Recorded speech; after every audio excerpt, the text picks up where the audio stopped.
Coming to you live from my apartment, it's Rob Has a Podcast, and here's the guy who's excited to talk about the 17th best season of Survivor. I am Rob Cesternino. Hello, everybody, and welcome back to the Top 40 Rankings show. And this is an incredible panel we have here tonight to talk about Survivor Kaoh Rong. This is a season I had been looking forward to talking about from when we started doing this rankings, because I had not gone back and rewatched this. There is no TEOS of this. So this is really the first time I'm looking back at a very interesting season of Survivor. And it has been now, I believe, 5 years since Survivor Kaoh Rong. And tonight, we look back at Brains versus Brawn versus Beauty 2 here, season 32 of Survivor, with a great panel. Let's jerp it up here, because back with us, my co-host for the 90-day fiance recaps. Of course, you can hear him on the Masked Singer wrap up with Dr. 90-day fiance. Here is Puya Zambakili. Puya, how are you? I am very good, Rob. I will say this is also my first rewatch of this season. So unlike Samoa, which I had seen a bunch of times, this is my first time doing one of these where I've actually seen it the one other time. So I'm very excited to talk about it. And I'm really happy to be here with you and Jenny. Okay. So thanks for having me.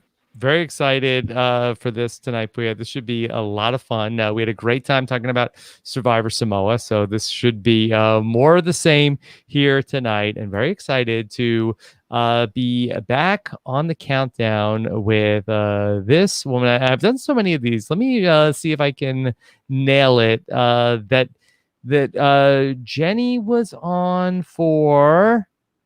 Which season did we talk about? It was we were with Phil Thompson, and we talked about, was it Ghost Island?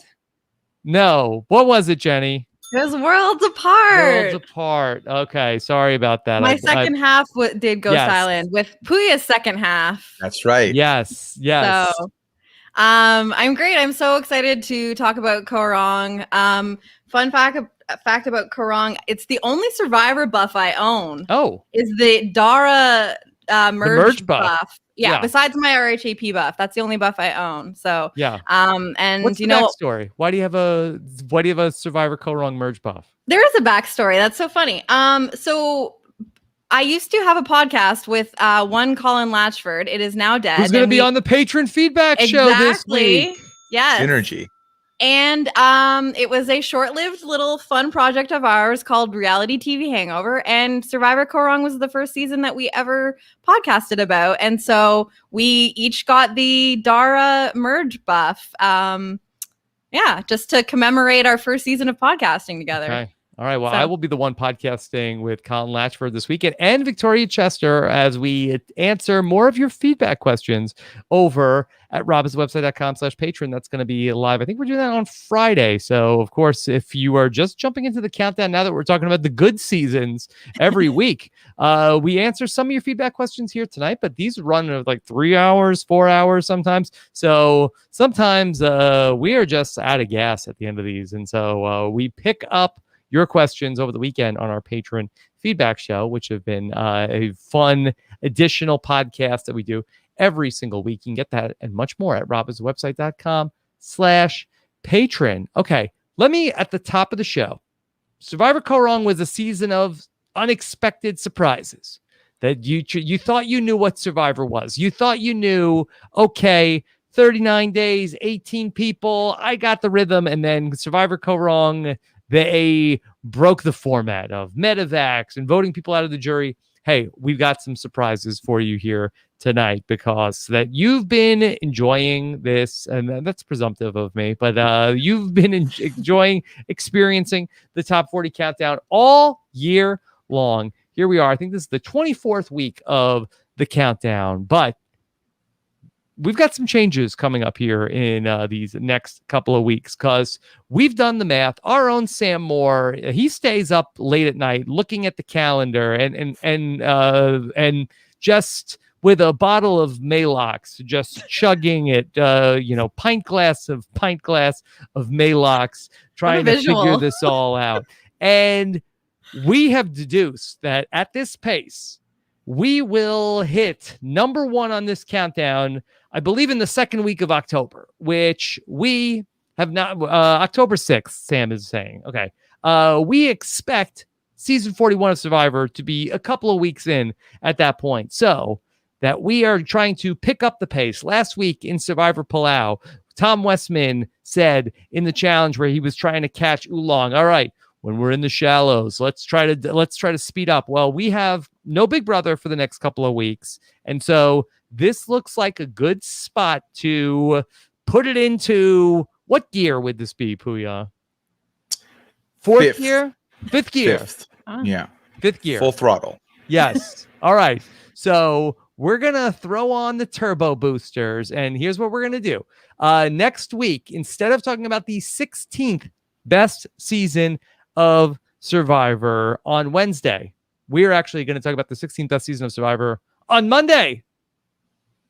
And then we're going to talk about the 15th best season of Survivor on the following Saturday. Hold on, let me make sure I have this right, or Sam is going to have to double down. Yes, okay, the 15th best season on Saturday, June 26th, and that will put us then talking about the 14th best season on Thursday, July 1st, and then because of Big Brother, we're looking at doing the countdown shows on Tuesdays, so that will get us to land on Tuesday, July 6th, talking about the 13th best season. And I feel like that, look, I know people watch along with the show. I feel like it would be fair if we told you up front what the 16th best season of Survivor is, because you never know. People might need to turn off the podcast and start binge watching the 16th best season to be ready for the podcast coming on Monday night. Do you need to do that, Rob? Or are you just gonna medevac yourself out of this so that you can get started? I'm gonna be okay because the people, I know people are worried about me. Rob, didn't you just move? Is this the right time? Like, look, we don't have a choice. All right, we're gonna do it. We're gonna do it. Rob, but it's Father's Day this weekend. Pish posh. We got Survivor to rewatch. Okay, so coming up on June 21st, the 16th best season of Survivor. If you want to start your rewatch right now or right when this podcast ends, I could tell you that we will be watching the 16th best season of Survivor, and it's going to be soundboard is back, baby. Survivor San Juan del Sur. Okay, mark your calendar. Monday night. We're doing it. There you go, everyone in my mentions. Okay?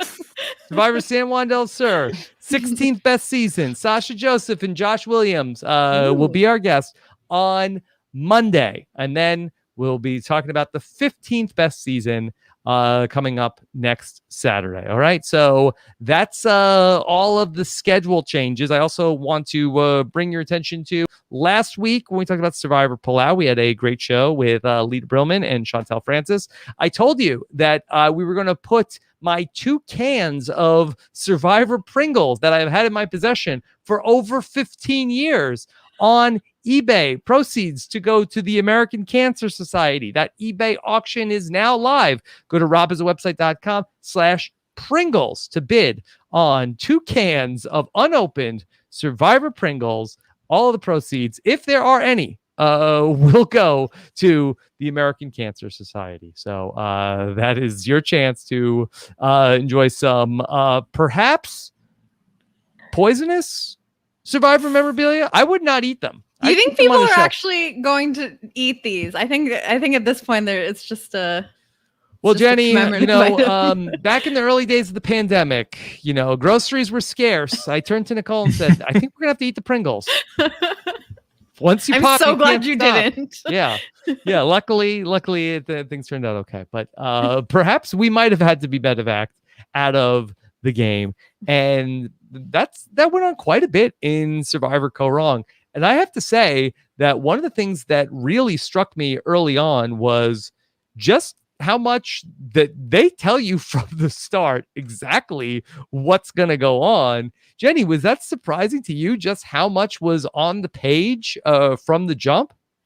I remember when it was happening, but I think that you kind of forget all of it like smushed together and how intense all of the, you know, the physical parts of the season and all of the the times that Dr. Joe has to come in and all of that. And Dr. Rupert, and just how grueling it is. I mean, I'm pretty sure one of the first like quotes of the premiere is it's the most brutal season ever, and that I think has several ways you can interpret that.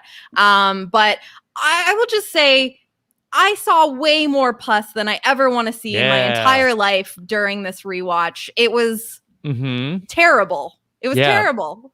But it was really, really brutal. This was like a nice segue if we wanted to get into TLC Dr. Pimple Popper. This would have been great synergy. Thankfully, this is not that podcast, and hopefully we'll never have that podcast, but who knows where the world will take us. Yeah, very clearly from the beginning, they do not mince their words. They tell us this is the most brutal season yet. They don't hide that at all. And there was a lot of foreshadowing everywhere you looked throughout the season, even because of how spread out everything was with all the medevacs. Yeah. And Survivor really chalked it up like there is something unique about this location, that it was so punishing. While we saw 0 medical evacuations in Survivor Cambodia filmed on the same beaches, other than obviously Terry Dietz leaving, not for his own medical emergency, but for the medical emergency that his son was suffering back home. That they try to really bring, like, this is such a dangerous place, Kaoh Rong, where you can get a heat stroke, or dangerous microbes could give you infections. Yeah, I mean, it's you know, one of the fun facts about this season is that this season was recorded before Cambodia, but then was played after Cambodia in the order of things. But no, I mean, they really do advertise it like it's that big of a deal, and it's way different, and it's the location. I mean, I would ultimately chalk it up to just unlucky, really, just an unlucky cast to have to deal with all this. I mean, obviously the weather, it was very hot, so that's one.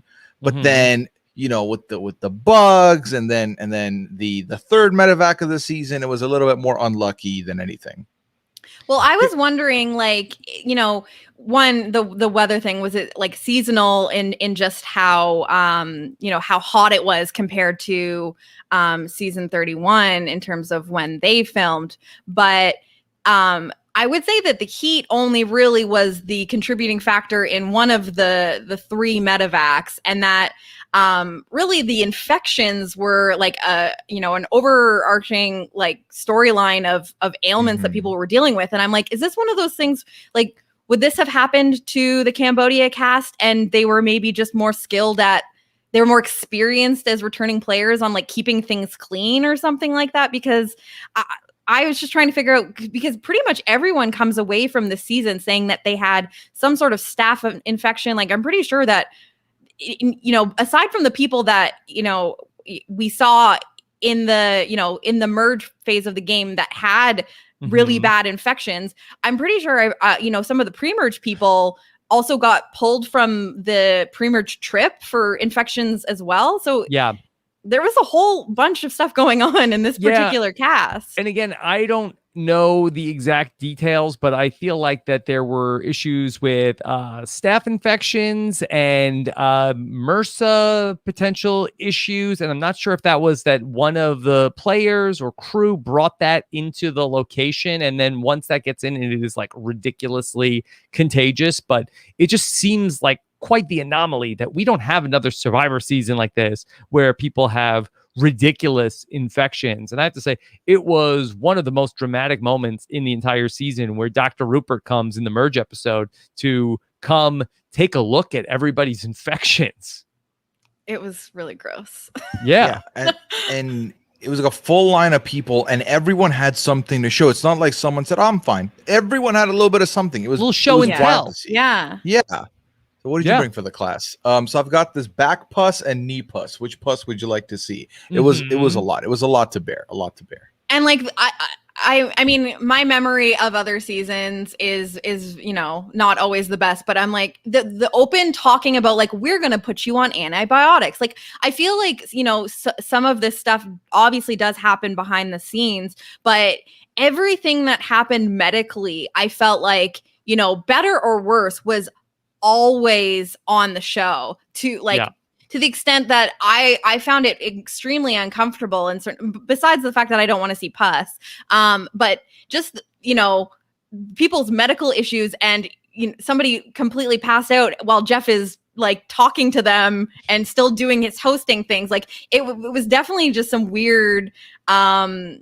The way that it was being presented was kind of uncomfortable at some points, where I don't feel like we were getting the conversation about how these things were being treated as much in some other seasons.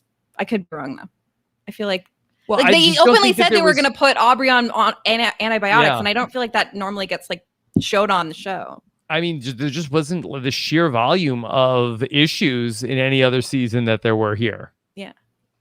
Yeah, it was a lot. And I mean, this was the last season, which was not going to be in the new, more permanent location following this season. And I think that's very interesting, because I do think that this season feels very different. I know it's shot out of order, where this is filmed before Second Chance, but Second Chance is its own thing because it's a returning player season. This is like the last original player season that is filmed in a location that is not Fiji. And I really do feel like that while the themes are different across the 8 seasons in a row filmed in Fiji, I do feel like that there is a, common through line through all of those, and they look and feel very similar, that this season does feel different and, feels more in line with like the seasons like San Juan del Sur that we'll talk about next week, and the, Cagayan, and even Worlds Apart that Jenny and Phil and I talked about some weeks ago. Yeah, absolutely. I mean, like, this is also, there's a lot of things that end with this season, right? We get like a kind of a new era starts coming through, I feel like, once this season wraps up on broadcast, which is very interesting to think about, considering how much I enjoyed this season. Because, ultimately for me, when things change on seasons, okay, this needs to happen, there needs to be a shift.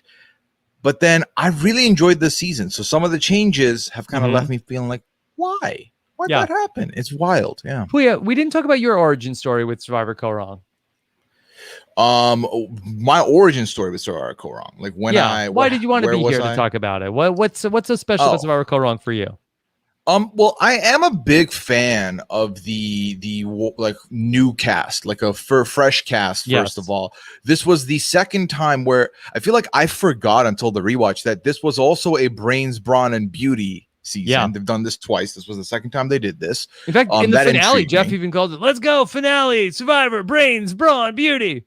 Yeah, I was like, wait, what? Yeah. It was like the first time he called it that. Yeah. And like this season kind of was like the first season that got me starting to get a little bit more involved in, consuming the podcast in a more live order, where I'm actually also like writing stuff and like tweeting along with the social media with the community. Before this, I was still listening to RHAP content, but I wasn't talking. I was like very much in the shadows. This season was a little bit more where I started coming out of my shell. Like this fall, this spring, where it got released, all the way leading to So You Think You Can Podcast, which is that fall. Yeah. That start of the year was when I was like, it's time to get out of the shell. We're doing this, and it meant a lot to me. I totally agree. I feel like this was like a really fun time in like RHAP podcasting. I'm pretty sure this is the first season of the Wiggle Room, correct? Yeah, Josh did all of the songs every single week. Like Josh, I think that that was the season that really spawned, what was going to become the Wandoff. Yeah. Yeah, there's some Wandoff origin stories here in Survivor Kaoh Rong. I also think that if I recall correctly, it might have been one of the seasons that Corinne still did her binder, her brutal cast assessment. So I just felt like this for me, this season got really built up. I think coming off of season 31, everyone was really excited because that was such a great season. People were really excited for the next one. And I don't know. I just remember it being a really exciting time following the podcast. Mm-hmm. Sure. There's also a lot of buzz in the air and that they were going to do Survivor Game Changers. And I always feel like that also creates a lot more excitement about Survivor in that they're like, oh, they're bringing people back again. And I feel like that it brings the alumni out and everybody's sort of like very tapped in because they want to hear about who's going to go back for the season, which is ultimately going to be Survivor Game Changers, which many of these players will end up returning on. 4 of the players here from Survivor Kaoh Rong are going to be back for Survivor Game Changers. And in Survivor Game Changers, we saw Aubrey end up returning. I believe this is now a wrap for Aubrey in the top 40 countdown. And I believe we watched her seasons in the reverse order that she played them. And it has been an interesting look back at Aubrey to see her, the de-evolution of Aubrey, to go back from the Benjamin Button style, like Sam, that we went from Aubrey in her final season, pretty early on in the countdown, and then Aubrey in Game Changers, and then here Aubrey in her first time out. Puya, that I feel like that there was a lot of discourse at the time, Michelle versus Aubrey. I'm sure we'll spend a lot of time talking about Michelle. How about Aubrey here on this rewatch now after seeing her Survivor career in toto? I mean, it's very interesting that this is kind of the direction the rankings have made us look at it, and we get to the humble beginnings of Aubrey. I remember this was also the first season I ever did a draft, and Aubrey went like second to last in my draft, and I felt like that was appropriate. I very much discounted Aubrey. Yeah, I know, right? I definitely ate crow on that one. But no, I mean, it was very fun to watch Aubrey play, and you see her in the first episode. And where she was at, what she was feeling, the tension, the environment really getting the best of her. And then you fast forward all the way to the merge and then to the emergence there once Neil is out. Like, it was definitely a journey that they captured very well from beginning to end. And this is one of the reasons why I really enjoyed this season on the rewatch, is that I feel like they captured the essence of our perfect to the point where when she comes back on any other season, everyone is still excited. We all remember why she's here. It's very clear cut. She belongs, and she's supposed to be coming back for the second shot or the third shot. And it all begins with what they showed us and what we saw from her and what she did in this season. Jenny, do you have any thoughts on Aubrey's game? I love Aubrey. I love, part of the reason I love this season so much is that I love Aubrey and I love Michelle. And I think they're just both such interesting female players and dominant in their own ways. And I remember loving and rooting for Aubrey during the season, but I found the rewatch so helpful to go in, knowing what to expect and just paying attention to like some more of her confessionals and certain things that she was saying about her game and just like little nuances that I didn't catch the first time. It gave me a different appreciation for her game. It also, and we'll get to it, it made me understand and appreciate Michelle's game even more, even though I was not someone who was upset about Michelle winning. And I just found, Aubrey ends up being one of like these really great quotable characters. She's always got good lines at tribal councils, and I just felt like every confessional during the season, she was constantly narrating her story so interestingly. Like it's funny that you mentioned her evolution of her story in Survivor, because that's such a like buzzword for her in terms of just this season and how she talks about her evolution of herself and her game in this season. And I really enjoyed the rewatch of Aubrey here on Kaoh Rong. And I appreciate her even more. Yeah, I think for both Aubrey and Michelle, I think there's a lot to unpack here from watching it after seeing them play on the other seasons. And then I feel like that maybe, at least for me, like I think I had a misunderstanding of Aubrey, because I think that's sort of like the narrative is, oh, Aubrey dominated Survivor Kaoh Rong. She should have won. And then she went back and she never played as well in her other seasons. But I ended up seeing a lot of similarities, I felt like, that in between the way that Aubrey plays in her other seasons and the way that she plays here.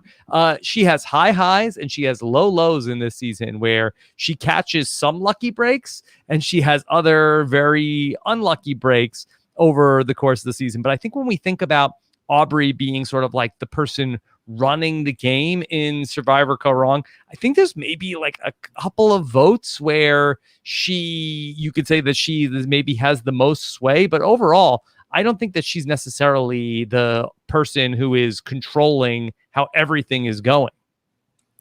Yeah, and Jenny highlighted this for me. Watching this, knowing what the result is, it is so clear why Michelle ends up winning to me. Mm-hmm. And it is very clear to me where Aubrey's game, I remember coming into this rewatch being like, yeah, Aubrey like killed it on the strategic front and Michelle wins off social. This season, again, I'm going to talk about why I enjoyed this season because I feel like I enjoyed it more now than when I agreed to do it.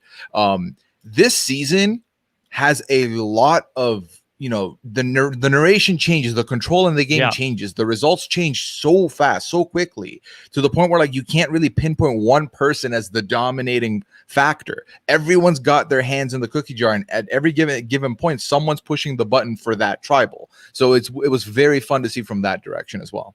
I also thought it was kind of interesting just the way that Aubrey was talked about by other people during the game and how, there was a certain point where the narrative shifted and all of a sudden it was like Aubrey is the one to like that's going to win this game here. When you're really watching it, it's like I felt like Sydney, and we'll obviously get to Sydney, but like I felt like Sydney and her game and the control that she had just as much as Aubrey gets really understated by the other players while the game is going on, because there was all these conversations about like, I want to go to the end with Sydney. I want to go to the end with Sydney. And everyone was talking about that Aubrey was the threat to win. And I just feel like we forget about how everyone was talking about each other, and that we just have this like version of how we remembered the season. And I think it is a really good season to rewatch because a lot of my perceptions and preconceived notions changed.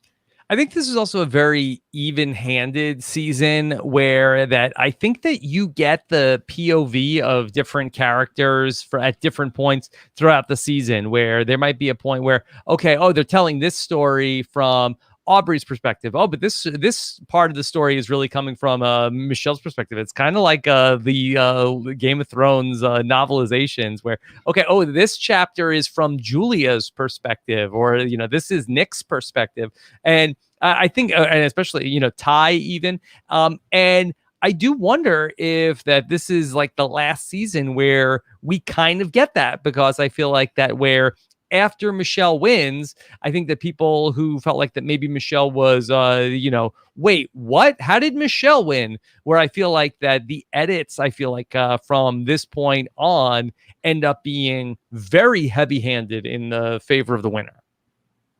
Yeah, I definitely do see that because, looking at the list of all the players, and it was very clear to me that everyone got their little bit of narration in the journey along the way. Like you can look at any single person in the jury, like from merge on, they easily each had their own arc that was top to finish, start to bottom. Peter was the last one to go before the merge. Even he had a full story. Liz had a full story. She was the third one out. Like they genuinely did it very evenly, which like I guess like it is only Darnell is the only one that doesn't get a full arc on the show. It's the premiere and you have so many things you need to introduce in that premiere, right? But you think about it though, Darnell starts his story, talks about how he listens to his gut tells him to go into the water, he goes into the water, and then his story ends when he loses the goggles in the water. So in a way his arc was also open and shut, which is a quick one, arguably. But no, I would agree, like Darnell and Jennifer to an extent probably would be the two that were like quickly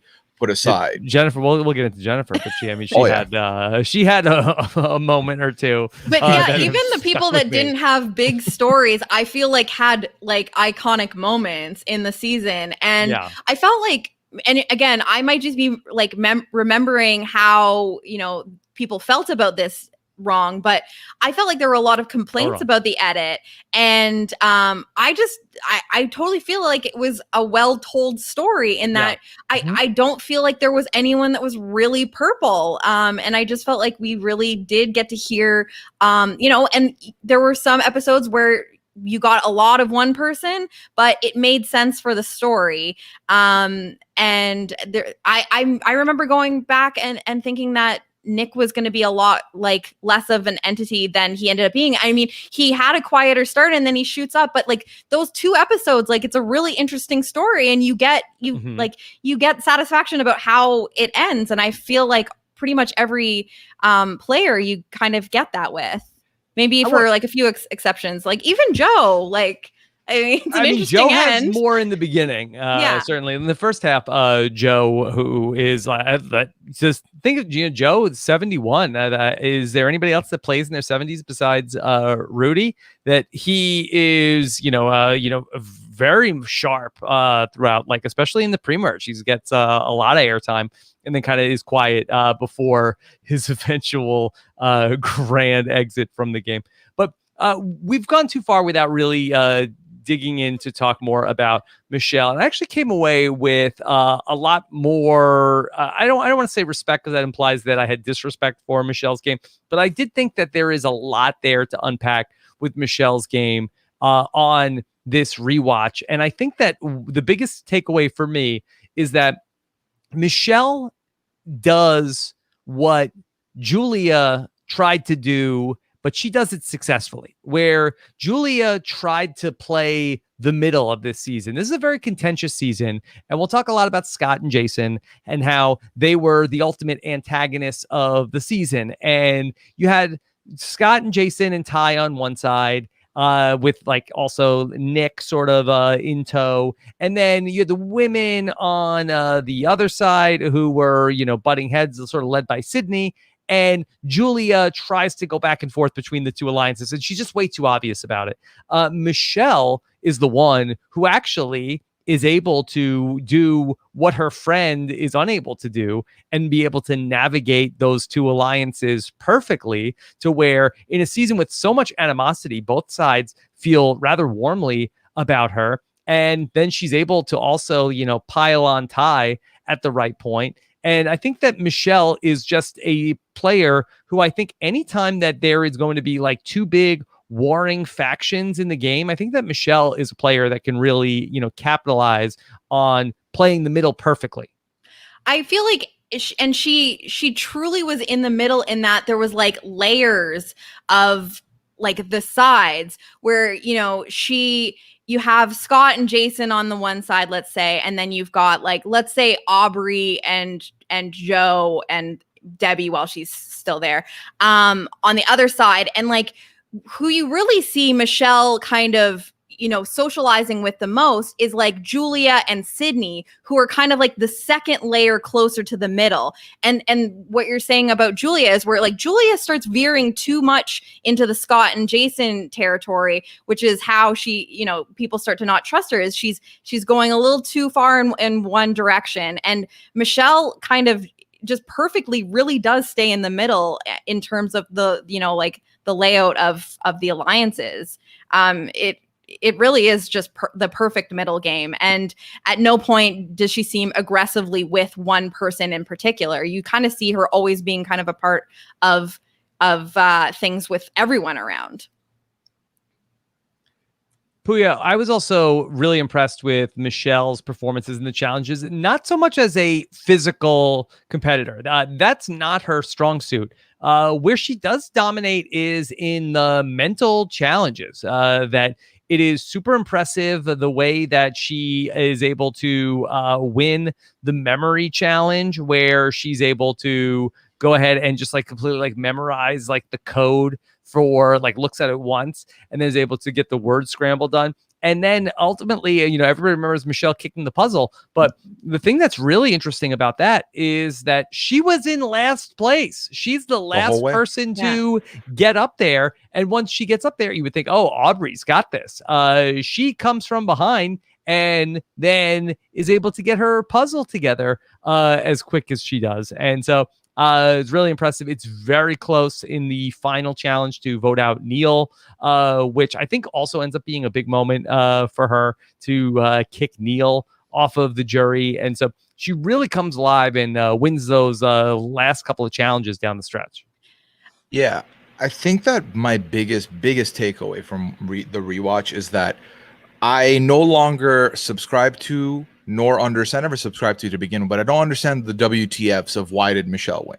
It's very clear why she won. I think that ultimately her and Aubrey both come in, again, under the guise of brains, beauty, brawn. She's beauty, Aubrey's brains, but they both showed physicality in their capability to survive the 39 days of a very grueling season. They both had, very good competition prowess, but where Michelle excels, she says this one line in her final tribal that I wrote down that I thought was a phenomenal rhyme for her. She says, we're all coming in, brains and brawn, you already know what they're good at. You're expecting that from them. I come in as beauty. I have to prove these things to you. You're not expecting me to have that. And I came in and I gave you that. And I think that is very true. You can see this with the challenge wins. You see this with the social game. And like the challenge, like the mental part of it, like these are not easy challenges to do, like 35, 36 days in. It's not easy to maintain composure when you're coming in four out of 4 at this final. The winner gets to the final 3, and she manages to stay composed, comes in, does this puzzle like it's nothing, kicks it down, and it's phenomenal fashion. Now, she is a very, very good all-rounded player, and I think that that's something that we don't notice. And I'm racking my brain why I didn't pick up on that when it was happening. Like I feel like I got lost in the shuffle, but it's so clear when you know what the result is to go back and watch it.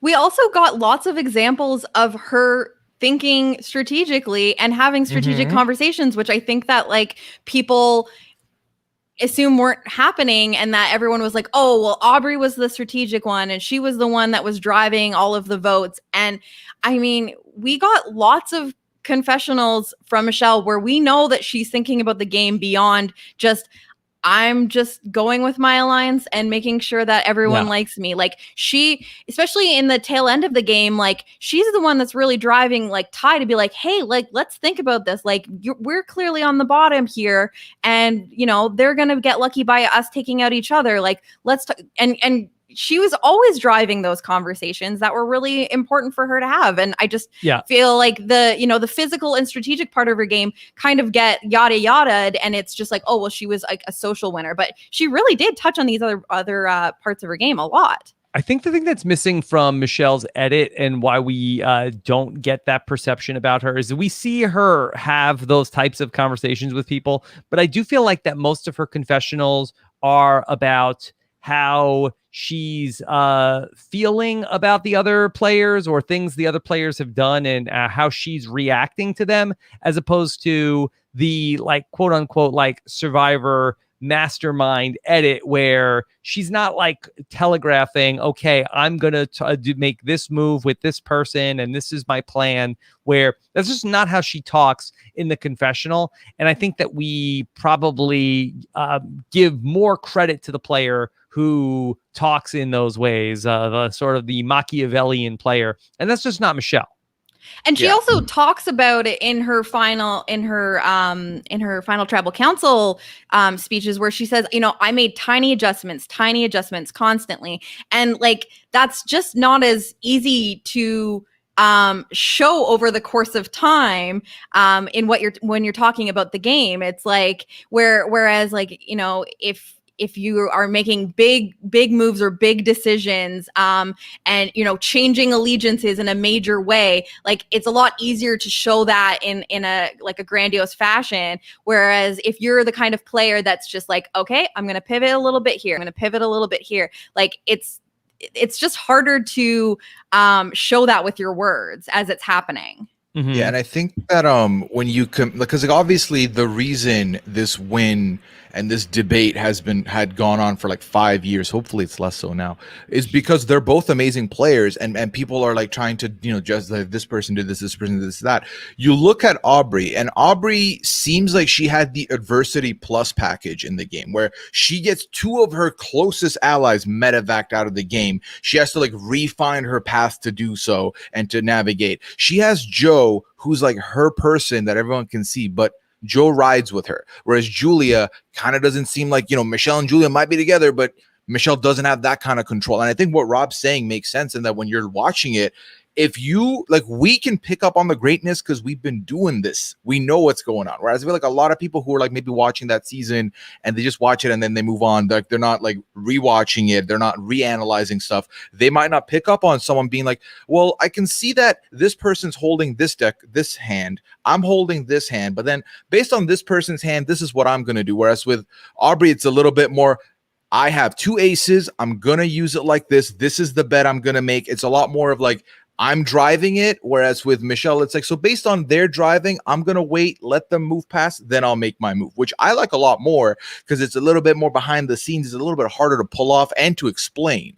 So it makes sense why people might not be as receptive to it and why the rewatch helped with it. Yeah. I just was really impressed with her and just the way that she's able to navigate these like very muddy waters in this game. I think the round that I was the most impressed with her was the round ultimately where Julia gets voted out. And that really ends up being one of the episodes that's told from Michelle's POV, and she's left out of the vote the previous night. She is not part of the vote to send Scott out of the game because they think that she's too close to Julia and she's going to tell Julia what's going on. But her and Sydney end up winning a reward, and her and Aubrey go off to have a reward together. And first off, it's just really iconic to see those three particular women together because I feel like that they end up being like such great representations of the three tribes for this season, and then the three different styles of play between Sydney, Michelle, and Aubrey. And, it's really great to see them,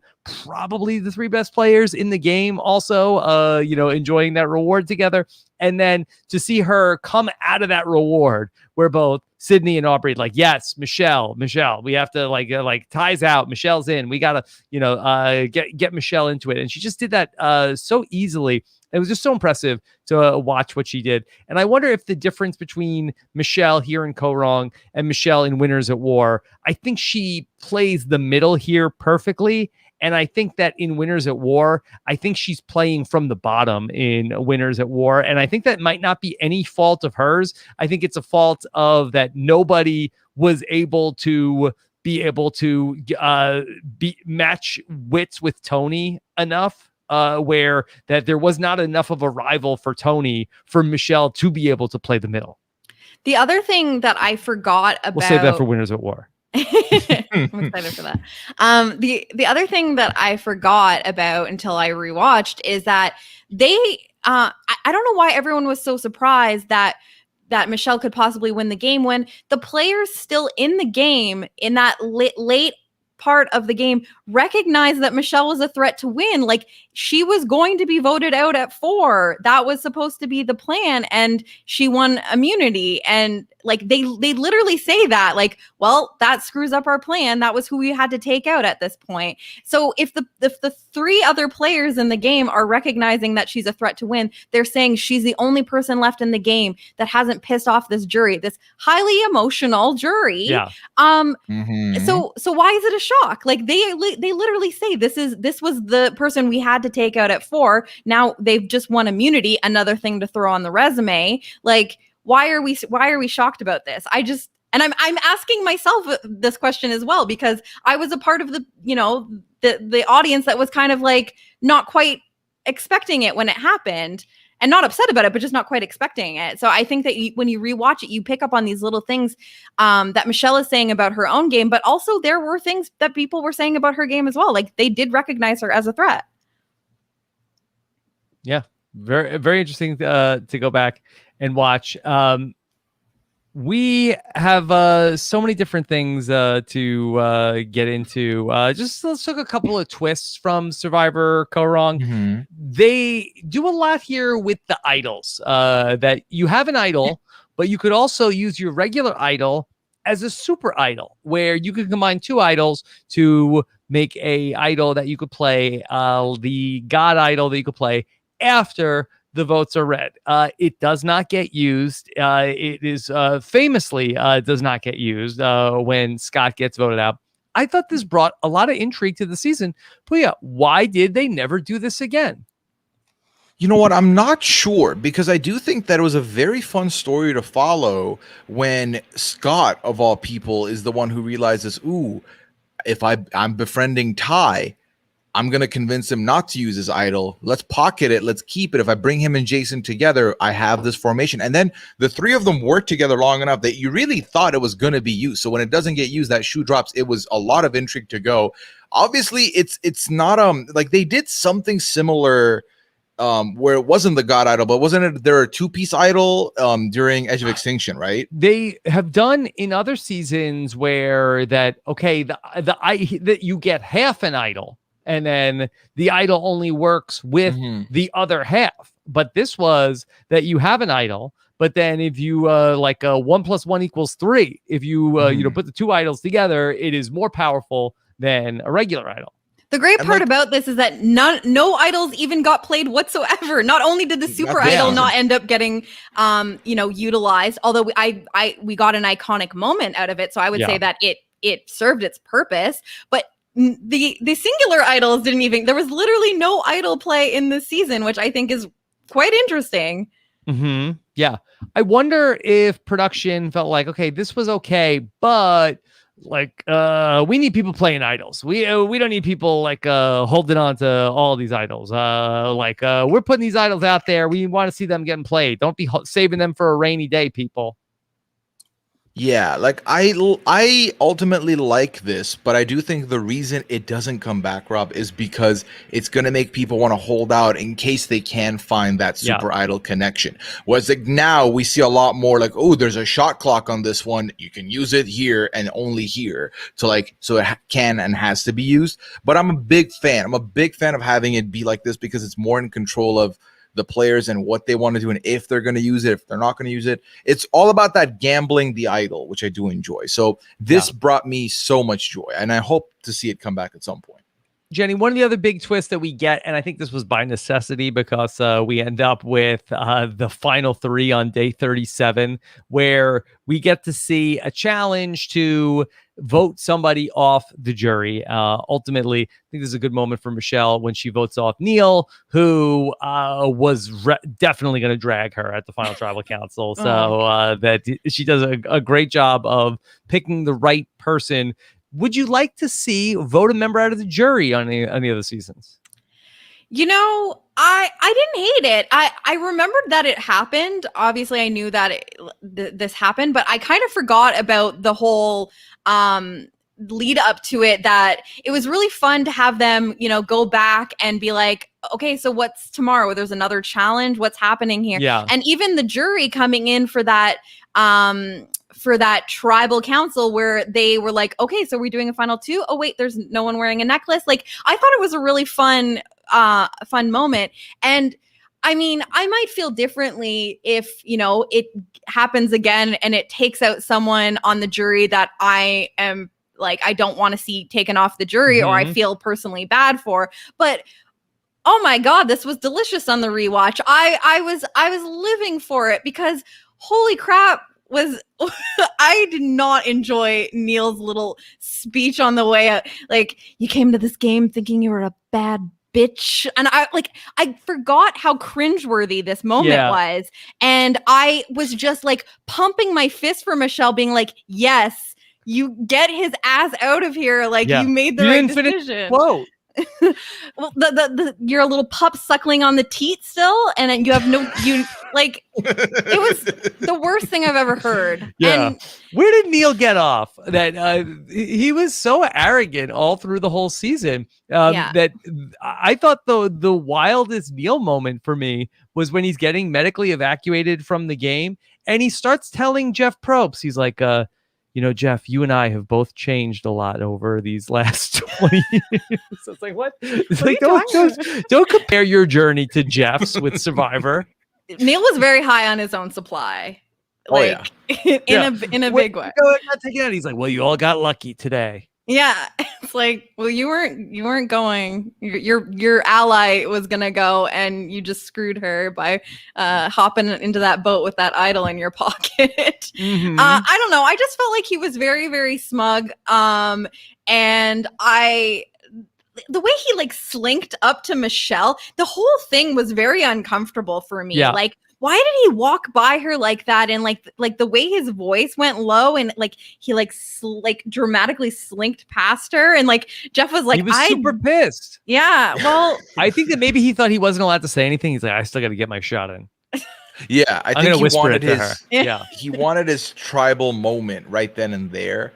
And it really felt like he didn't know if he was gonna be allowed to, so he kind of just vomited it out and then left. And it didn't hit. It didn't. It was awkward. I didn't like it. I was like, get out of here. It was very uncomfy. I think it gained some sympathy from me. I don't think anybody's vote got changed, but I think that people are like, okay, good job, Michelle. You nailed that. Yeah. Another thing you did right. It wasn't like if he would have said, "What are you, idiot? I was gonna vote for you." I think that she would have looked worse. So I think that he kind of helped her out.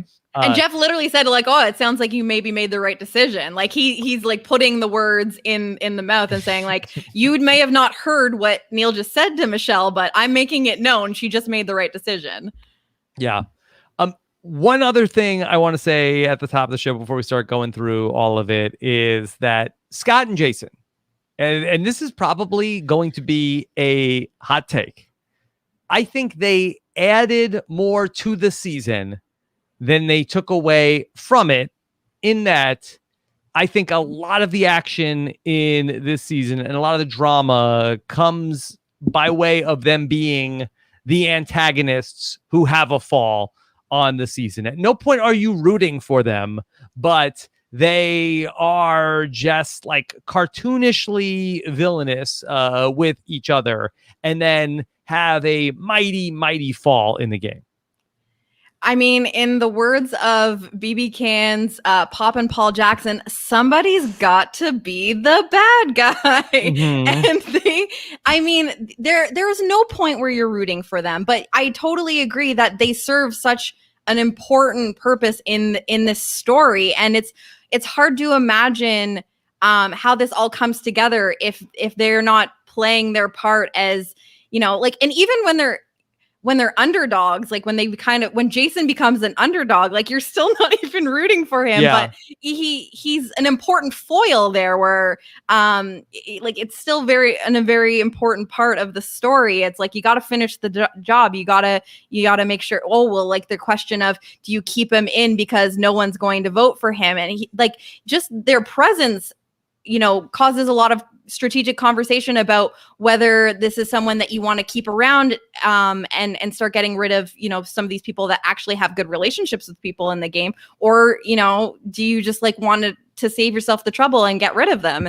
This is like a constant conversation during the whole merge portion of the game. And looking back at the last 5 years, Puya, that I don't think there is any other contestant, let alone two, who openly embrace the role of being the villain on Survivor. And I've even said many times that Survivor basically casts every season. It's not heroes versus villains, heroes versus heroes. They go out of their way. They don't like putting people who are going to play the villain on the show. And maybe outside of Bradley in Ghost Island, I'm struggling to even come up with something like, well, what about Chris Noble? Chris Noble didn't think he was the villain. Chris Noble thought he was the hero. I don't think there's anybody else that you can come up with who was embracing the role of the villain here from this point forward. No, I mean, ultimately, this is two fully grown men who right out the gate go after the defenseless receiver that is Alicia right out the gate until she's gone. Then they come into this merge scenario. Jason literally has a confessional where he talks about being the jocks that are shoving the geeks into the lockers. So he's fully like, yep, this is us, and we're wearing it that's how we are. But then when the story flips on its head, it gets very funny because they somehow end up going from being like the 90s high school bully to like the whining babies that didn't get their way, who are like, I'm gonna put out the fire now and I'm just mad, and then they lose each other. It's like their storyline is fun. I mean, now obviously, first of all, being years removed from it, second of all, knowing that everyone's living their lives like fine, everything's okay. Watching it again, it's like, yeah, they definitely did add to the season by being the villains there. Especially, it's very tasty knowing they won't get their way at the end, right? And I think that's the big takeaway for me, is that if this season ended with Scott winning, Scott Potter being the winner, it's like, oh, it's a little hard to take. But it was very funny to watch these two really, again, Neil wins the award for being the highest on his own supply, but these two were an easy second and third on the podium. They genuinely were like, we psychologically manipulated them. The warfare is working, and it really wasn't. They were just doing their own thing. Yeah. Well, and they also make each other worse. Like there were points I remembered how terrible they were. I remembered, the way they treated people and how uncomfortable it made me. But I understood their place in the storyline. And I remember like going through this rewatch, I was like, oh yeah, like, okay, I remember that. Okay, maybe it was Jason that was really the bad one. Cause like you see Scott in his like, relationship with Ty on the swap tribe. And then Julia comes in and like the three of them are just like trying to like, make their way against the brains. And then I'm like, you know what? Maybe he's not so bad. And then it's like they get back together and I'm like, oh, okay, no, actually he's just the worst. And they bring out the worst in each other. It's like that person that's like separated from their best friend and they're not acting up in front of them because they're literally just like teenage boys trying to like impress their buddy in front of like some girls or something like that. Like it was so like they're caricatures. Like they're not real people. I had moments where I'm like, this is not real. This is written. Yeah. I will say though, they did give them both, Scott a little bit less than Jason. Certainly that Jason got to talk a lot about his daughter who is autistic. And then Scott talked about his family and his upbringing throughout the season. So while it was mostly one note in terms of how villainous they were, they did even, humanize them to a degree as well, which in a season where that they do I think a very good job of like being even and like well-rounded with everybody. Even they get something. They tried to make me feel something. I was taken on a ride with it where I was like, I caught myself being like, you know what? Like maybe it was a bad day. And then I was like, and then the next day something else happens. I'm like, no, I'm back. I'm mad at them again. Like, and could I tie it back to Michelle, where I think that one of the things that I think that where Michelle gets lost in the edit, I wonder, because that the story of the season is so much that Scott and Jason are the evildoers. They are the villains of the season. They are the antagonists. Michelle was kind of with them. And so that I wonder if they had to hide as part of like, hey, we want our winner to be likable. We don't want anybody to think Michelle is part of this. Like Michelle had a pretty good, she wasn't part of it, but she had a pretty good relationship with those guys. She calls out some of their bad behavior when they're acting like babies around the camp. But Michelle, during the game and after the game, I think that she was on pretty good terms with those guys. And it's really, the Aubreys and, even Joe and Debbie and ultimately Ty, who ends up turning on them. Michelle doesn't really have a moment in the season where she turns on Scott and Jason. No, and we really, get it presented that Julia's the turncoat who's, trying to, play with Scott and Jason and also stick with this other alliance.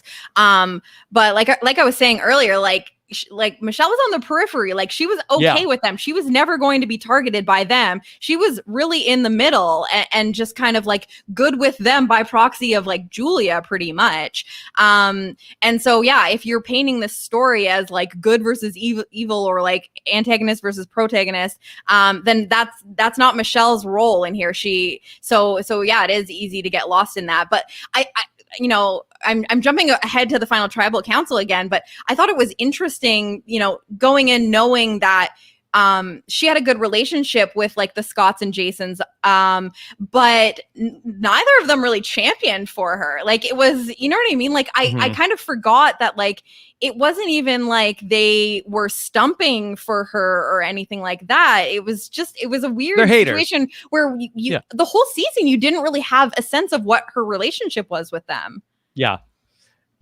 I think that so for me, it's more of a testament to how well she understood the cast she had, right? Because it's very clear from early on, if you do Jason and Scott wrong, they will like literally just focus in on you, go after you, be against everything you represent and you stand for, right? And I think that everyone else kind of gets caught doing this except for Michelle, right? Michelle gets to sit there, not take any of the heat. Scott does say, the one thing Scott does say at the final tribal is, you two stopped playing or your game got worse, and Michelle, your game just got better. And I think that these two boys subscribe to the well, if you get rid of me, you better like sure as hell be better for your game and you better play the best game ever. And it just happens to work narratively that her game does get louder and more present and more developed in the later part of the game, whereas in the beginning she kind of is slow in the development, but then she's doing the social work that ends up reaping benefits later, because she was like Rob is right, like there are scenes where it's clear that the what do they call it, I mean, it was the Beauty and the Brawn, right? They were all like teaming up to go against the Brain, so that was definitely, she was part of that mix, but ultimately she just subtly was able to maneuver and be on both sides. Like, remember, Sydney just leaves and jumps ship, and they get mad at Sydney, whereas Michelle never gets any of that heat in Kaoh Rong. Well, especially because, like, why does her game need to be loud earlier on in the merge when she doesn't need to do anything? She's directly benefiting from two sides going after each other. She's chilling. Like, that's what you need to be doing. She didn't even go to a tribal council in the pre-merge. Well, exactly. Yeah. But even in the early part of the merge, like she's not doing, like, she doesn't have to be making moves. She doesn't need to be playing loud because she is literally in the middle and she's not on the top of either end of the alliances in terms of their pecking order. So all she really needs to do is be quiet and be kind of good with everyone. And then she's good. So Scott's criticism of like your game got louder. It's like, well, of course it did. Like that's how you have to play that game. We have so much to go through. Let's go back to the beginning of the season and talk about the start of Brains versus Brawn versus Beauty. And I think that this is a season that I think you almost forget that this was the second time they go back to the Brains versus Brawn versus Beauty. And I think this is a little bit like men versus women, where they go back to the well very quick after it works well once. And I feel like that second time around does not as iconic, Brains versus Brawn versus Beauty. And I think that this is the season where they really just start kind of phoning it in, where you have people that some are like, well, they have inner beauty. Like you didn't have that the first time through. Alicia, she's on the Brawn tribe because she doesn't take any guff from anybody. It was like that they just sort of really shoehorned this one in there. Puya, that Brains versus Brawn versus Beauty 2 hits different, right? Yeah, the theme is not for me, it wasn't a prevalent part of the story at all. Like, I know it was brought up here and there. Oh, we're Brain, therefore this, we're Brawn, therefore this. I think so. In the sequel, it doesn't work or hit quite as well as it did in Cagayan, where even all the way to the end, in my head, those elements did matter. And I think the other testament I would give it, the other thing that gives me that reasoning is that with Michelle, with Aubrey, like, they're both the most prominent players at the end of this. Like, they're the most notable ones, and they kind of blurred the lines of all three by just some of the way they played the game, where Michelle has some of the Brain aspects, right? Aubrey has some of the Brawn aspect. Aubrey has some of the Beauty aspect. Michelle has some, like, they blurred all the lines, which worked. And then from a casting perspective, there was also a little bit of like a, nah, you'll take it. Like, it was kind of like, you're just going to accept this. That's fine. No. Jenny, the upcoming season of Australian Survivor is going to be Brains versus Brawn. We've completely taken Beauty out of the equation. Do you think, is that an improvement on the formula? Well, I mean, beauty is in the eye of the beholder. So I think maybe it's just, Yeah. you can find beauty on either of those sides. I mean, we talked about this already, and it is one of the best things that Michelle says in the final tribal council. She makes an excellent point where it's like, I mean, if you want to play under the radar and be underestimated, showing up on the beauty tribe is great for your game. But it does, lead you to have to really prove yourself in these other aspects, because you're walking in being typecasted as like, one-dimensional, like just you're based on your looks. And I really think that it was such a poignant point that she made, that she had to show that she had these qualities, as opposed to the other people where they were coming in and these things were already known or assumed about them. So I think so many of these casting choices were super shoehorned, and so I kind of think that it's not the worst thing to get rid of the beauty. I don't even know if I love the theme at all. Like, I don't even know if we need to do brains versus brawn. I mean, I guess it's not the worst thing. But I think no matter what, if you're gonna, especially in a tribe format, like if all of the brains are like not physically fit, like you're entering them to the slaughter. So I think that no matter what, it's going to be kind of like a mix anyway. Yeah, I think ultimately the themes like these themes are great for promotional material at the start, and then like the first 3 weeks where they're part of the storyline before everyone has these rivalries and storylines that have developed that they can continue the thread with after. Like, they're great for that, then they're gone, because ultimately I think if you look at the brain tribe in this season, there's a couple physical specimens there. You look at the bronze side, there's a couple minds there. You look at the beauty side, there's like a hybrid of all three. So it kind of just ends up being more of a cosmetic thing at the start of a season. Then it doesn't matter after like 2 weeks in. Once they swap, especially, it doesn't matter at all. But Puya, could they do brains versus brawn and like really go like to the extreme, sort of like an average Joe's type season of sort of like, okay, super fans versus like professional athletes?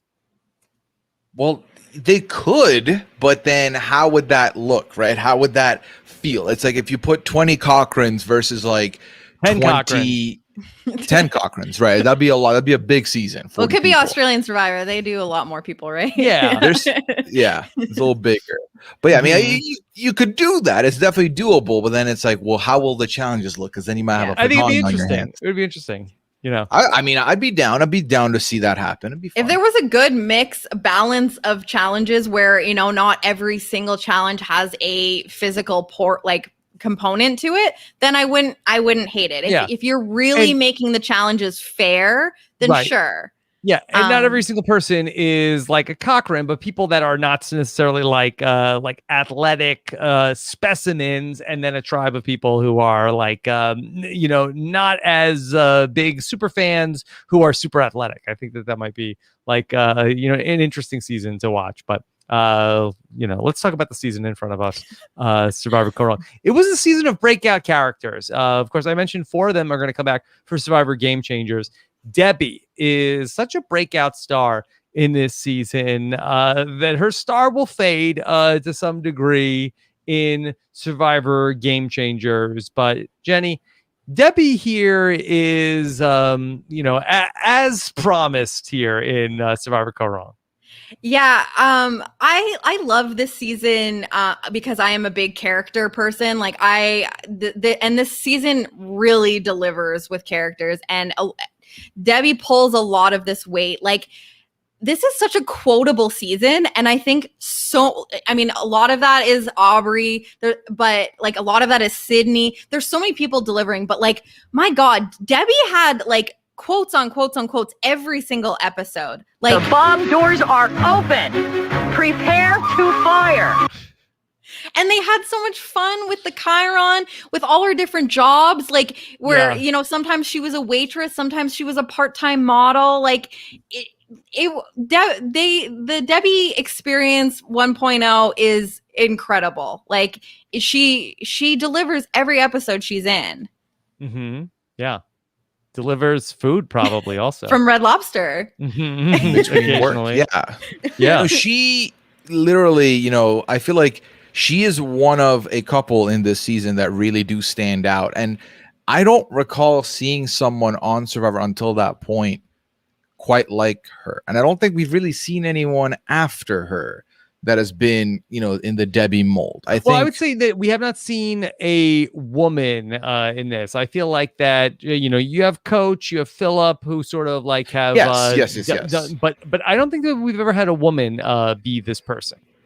Was like Nora the closest one? And then maybe? Nora is certainly like another like a big character like this.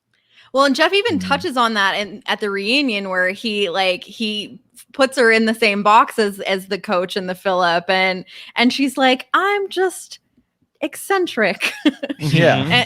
But I mean, she truly is. And like, I think we've had, some other women since then that have been kind of iconic in their personality. Like I'm thinking of like a Reem Daly perhaps is like, and not the same type of thing, but like we've seen like other women of that, like, the over 40 age group, let's say, that have like a bit of edge to them, but like not quite the same way that you Debbie. say the edge.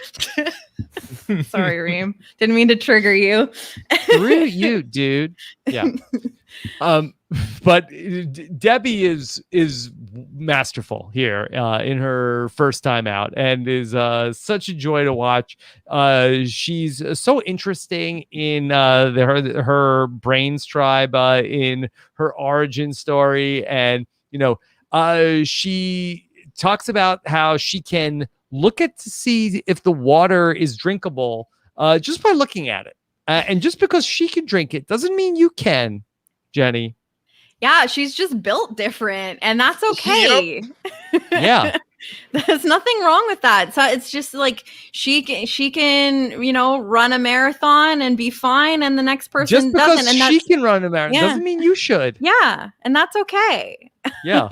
We're not all built like Debbie. When she personally trains people, Yeah. just don't do things just because Debbie does them, which is very true for many things. Yes. So she arrives fully formed in the season. Like, but yeah, Debbie has no arc.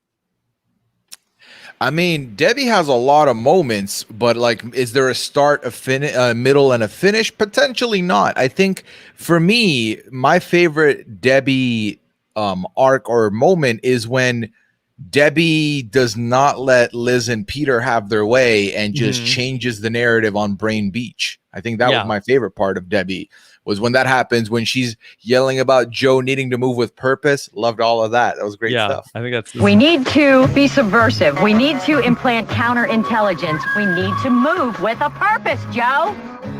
And we need to do it now. Yeah. The Debbie and Joe alliance voting block, that was also very fun, Jenny. Yeah, they had such a fun dynamic because like Joe is just steady and stable and controlled and logical, and Debbie is a ball of energy and very intense. But I do think that they do kind of have something in common, and that they can both be very like intensely confrontational. And we get to see like a snippet of that with Joe and how he talks to Peter, and Liz as well. Actually, I was thinking more of when he interrogated Peter on the swap tribe, but I just thought it was so funny how I can't remember if it was Peter or Liz that referred to them as like grandma and gramps, which I'm like, oh my, like they're not. I think it was Peter. Yeah, I think it was Peter. Sounds that like actually it. sounds like something Peter would say. Peter gets buried in the edit. He really does over the 5 episodes. They spend a lot of intro time talking about how he looks like Barack Obama. But then everything else is like a lot of like either Peter burying himself or other people just talking about how they can't stand Peter. That he's super egotistical and Mm-hmm. No, it It was Yeah. I forgot how much he got buried in the edit here. I mean, like he gets a story, but it's definitely Sure. like we're But the story dunking is on good. him. Yeah. Very, very like dismissive of other people. The And- other thing about Debbie that I really enjoyed, there were points in her story that I don't think that she was always like fumbling or anything like that. Like what Puya already said about, flipping the script on Liz and Peter, on the Brains tribe, and we never got to see the swap tribe that she was on. I'm forgetting all the tribe names now, but the swap tribe that she was on, they never went to tribal, Yeah. but I felt like she was maybe in a pretty good position, just the way that things were being presented to us in She's that a stage of solid the game. performer in the challenges. Also, puzzles laid down for her like lovers. Yep. Yeah. And Great she line. was a champion for women. We see on Yes. multiple occasions where she's having conversations In and she says, I want a woman to win this thing. Yes. And she ultimately makes sure that happens one way or another. she didn't want a woman to win the second time she played. No. She wanted Brad to win the second she time changed played. her mind. She changed her mind. She She said, saw a okay, woman- a woman she's- can win yeah. once. That's and it. Yeah. I've done my Okay. service. Yeah. She's saying equality, okay? I had a woman won my last She's like, season. hey, it's Survivor 34, okay? Like the women will win plenty of other seasons. Let Brad have this one. Oh, Debbie, no. Yes. Oh no. Debbie's read was wrong. Yeah. But yeah, the Brains tribe is really so interesting, Puya, that it's voting blocks in. You have Joe and Debbie, you have Peter and Liz, and then you also have Neil and Aubrey. And they're ultimately going to go to the tribal council in the third episode when Liz goes home. But that is like a very contentious group, and really, I think the Neil and Aubrey twosome like end up like flipping around. Yeah, and I do love that they had a 2-2-2 divide in the 6. That made it very interesting to me. Whereas obviously, Very when Brains Braun tribe. started, when Braun started, it was very much like, okay, this person's on the outs, we're done. And then obviously some stuff happened, ripple effect, and that's whatever. But here it was very interesting because Liz and Peter wanted like to keep all the young folks together, and that was their plan. And then Debbie and Joe were doing their own thing, and then in the middle, Aubrey and Neil kind of ended up deciding what they want to do and where they want to go with all of it. And it was very fun to see. And I think there's another instance, I believe in which, again, just like Jenny, which tribe was this? But there was a 2-2-2 between the Brawn, Beauty, and Brain divide in the swap, which I liked as well. I'm a big fan of having 6 people, and like it's a legitimate pair off. I do enjoy that very much. What I liked about that, the split on the Brains tribe is that it wasn't in secret. Like it was very obvious. It was talked about openly. I mean, I don't want that in every round of Survivor and every season, but like, it's kind of interesting when you're just laying it out there where it's like these 2 people are together and these 2 people are together, and then trying to figure out like where everything fits. It's just kind of fun when it's laid out there in front of you. Instead of being in secret, because then you know who's together and you're trying to figure out where the numbers go. One of the things I thought was really interesting on the rewatch was the Aubrey origin story. We've seen so much Aubrey. We watched her play across 3 seasons, and I felt like that her story kind of bookends, where that I feel like that the emotional like distress and panic that we see in her like on her first day in Survivor, that I kind of feel like that we get that from her by the end of her journey, where I feel like that Survivor has like broken her back down by the end of the Edge of Extinction. That's a very good way to put it and look at it. Yeah, it kind of does bookend each other when you think about the start and then the finish, and then with the game changers in the middle where like it's like peak. Yeah, no, I definitely see that. And just the isolating feeling, because I think that she felt like super isolated at the beginning, just because this is a new experience that she was thrust into. physically beaten down because of the nature of this season, and you have to acclimate to what, you know what I mean, like those first couple of days I think are really, really hard because your body isn't prepared to starve. It's not prepared to be in this extreme heat. And so in terms of the bookend, it's like, her experience on Edge of Extinction is again like deprivation, and so it kind of makes sense for why she returns to that sort of like state of mind.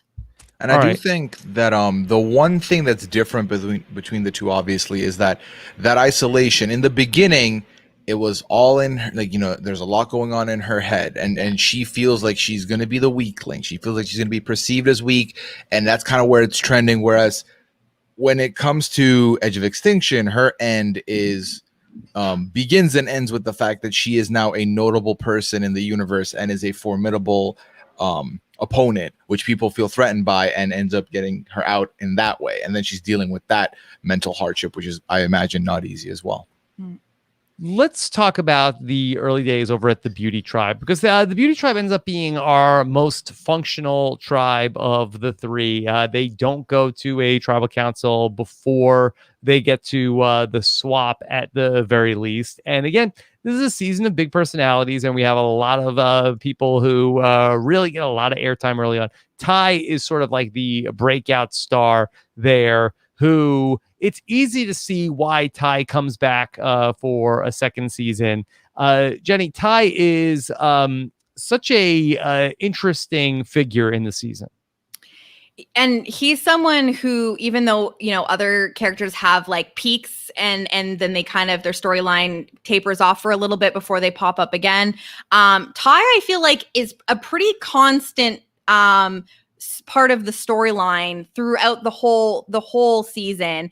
And we're hearing a lot about his kind of internal, like, he's an interesting character because he's struggling so much morally throughout this season, which I think is something that doesn't really maybe get talked about enough in Survivor. Like, I think that there's a lot of discussion about like making the right move and, like worrying about getting blindsided and stuff like that. But I don't feel like we get quite the same sort of conversation about like, working with people that your morals don't align with, and trying to like, compromise like your heart and your head. Well, we get this with Aubrey as well, but I just found that the way that he talks about his journey and his experience through the game is like really, really interesting. And like he pins it up at the end with like his like metaphor in the final tribal council, but he's just like such a fun presence. Like, he, at the beginning, he's like, why am I on the Beauty Tribe? Like, I'm bald. And he's like, well, maybe it's internal beauty. And it's like, I really feel like, not to be too corny, but like, it's really true. Like, he is like such a beautiful human. And the storyline of like how like him and Mark the Chicken, oh my god, like Mark the Chicken, so much Mark the Chicken, like so much. And I don't know, I just think that like, aside from like people's opinions of him and how he was maybe not fully confident in himself and flipping back and forth and not always sure about what he was doing and a little bit all over the place with his strategy, like not a single person walks away from that season with a bad thing to say about Ty. Even Scott and Jason, who got royally screwed by him, find him lovable. And I feel like he gets dragged the hardest at the final tribal council. Yeah, but they also know they're not voting for him. Yeah. And so like they're not trying to like they know he's not going to win, so they're not like trying to hurt his feelings, but they're just I mean that's more so just them trying to flex like their own skills. Like, oh, I don't know. Yeah. Can we stop down on Mark the Chicken? Please. Mark the Chicken survives Survivor Kaoh Rong, which is more than you could say about a few of the cast members in terms of the status in the game. Mark the Chicken makes it through 39 days unscathed. Mark the Chicken, also the only animal, I think, to ever be present at a final tribal council. Like, straight up as part Beast of the Mode final Cowboy got final cooked. Mark the Chicken did not. Oh my god, Rob. Yeah. Oh boy. Yeah, over spices with Beast Mode Cowboy, not with Mark the Chicken either.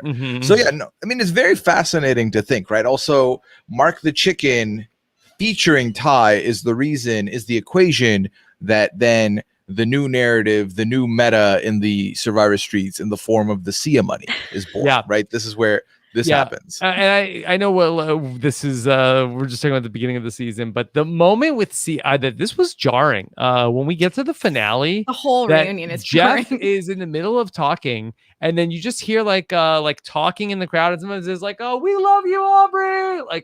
And then Jeff's like, "Wait, what? Oh, hold on." And somebody is standing up, and I remember in the real time thinking, like, "Oh my god! Like, is there like some sort of is everybody safe? Is everybody okay? Another medevac?" Yeah, is there like an intruder? Like, does everybody need to is everybody safe? And so that Jeff's like, "Okay, I know what this is. Okay, this is a very special thing." And Sia comes up and just starts talking like in the middle of a segment, and Jeff tells us like that this was not supposed to happen in this way. Jeff is like totally thrown off after that happened, and the Sia prize is born.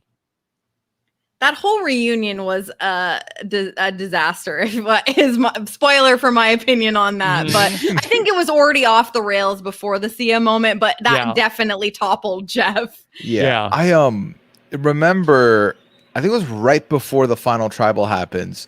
Jeff, like live from Studio City, Jeff's like, "Yeah, and we're gonna have a guest at the final tribal. Stay tuned to see who it is. I don't know." And it was Mark the Chicken. Mark the Chicken was he overhyped it. He overhyped it. I'm like, wait, who's the special guest? I'm trying to remember. If I hadn't remembered him saying that, I would have known, because not like he said it at Final Tribal. And also, Mark the Chicken is a guest here tonight. Like, that wasn't said. So it was definitely a very interesting segue from him. But yeah, no, Mark the Chicken, again, survives, makes it through the whole thing, to the point where I love seeing the little scenes from Mark the Chicken jumping, eating the grub, and kind of like messing about. They really, this chicken really found a home amongst these survivors. Yeah. Brought him back. I love how like Ty lets him go at the final tribal council. It's like, "Yeah, I'm not bringing this chicken back to America with me." And then he's like, "Goodbye, Mark. Go along." And then like he just Mark just stands there. It's like he's not leaving on command. He's like, "I've just been hanging out near you for the last 40 days. Like, what am I supposed to do?" Yeah, Ty needed to get like a rock and be like, "Get out of here, you never come back. You're a stupid chicken. I hate you." And then Mark the Chicken turns back with a tear. Ty going dark again. Jeff said, unless you have a way to bring Mark to the United States, like this is where you say goodbye. Like, what like, I guess he could have technically got documentation from Mark, but at what cost? Would it have been worth? If he knew the Sia money was coming, he would have brought Mark home. I'm telling you. I think that's a lot of paperwork to bring a chicken to the United Random States. Chicken from Cambodia Probably. on a plane.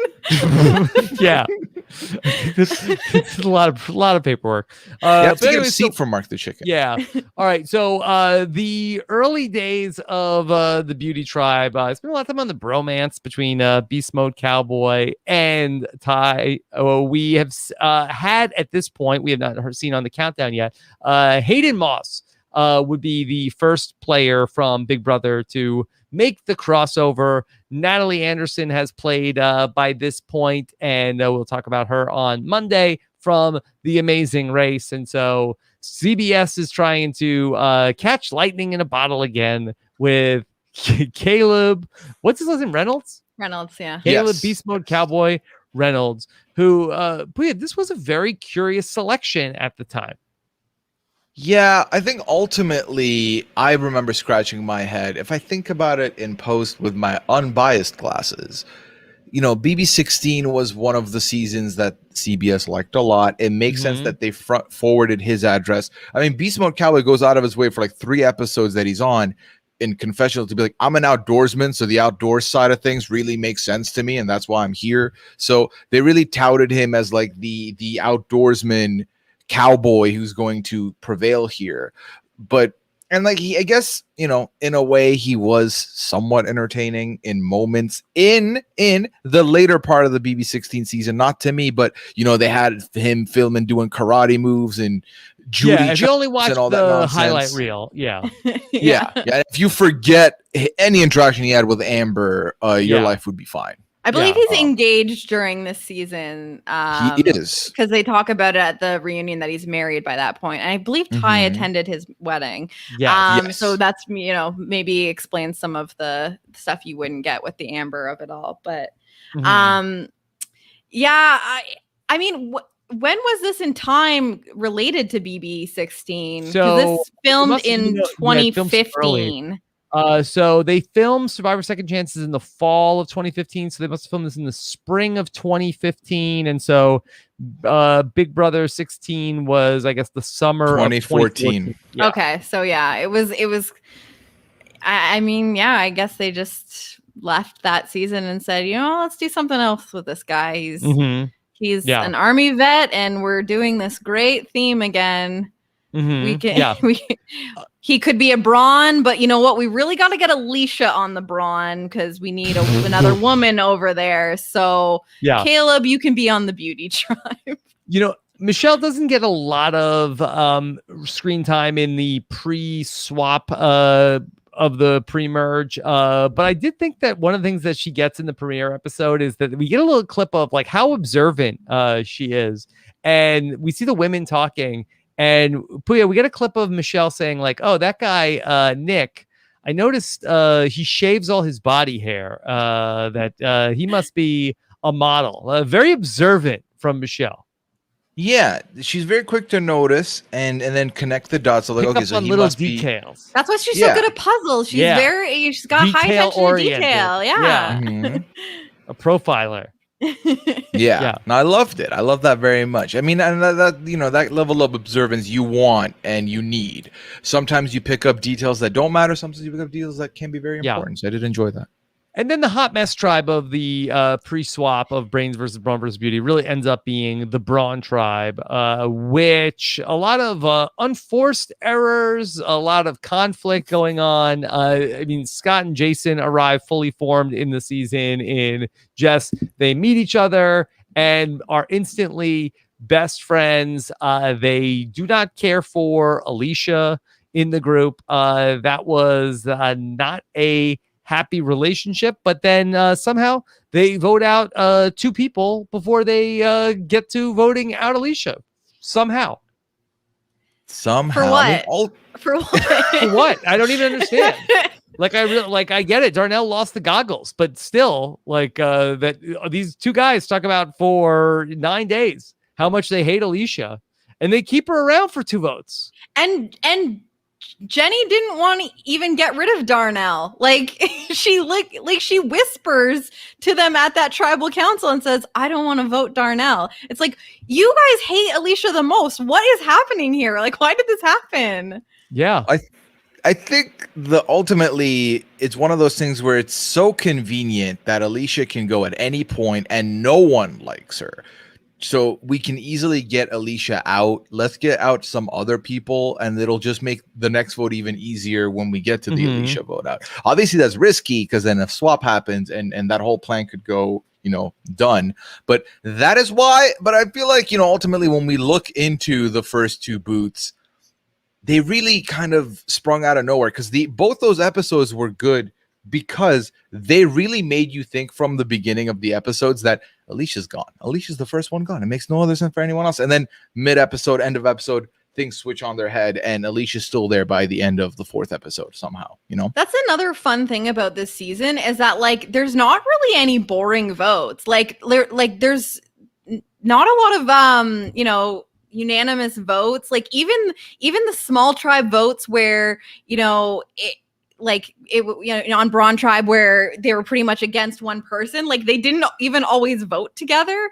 There was thrown votes and stuff. Like the counts were always kind of interesting and kind of made you wonder what happened. Probably the Alicia vote is the most straightforward. But I will counter that point, Jenny, to say there are 2 episodes that end with no tribal council due to medical evacuations. So okay, but the votes when we go, it's good.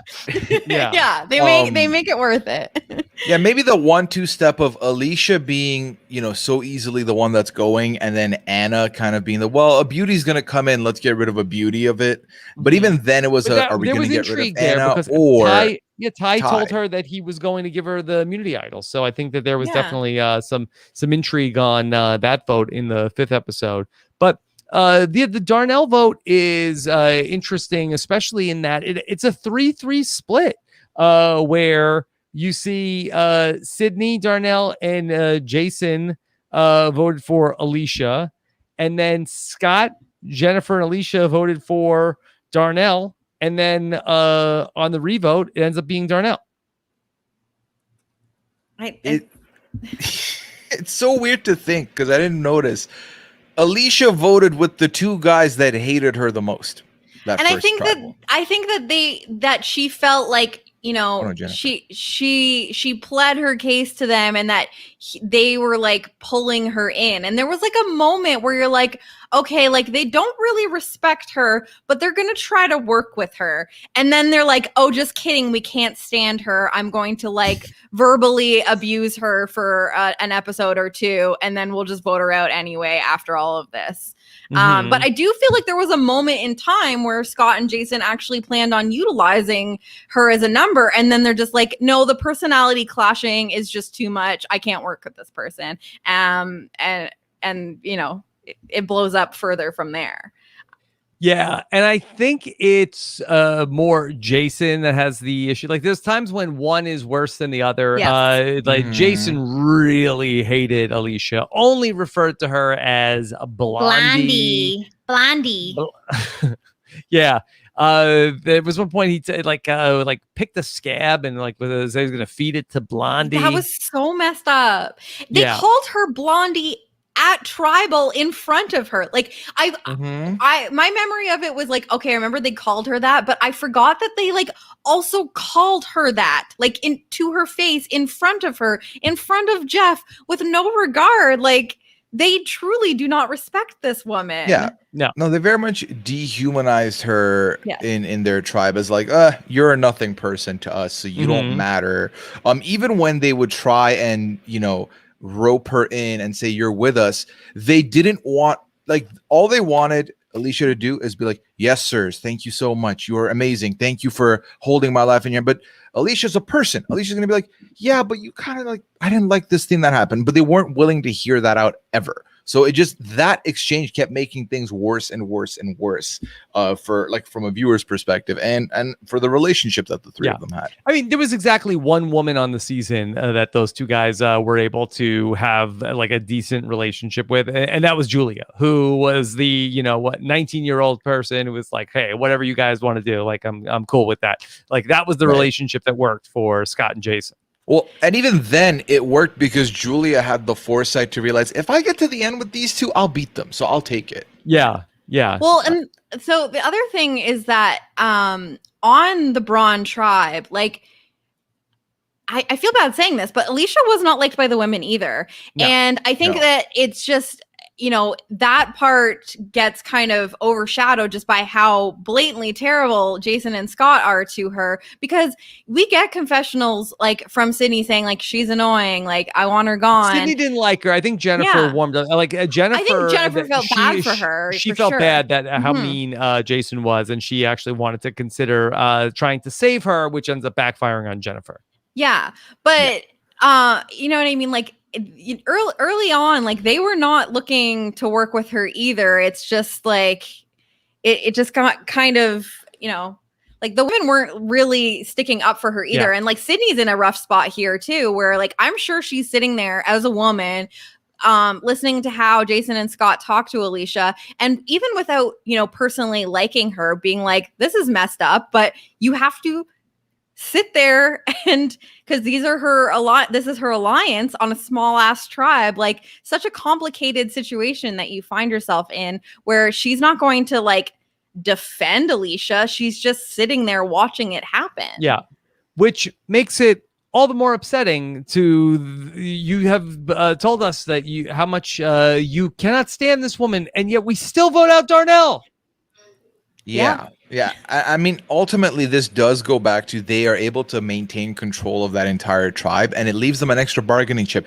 If we lose the next tribal, Alicia's always an option there ahead, which is good. And like this allowed them, because I do think Sydney ends up kind of ending up in this alliance with the two guys, but I think it was more so Sydney successfully infiltrated that entire that tribe and was able to navigate it and deal with them as long as she could later into the game. So it works out that we knew, well, Sydney now also solidly has a stay in the game as long as Alicia's here, because Alicia will always go before Sydney does. Yeah, and we talked about what happens to Jennifer ultimately in terms of the vote, but she suffers a much worse fate while she is in the game.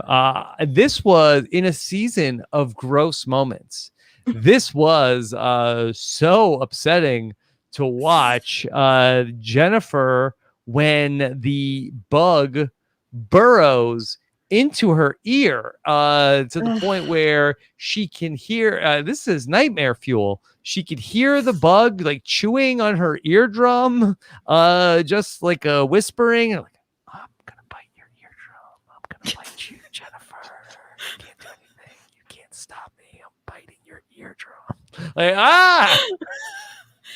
The edits of her screams are possibly the worst part. Like, oh my they were God. so jarring, where she would just be like laying on the beach and then she would just be like, ah! We're like, oh my God, this is so scary. You're not going to sleep tonight, Jennifer. You're welcome to the bug party. I feel Shout like out that's to all the also Jennifers. Anthony, like your Anthony voice, like whispering. Yeah, with like a taunting worm. Yeah. Yeah. I hated gross. that. Gross. Yeah, because like I think the problem with that compared to, and I mean, trust me, I hated all of the wounds and the pus. It was visually very upsetting. But I think there's something about the bug in the ear thing that you are really able to like imagine what that happen. I didn't know that. Yeah, and you don't you start to think about what that could feel like and what that would be like, and you want to go back to the place where you didn't think that was a possibility. I mean, it's like 40 other seasons of Survivor. This hasn't happened to one other person. This island was cursed. Oh, for sure. This beach was not a good one. Not a good one at all. Really bad. Yes, this was a burial site. Yeah, because I think ultimately the other reason why all of us are very grossed out by this bug over the other stuff. First of all, it's a tiny bug, and that tiny bug having that much impact is wild. And the other thing is, unless you're rocking earplugs to sleep, which Dr. Boris does, I don't. The idea that my ears are always exposed, or because it's too noisy. Oh, because she is a light sleeper and I am awake. Yeah. So I thought it was a bug prevention measure. Well, it should be now. If I watch this, now I'm gonna borrow a pair. I'm gonna sleep with earmuffs on from now on. Don't a lot of them wear the buff over their like face to like block out the light too? Yeah. Like, but that bug was so small, like he could get that thing could get wherever it wanted to go. And I mean, do you want it to be a smaller bug or a bigger bug? Like, I think a bigger bug. Yeah, I think you could have a better chance to pull it out. Well, yeah, it's not gonna get. It's probably not gonna hang out there as long because there's not a big enough apartment for them. You know. So would you rather have your ears invaded by a microscopic bug or by a tarantula? Oh my tarantula! or would you rather fight a giant tarantula and get your ass beat and then never have to deal with bugs ever again? Oh, that's hard because I feel like a tarantula would be a scary one to face if it's a big one. So, but I would still take that over the like you couldn't literally. They had to wait for this bug to get bored of Jennifer's ear and head and come out. Yeah, it had to finish eating all the. You think it would have been like, oh man, it's flooding. I better get lower. Like drown the bug. No, I don't know if that's how that would work. Homeboy is like clinging to something in there. Like, I don't think the water is touching that. I don't think the water is going to be able to penetrate and flush it out. Like, I really do think that was the only way it was going to come out, is it was just going to have to crawl its way out, unless, and this is something I don't know why we saw medical, interfere so many times. Where was Dr. Joe, Dr. Rupert, anybody with a flashlight? Yeah, a flashlight and some tweezers or something, a Q-tip perhaps, like bug spray, anything. I feel like there's something that could have been, and I don't know the timeline. Outside the box. But I feel like it was at least a day that she had this going on. It was. Right? I mean, she was going to bed at night and saying how bad it was. And it was the morning, and it was like Sydney and Jason and Scott working on her. Then bring Dr. Peter over. I felt a huge sense of relief though when it came out, because my empathy watching this happen, I was the tension. I felt tense the entire time, even knowing the result. I'm like, please get it out, because I was picturing whatever sound she was hearing. I don't ever want to know what that experience is. I hate bugs so much. I don't want one in any of my orifices, like, ever. Like, that's not an unpopular request. Yeah. I co-sign. Yeah. All right. Let's talk about the climactic episode number 4 of this season, where we ended up seeing so many people go down in one challenge. Never before or again in Survivor history do we have anything like this, where we have just like a brutally hot day, a challenge that went on seemingly forever, of like digging in the dirt for, what was it, like a bag of balls that you had to throw for a puzzle, for like the dumbest reward ever, spices, playing for salt and pepper. That'll make your rice very tasty. So I remember the discussion of this being like, Caleb got medevaced for spices. And so I forgot that the first place reward did also include coffee, which I think is worth playing for. But did they not get worth that? dying for? No, and then I remembered while watching it that they were already eliminated from getting the first reward. They got second place. They were just trying to get the salt and pepper. I think it literally was just salt and pepper. And as worth it. Not as worth dying. Coffee. Yeah. I would die for some coffee. So if we see in this challenge, I think what we forget about Puya, it starts with Debbie going down. That Debbie feels like she's having a heat stroke, and medical starts working on Debbie as the challenge is going on, and they're working on Debbie, and eventually she makes a recovery. But it's almost like people are not paying attention to the other people that are going down, where we ultimately have Sydney, and then finally Caleb at post-challenge ends up falling. Yeah, I think that they really built us up to, for me personally, in that moment, seeing Debbie go down, it was like, oh no, okay, so Debbie is a little bit, she's suffering here, but then she seems fine. I'm like, oh, amazing, they fixed it, everything's good. So it completely removed the idea that someone else could go down. And then it was like a domino effect, where then Caleb's down, then Sydney's down, and there's all these things happening simultaneously, and it was a lot to deal with. I forget, and feel free to remind me, did we know, did people know, were there whispers that there were 3 medevacs this season prior to the season coming in? I was thinking about that before. I feel like that we did hear something that there were 3 medical evacuations from the season. Don't they kind of tease that I feel like in the premiere, when they're teasing like what a brutal season it's going to be, I feel like we saw some previews of medical coming in. They told us about how brutal it was, but I forget if it was either a Redmond thing or if it was in some sort of a actual Jeff interview that they talked about how there were a number of medical evacuations in this season. Yeah, because I remember being privy to that information because we used it in the draft we did of bonus points of who do you think might be medevac, which is a horrible thing to do. Oh my God. How about this? That in the early going of the season, that we see Peter and Liz in the water, and they're talking about working with Joe and Debbie. And she's like, oh, Joe, that's my number one pick to be medevaced out of the season. I put that in my notes because I was like, what? Liz freaking witchcraft. Yeah. She put a spell on him. Oh my gosh. That she was really pissed off at him. So about the water and the fire.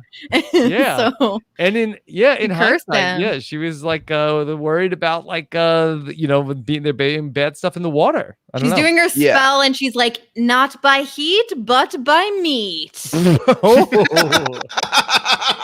Jenny, I feel like you know all the spells.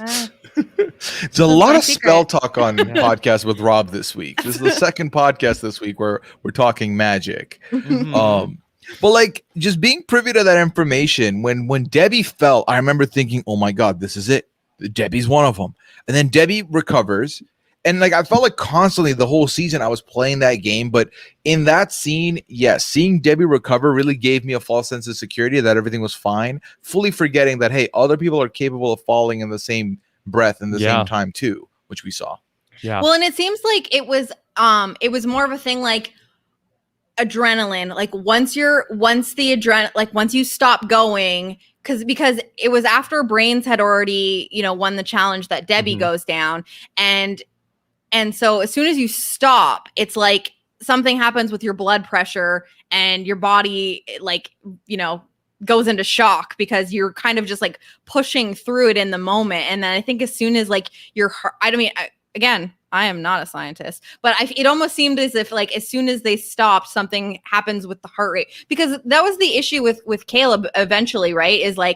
Is his blood pressure and his heart rate was like really bad. Why they eventually pulled him, like he was definitely overheating, but it was affecting his like heart rate. I think that Jeff has said, and I think he sort of like alludes to this in the reunion. I mean, this is, I think, as close as they come to like losing somebody on Survivor from one of these competitions, where that, we talked about Puya when Russell Swan went down. But that the Russell Swan thing, I feel like that in comparison, that I mean they did not like treat it with like they were very worried, but this was like that you saw like panic on the faces of everybody involved here. We got to see behind the curtains on everything. Like at one point, Jeff yells out, "Everyone is essential. Everyone's essential now." Like it got very serious very quick. Like the cast is having to pour water on people and fan and do things. But like the issue I take with it is that Jeff never stops hosting. And it made me personally uncomfortable while Dr. Joe is like straight up doing his goddamn job and is like, they talk about it at the reunion where it's like that Jeff could tell it was very serious because Dr. Joe was no longer talking through what he's doing. It's like, Jeff, pick up on that cue. Like the hosting thing needs to stop. Like you can get the footage, whatever. The camera people are there, but it was weird as if he was like narrating what was going on while the emergency was taking place. Yeah. It wasn't my favorite. Well, it's okay because that it is all going to work out, or otherwise you would not have ever seen this footage or season of Survivor. So there was no version where it didn't work out and Jeff was hosting it. It just felt like inappropriate for the situation. Like the other medevacs where it was like not like a high emergency type situation where it was like, we're checking out your stuff, this is concerning, you have to go. Where like this guy is like completely like unconscious and is going to be put on a stretcher. Like I don't think that Jeff needed to be doing his hosting there. Like he didn't need to be crouched down next to Dr. Joe asking him questions. It's like, this is very clear that there's like a lot of stuff going on.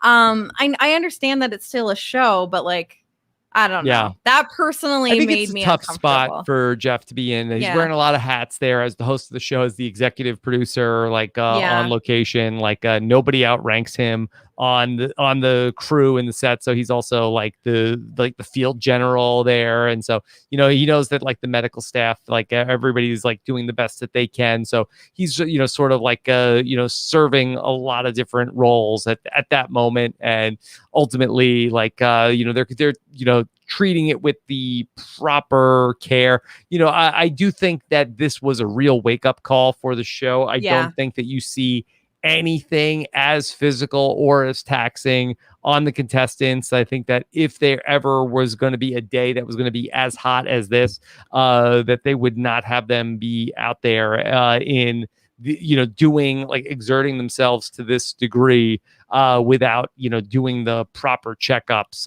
on the contestants. And I don't necessarily know if anything, because I know that everything is like planned ahead of time. So I don't necessarily know if they like did any sort of pivoting after that particular challenge. But I did take note of the challenges after that. And like it did seem like they were a lot less intense, like direct sunlight, like deeply physical things. Like there was stuff like integrated with like going into the forest and like at least portions where you're in the water and you're not just like in the hot sand digging.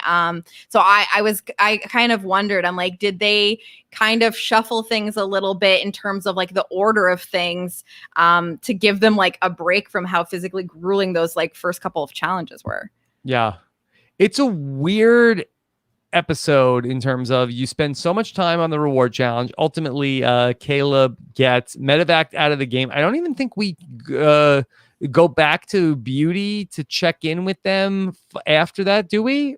I think we just get confessionals about them saying like now, because I think Ty or Nick either, or I think Ty says something like it was the girls. The girls are very tight, and now they can basically pick off me or Nick. Now that Caleb's gone, because just very abruptly we go to immunity. It's like we go from that, and then we go to immunity, and then the Brawn tribe loses immunity, and then you know we cut back to the Brawn tribe, the dysfunctional Brawn tribe again after the challenge, and they're talking about how like well. You know, what happened? Alicia says like, well, I tried. And then Sydney corrects her. Oh, we tried. Yeah. That was like a snippet of Sydney's kind of frustration with Alicia as well, that we don't see quite as much as Jason and Scott's. Yeah. Yeah. And ultimately with them, it was like the minute Sydney was the one who said you knew it was foregone. Like if you don't have Sydney, you have no shot at staying. Yeah. And Jeff tries to see like, oh, well, we could have a tribal council here if you want. You know, let's. Actually, I think it might be Jason who says we don't need to go to tribal council. Jeff says, I'll do it if you want, but Alicia has to do it. She's like, no. Not that would be giving up. That would be giving up. I'm not going for it. And then they just cut to the tribal council. Then they go right to tribal council. Yeah, they didn't even go back to camp. Not care. They're like, we don't even. There's nothing to edit here. Yeah. There's no conversations that were productive. I love the pettiness from Alicia, because Alicia probably knew there was no world where she's staying. She already knows where the idol lies. It's fine. But just to stick it to them one last time, I did enjoy that. Yeah, make you go and do the whole thing, talk about it. Yeah. And get her proper ending. Like, I wouldn't want to go like that either. Like, even if you knew it was a foregone conclusion, like, vote me out the right way. Give me that respect. Like, yeah. You don't know who could be medically evacuated the rest of the day. Yeah. Someone's cut could like spew pus at any moment. Right. The other thing that happens with her that we didn't mention is that she actually is the one who finds the clue to the hidden immunity idol. And then ultimately she tells Sydney about it, but then Sydney betrays her and then tells the guys about the clue for the hidden immunity idol. And they ultimately find the idol and then like kind of box her out and take the idol from her. I do think that was kind of necessary from Sydney as well, though, because they saw her and Alicia looking together. So, I mean, she had just seen Jennifer get voted out when it should have been Alicia, simply for, you know, guilty by association by trying to help Alicia and throw Alicia a bone, and then, you know, kind of screwing herself over like that. So I do think that once the guys see that, you know, Sydney and Alicia are like in the forest together doing some digging and stuff like that, she kind of has to go and tell the guys like what happened and what information she has, because otherwise she's looking mad sus. Well, so I think that And if Alicia's the one who ends up with an idol, like That's bad for her. that's bad for Sydney, right? That's very bad for Sydney. I will say real quick, because we haven't talked about it quite yet, this like 3-step plan to get the idol with the find the thing, and then there's a key, Oh and then my the gosh. keyhole you got to find. I do feel like the only person that finds this idol that doesn't end up getting cuts from it or pus is Scott, and that's because he's He's 7 like foot. 8 feet Mhm. tall. So he just kind of like raised his hand. The other two had to like scale and had to deal with cuts. So Yeah. I do think, because I can't Yeah. remember, and Rob, you as the resident historian here, has there ever been another idol clue that's been 3-pronged like this since, or no? Yeah, I don't think that they have done too much more. I think it's in the season since this, I think it's been sort of like you find a clue and then the clue to the idol. It's Yeah, so and it's much more more, like new ways. extra. Like Yeah. in such a massive way. Like in other seasons, you just like walk by a tree that has a knot in it, and then you're like, oh, sick, an idol. Like, and these people are, like scraping Yeah. up their entire body, scaling They've really trees. streamlined it since Survivor Kaoh Yeah. Rong in the last 5 years. Oh yeah. They Yeah. really went all out on this whole season. They're like, we're gonna make this the worst, and this is like it's a terrible time of year. Yeah. It's super hot. Also, you're climbing trees. Like, Yeah. just And then doing it after all. we film it, we're gonna make you wait to have it go on the air. We're gonna film put on torture you another for a season. year. We'll Yeah. overshadow you. Yeah, it's a good thing they didn't do buffs for this season with a big number of the season on it. That would have been not a great way to go. I mean, it's a look Oof. though. Yeah. I mean, Yeah, they get the buffs, and they're like, wait a second. Why are we 32? Well, they thought they were 31 Yeah. when they filmed it, and they end up being 32 after they switch things around to fit in Survivor Second Chances. But all right, so after we have this episode where Caleb and Alicia end up going home, then we get to our swap, and I do feel like that things get pretty interesting at the swap. Of course, that Jeff tells us that hey, we were going to swap at 14, but. Ultimately, because we had Caleb medically evacuated, now we're gonna send somebody to I forget which beach they went to. I think It was the Braun Beach. Yeah, Braun Beach, basically Exile Island, and then they'll come into the game. And this is always fun when they do this. We see that it was Julia who draws the short straw. She ends up going away, and we end up with, as Puya was mentioning earlier, 2-2-2 on one tribe. I believe it's Neil and Debbie. It is Nick and Michelle, and it is Jason and Sydney on one tribe. And then the other tribe ends up being 3-2-1, where we have 3 of the brains in Aubrey, Joe, and Peter, 2 of the beauties in Anna and Ty, and then Scott is the only Braun tribe member. And because Julia is coming to whatever tribe is going to lose the immunity challenge, this puts a big target on Anna. yes. And real quick, this is why I loved the breakdown of the swap here. Because yes, it was a 2-2-2, but it wasn't like it was Neil and Aubrey. It wasn't Joe and Debbie. Like every single dynamic from every single tribe was like the opposite person. Like Jason and Scott did not end up together. Love that. Thank God. None of the 3 beauty girls ended up on the same tribe together either. Like I love that they also had a new dynamic they still had to like work over. Like getting to see the Nick and Michelle dynamic was also great to see. So I did love that as well, where it kind of was more of a marriage of convenience for a lot of them, and then was Yeah. a test of are we close, because we weren't until this point. Yeah. And a lot let's of just- relationships grew from that phase of the game. Like, Mhm. like that's, like I don't think that Aubrey grows as close to Joe No. as she does without that phase of the game, Yeah, well, let's talk about the 2-2-2 tribe, because I think that is the quicker one to talk through, and we'll talk about where all the action happens on that 3-2-1 tribe. So we see at this point in the game, this is where some of like the best early Michelle stuff comes out of, where that her and Nick are seemingly allies, even though we saw people in the beauty tribe talking about that Nick might be voted out. And while Nick has made some relationships with Jason, that he's trying to tell Michelle and loop her in on what's going on, and a little bit that over explaining some of the situations to Michelle. And I think we get some really good Michelle moments of both. We get in these early episodes both bro I know and I don't need to be carried, bro. I forgot how like there was like a pause. Bro, I know. There was a pause between I don't need to be carried. I don't need to be carried, bro. Yeah. Bro. Yeah. She's the best. Yeah. Yeah, we get some Mayo-splaining like from Nick in this situation where it's like he's really, you know, he's in control. And this is just like one of the first indications of how you know, Michelle, the perception of Michelle from other people is that she needs to be carried, that she needs to be told what to do, and you know, she uses this to her advantage. Yeah.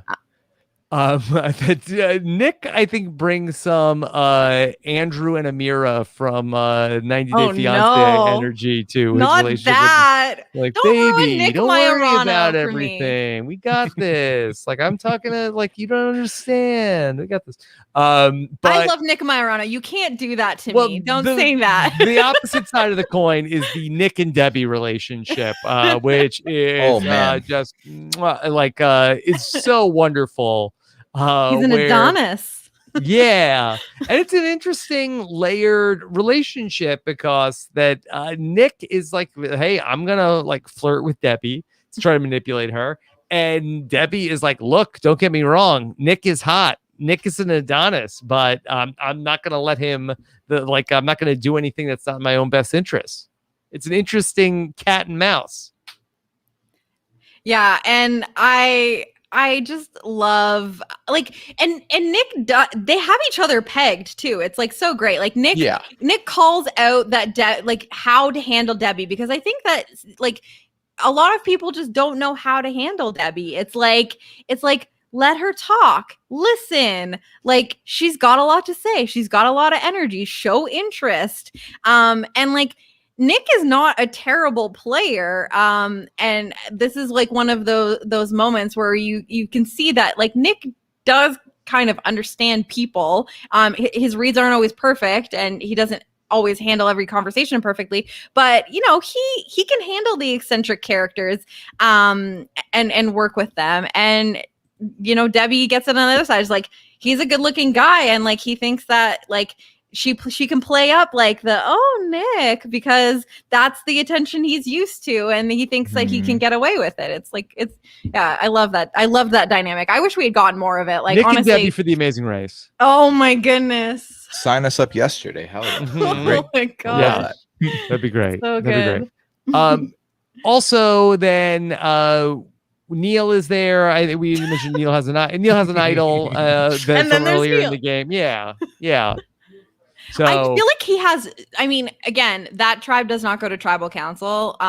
So there's not much of a storyline over there, but like, I really feel like there's no storyline for him at all. Like even Jason, who doesn't have like much of a storyline on that swap tribe, there was at least like conversation of like, I feel, I can't remember who said it, but someone's like, I don't really like him. He's kind of like gross and not fun. Like, he complains a lot and he just hides in the shelter all the time and stuff like that. It may have been Debbie actually that said that. But like we really yada-yada'd over Neil's presence in that. Yeah, you know what? That swap tribe. If Neil, he gets the medevac, but I mean, he really doesn't have like too much of a story. I mean, he just tells us how great he is, Puya, but I feel like that of the many characters in the season, I feel like that Neil is not somebody that is really a well-defined character. Yeah, I think this season, there were a lot of self-assured people. You got Nick, who felt himself, Jason felt himself, Scott felt himself, Neil felt himself, but then the rest of them, I feel like, oh yeah, I mean, the list, you know, I could still add a couple more into that. And I think that ultimately the rest of them had an and or a but and an interesting element to them, to their storyline, to their dynamic. Whereas with Neil, you weren't really getting that. Like everyone else was talking, boasting, and then doing something for it too, of like trying something, whether it was good or not. Like we'll leave that up to interpretation. With Neil, it was kind of nothing. It was kind of nothing. He wasn't really like, oh, I've got everything wrapped up and here's how I'm going to do it. It was just kind of like, I'm good.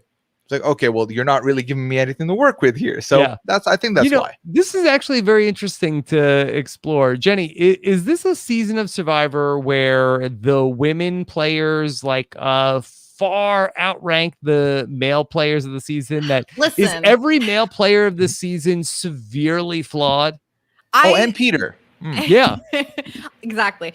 I was not going to start with that because I know that people aren't going to like to hear this, but you're not saying every male player, but this particular season, one of the things that is so fun and different about it is that the women are incredible and are playing circles around the men, and there's really no male hero in this story. Even Ty, who has like a positive edit, and he's you're kind of rooting for him, and he's clearly a good person who's maybe getting caught up in the wrong crowd, and he's dealing with his emotions. Like he's an imperfect player and is not edited to be in control of anything. Like he seemed to be a power player because of the advantages he has and where he's found himself in alliances. But in terms of like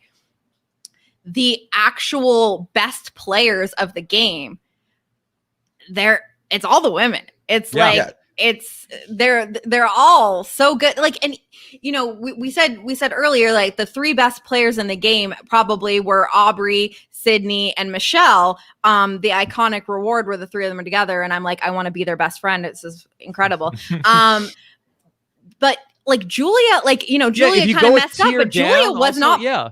But like for an 18-year-old like young woman, she was doing an excellent job. And even like kooky ass Debbie like was not completely out it's not like she had zero strategy or no like concept of what was going on in the game. Like she was in an okay position, or could have been in an okay position, and just kind of screwed herself by how she was handling some conversations. I'll even add to that Anna Kate, who ends up going out here right after the swap, who goes off to have many kooky adventures in the real life. I think she gets a very favorable edit here in the season, and I think she sort of just gets like, oh, she the queen who was swap screwed. Well, yeah, and like so we see at the final tribal council, like Julia says to Michelle, like, you are like the weakest girl on the beauty tribe, and I really think that the way that the pre-merge was packaged to us was that Anna was running things over at beauty, and we really she didn't really do anything wrong in terms of her game. Like, she did kind of get swap screwed. So what does it look like if she makes it out of that situation? Yeah, like everything that I feel, knowing all the information I know now about Anna aside, and only looking at this as like the only time I ever see Anna beginning to end, she full on gets like her vote out is literally comes down to, oh, well, the person that I exiled was a beauty person, and we don't want 3 beauties on this tribe if we lose, so we're gonna get rid of a beauty. And then it's a matter of, okay, well, and then we keep Ty. Like, we want Ty to stay. So that's what happens to Anna, right? Whereas if there wasn't a swap, if the swap shook differently, Anna could have been in a decent spot, especially because we found out that Caleb's sudden evacuation caused this to go from 2 tribes of 7 to this new formation where someone was to be exiled. So that could have changed some things. But I mean, then you look further, right? I think Liz is someone a lot of people have talked about where like they liked Liz. They thought Liz had a lot of promise, and Liz kind of got screwed. And if Liz was to come back, there could be some stuff going on there with Liz. So really, as far as, comparing the 2 genders in this season, one beats the other so much and so heavily, and it's not even close. I think it's probably between this and One World, the 2 seasons that have like the biggest disparity between the like average player skills of the women and the men in the season. No, Micronesia, easily perhaps. undisputed. Yeah. Micronesia would definitely be there. Yeah, get Mike Bloom 3. ready for the list. Okay. What's happening? But yeah, so Anna ends up going out. Peter is like the center of everything once again. Joe and Aubrey don't know if he can trust him. Once Julia Sokolowski comes in from the Braun tribe, he's like trying to throw Joe Del Campo under the bus. Joe really hates this guy's guts, that he can't trust him. This also like came on the heels of Joe Del Campo being sort of like thrown out there by Peter as being like, look, I can trust Joe. He's a old school police officer. He's not going to ever lie to me. And Peter is getting blindsided. So no love lost there between Peter and Joe. But there's an interesting decision that has to be made of, are they going to vote out Peter or are they going to vote out Julia? And the thing that I thought was really interesting on this, Jenny, is that it is a 6-person vote here. So was the plan for the Brains to force a tie here? Yeah, well, I think that maybe they could have been thinking about, did Julia have some sort of advantage when she was exiled on Braun Beach? Was there some sort of idol to be found? So, yeah, maybe the thought is just trying to cover the bases there. Because famously, Aubrey is going to vote for Peter, then cross it out. Well, she crossed Julia. Sorry. Yeah. She votes for Julia, then crosses out and writes Peter. But had Aubrey voted for Julia, this would be a 3-3 tie here. I wonder if there was going to be some sort of an idol flush, but what was going to happen next? So I totally understand why Aubrey did not want to go to Rocks for Peter. Mm-hmm. No, you don't go to Rocks for Peter. Yeah. Well, and never. Also that episode was kind of confusing because Joe doesn't end up, because Joe throughout this is kind of like, we shouldn't be turning on our numbers, like this is not what we're doing. But so originally I think he probably would have been wanting to just vote out the next beauty that comes in, and then we have this, he gets wind that Peter is kind of stirring something up, and we get the awesome like Joe former FBI interrogation of Peter Bagensauce, where he's just like, that someone's like lying when they're like trying to explain themselves instead of just answering the question, and so he turns on Peter, but then he ends up come back around. Yeah, the devil, Yeah, and so I still am not sure that like, was Aubrey truly making the decision there of being like, oh, well, Joe really thinks that we're just going to vote out Julia here, but this is not good for my game. So like having that internal struggle of like, is this going to piss off Joe a lot? Like, do I just go with him? What does it matter? Did they think they had somebody else? Did they think they had like Ty voting with them? I mean, it's possible, but like, I just feel like ultimately all of this comes down to no one's trying to down a hill for Peter. Like, no one, like literally, he's given them nothing but grief from the beginning. Go ahead. I'm on the Survivor Wiki, and I'm seeing Joe and Peter next to each other for who voted for Julia, and it's like, it's Obama and Biden.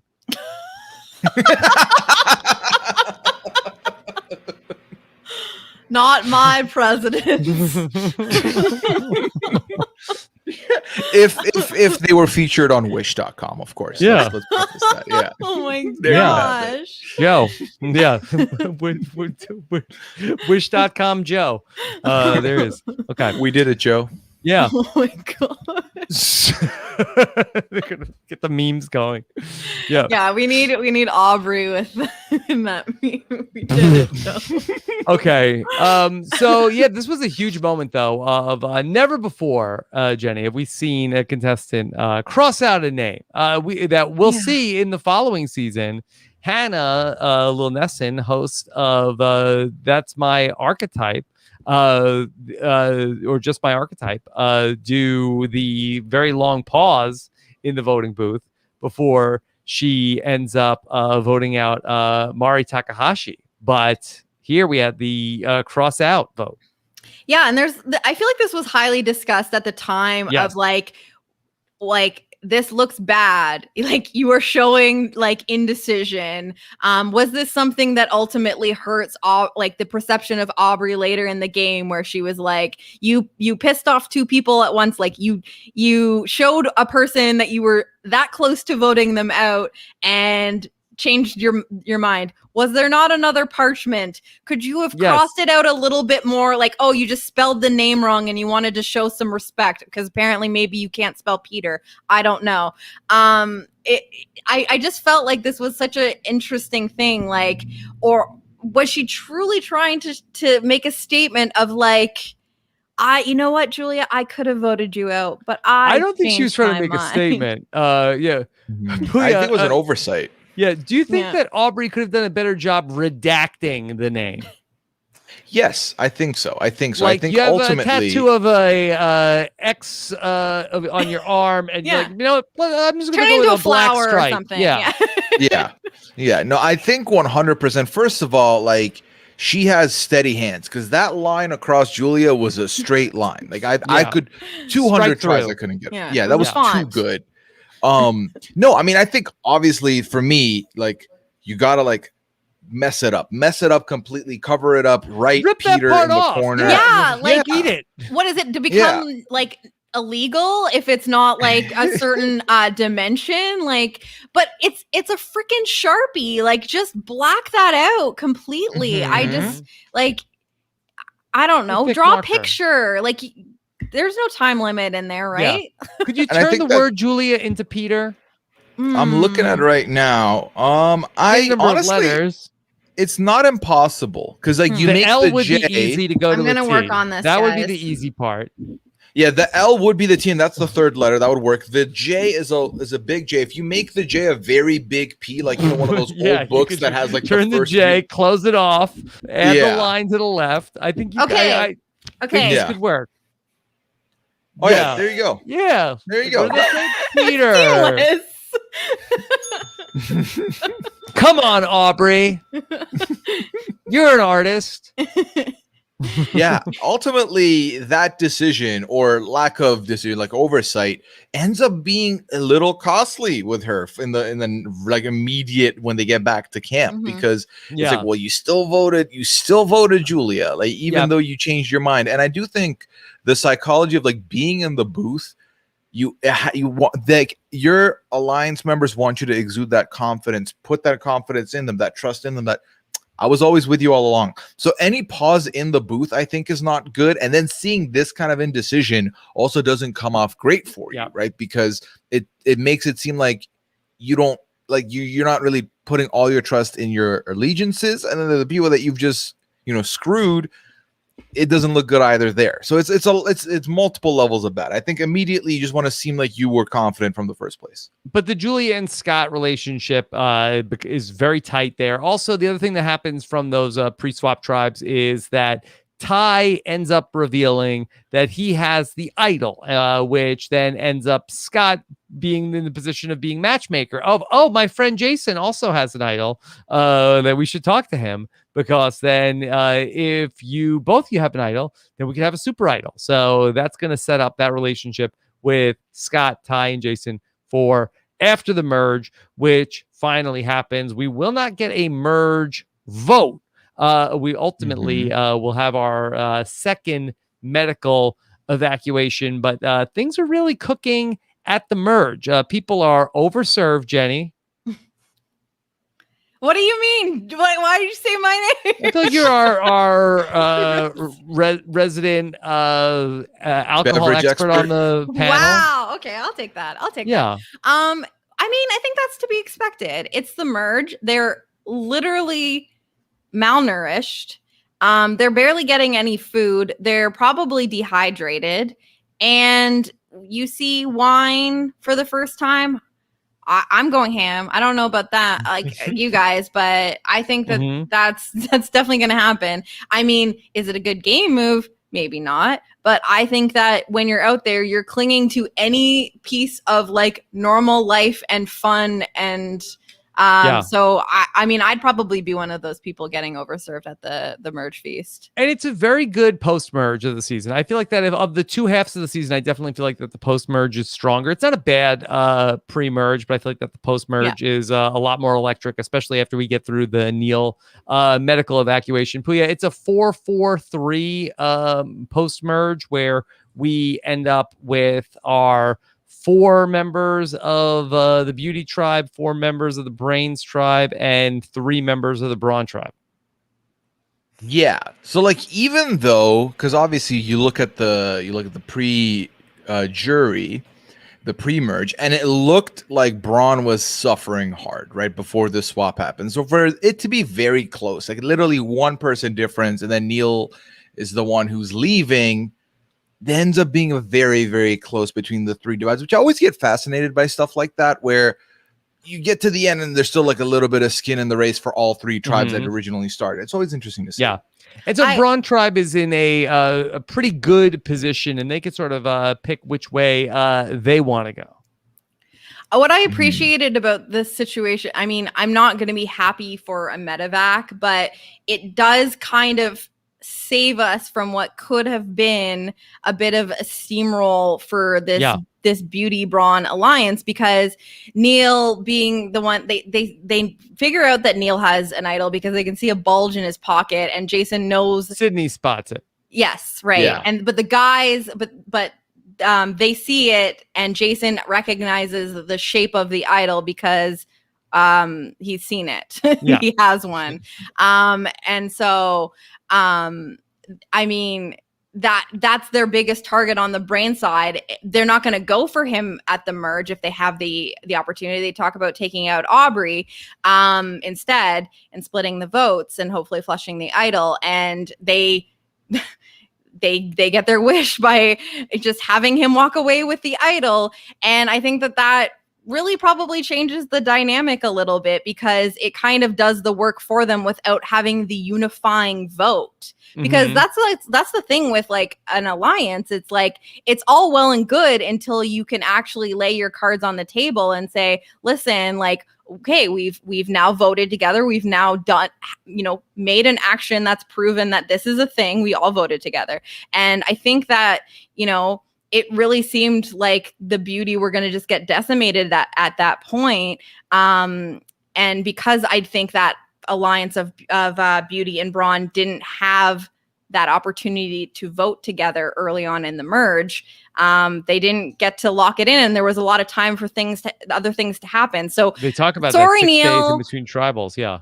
Sorry, Neil, but like, I mean, I do feel like this medevac could have been something that ended up making this post-merge a lot more interesting than it could have been.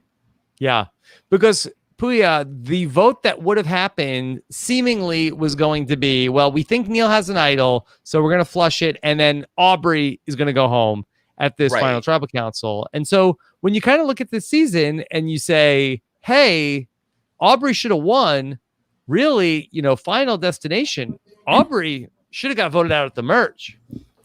Yeah, and that butterfly, like, that changes Aubrey's trajectory, in my opinion, because I feel like this is the beginning of the metamorphosis of Aubrey. Like, I know we've seen it leading to the merge, but Aubrey losing Neil and not getting an idol and having to literally start from scratch is where we get the Aubrey who goes on to do 2 more seasons after this. That the season ends up really shifting, I think, the point of view here to a lot of like Aubrey's POV on the season. And you really, I think you see this story mostly as told by Aubrey. This is where she gives her famous confessional about the, survivors like the Oregon Trail, where you go along and then somebody gets dysentery along the way. And of course, she's so good at all the metaphors, and she does a really great job of telling her story here. And then also where she doesn't get the idol from Neil.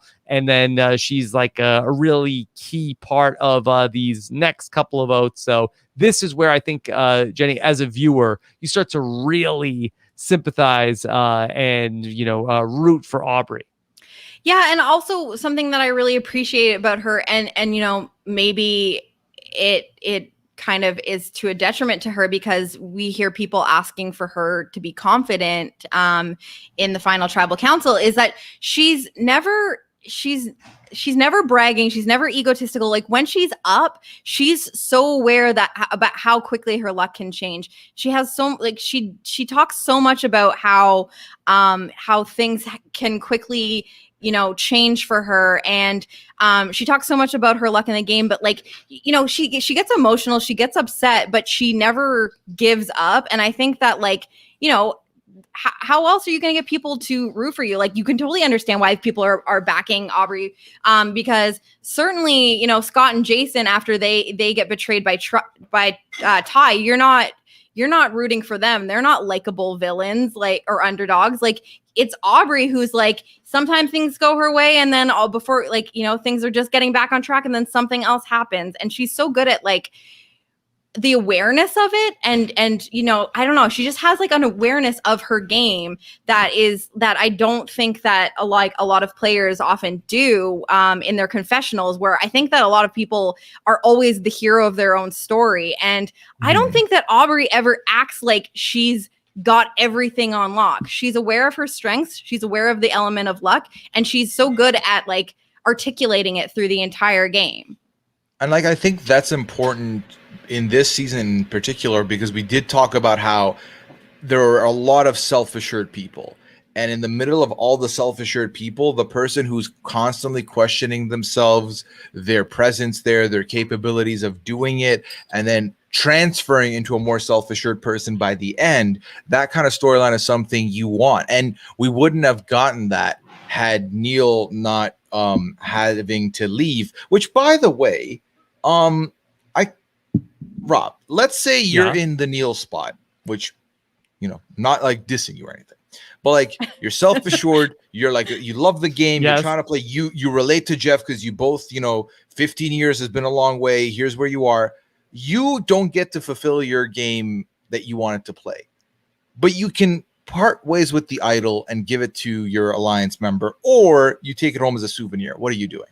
So selfish to take it home as a souvenir. I think we've seen two instances of this where a player is evacuated from the game and then ends up taking the hidden immunity idol with them. That is one, Neil here in this spot, and then probably more famously Colton in Survivor One World. And I feel like that if you're in a category with those two guys, I feel like you're probably not doing something right.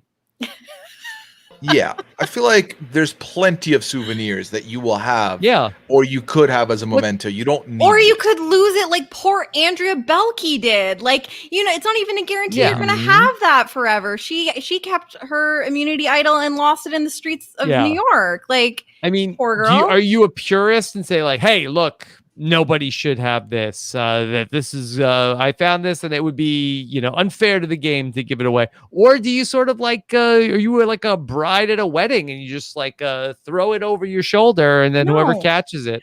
When you get voted out of a game like this, when your shot is over, and this, I'm talking from how I think that I would feel, or that you should feel.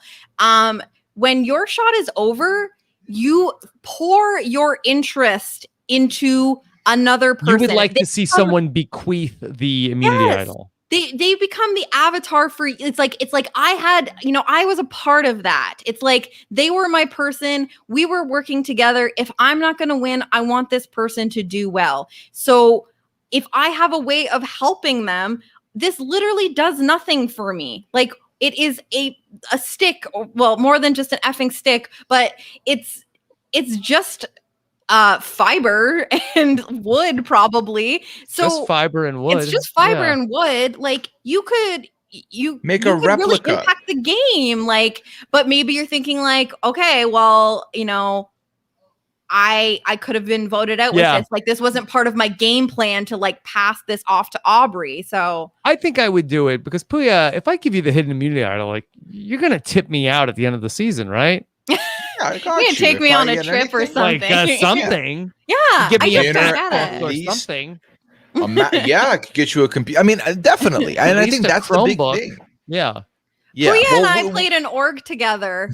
Oh, I'm just throwing that out there. Once upon a time, and I got voted out before and we're not talking about sequester. We don't talk about it.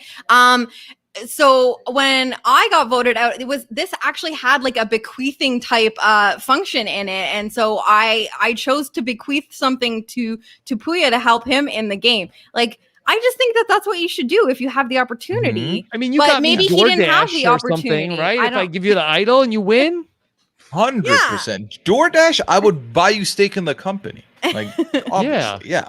I mean, that's the thing, is that I would want to be a part of.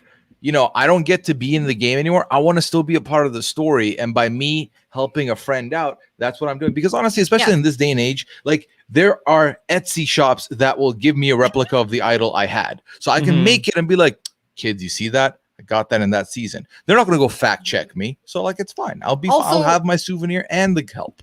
And Rob, you know this better than anyone else on this panel. You come home with more than enough things that you can consider souvenir from your experience on Survivor. Like, I don't know if it's something that can actually impact the game and it's still going on. I think I want that person to do well. Well, I felt like that they really added insult to injury on the Neil medevac when in the very next episode, the first reward after he was gone. All right, today's reward is who wants ice cream? It's an ice cream reward. Now that Neil's gone, we've put it off long enough. Yes. No, I love the idea that like ice cream reward. Someone on production like hated Neil and just decided that like, maybe that cut wasn't actually that bad, and he's gone. And it's like, now we're bringing out the ice cream. This guy, has been or maybe people like they thought they couldn't do it while he was there because he'd be like, "Oh, this ice cream is terrible. But this is this is not no three brothers. 3 brothers." Yes. Okay, the fact that I remember that is like, I thought it was 3 twins. 3 twins? Oh, is it 3 twins? No, it's probably brothers. 3 twins makes no sense. But also wouldn't put it. Yeah. And I'm sure Neil's a nice enough guy. We're just talking about what we saw on the episode. I'll learn to forgive you after what you said. It to is Michelle. 3 twins. Yes. Oh, there you go. Okay, well, Puya, you win. Puya, I hate that I knew I corrected you. That's worse than thinking it was 3 brothers. You're the Neil Gottlieb expert on the panel. Neil Gottlieb, congratulations. Yeah. There you go. Second chances too. I already got a gig. Add that to your bio. I will say that I was after Neil got medically evacuated. I also remember he was the mayor of Ponderosa then, and in his Ponderosa video, he was on the rowing machine, I'm training for my second chance to come back. Oof. And not joking, he's earnestly hey, yeah, I'm out of this game, but I'm already training for when I come back. Well, yeah, and imagine, I feel like I'd be sad for Neil now when I imagine the fact that he literally watched a bunch of people from his season go back to play multiple times. Caleb, who got medevac, got another chance. Medevac way earlier in the game. Neil at least had more. Yeah, I could see Neil being like, okay, I got medevac from the game too, and I had an idol at the time, and it was the merge, and Caleb, it was the 3rd episode or something. Neil was way more of a game changer than Beast Mode Cowboy. Yes. Yeah. But what are you gonna do? He was voted off of the jury.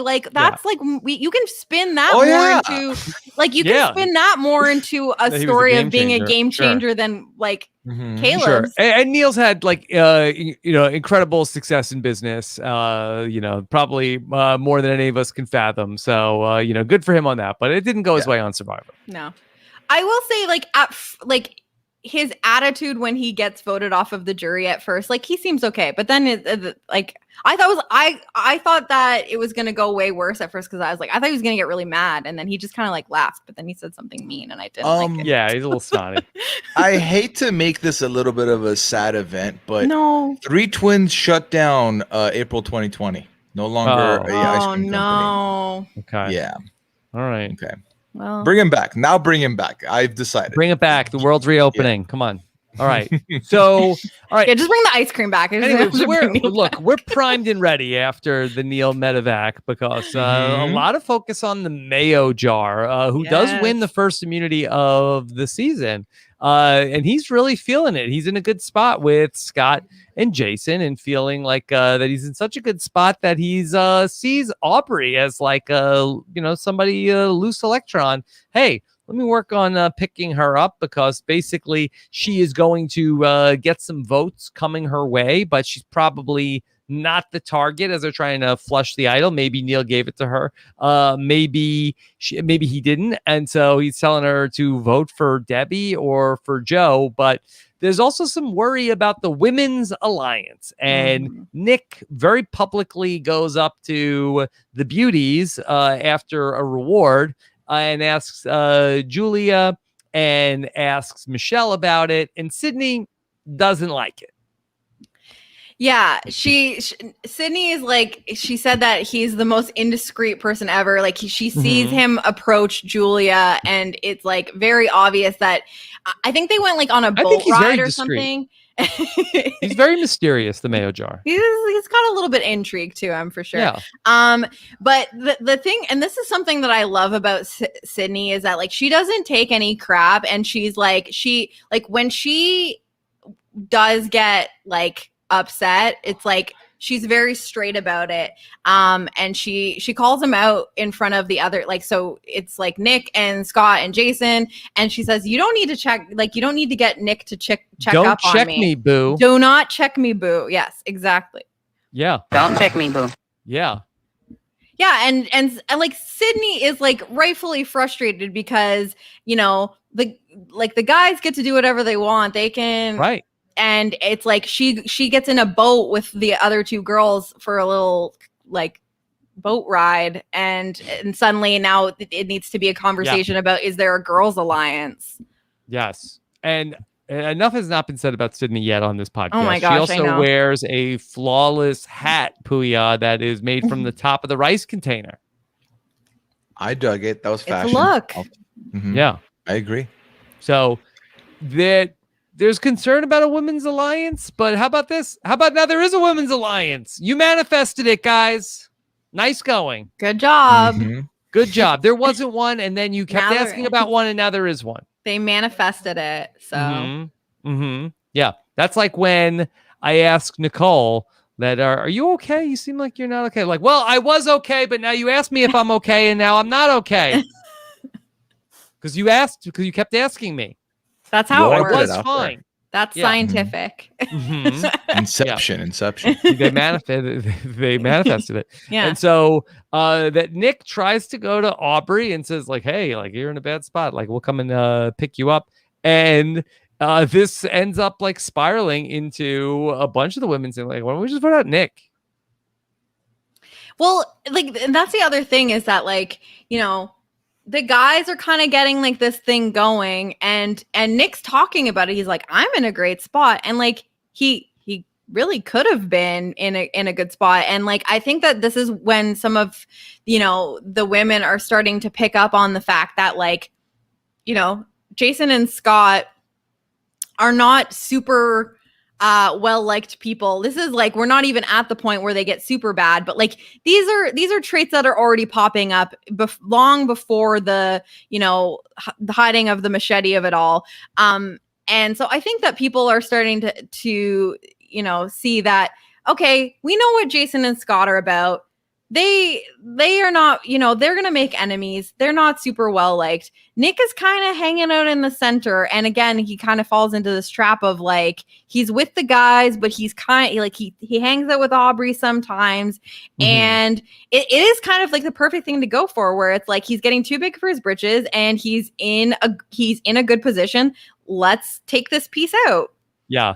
And so we end up with this great blindside of Nick, where the 5 women and Joe all vote for Nick. Jason and Scott voted for Aubrey. Why did Ty vote Jason? Inexplicably, Ty voted for Jason. I still don't understand that. Didn't know what to do. So I think, so first of all, the mayo full on curdled this episode. Let's be real.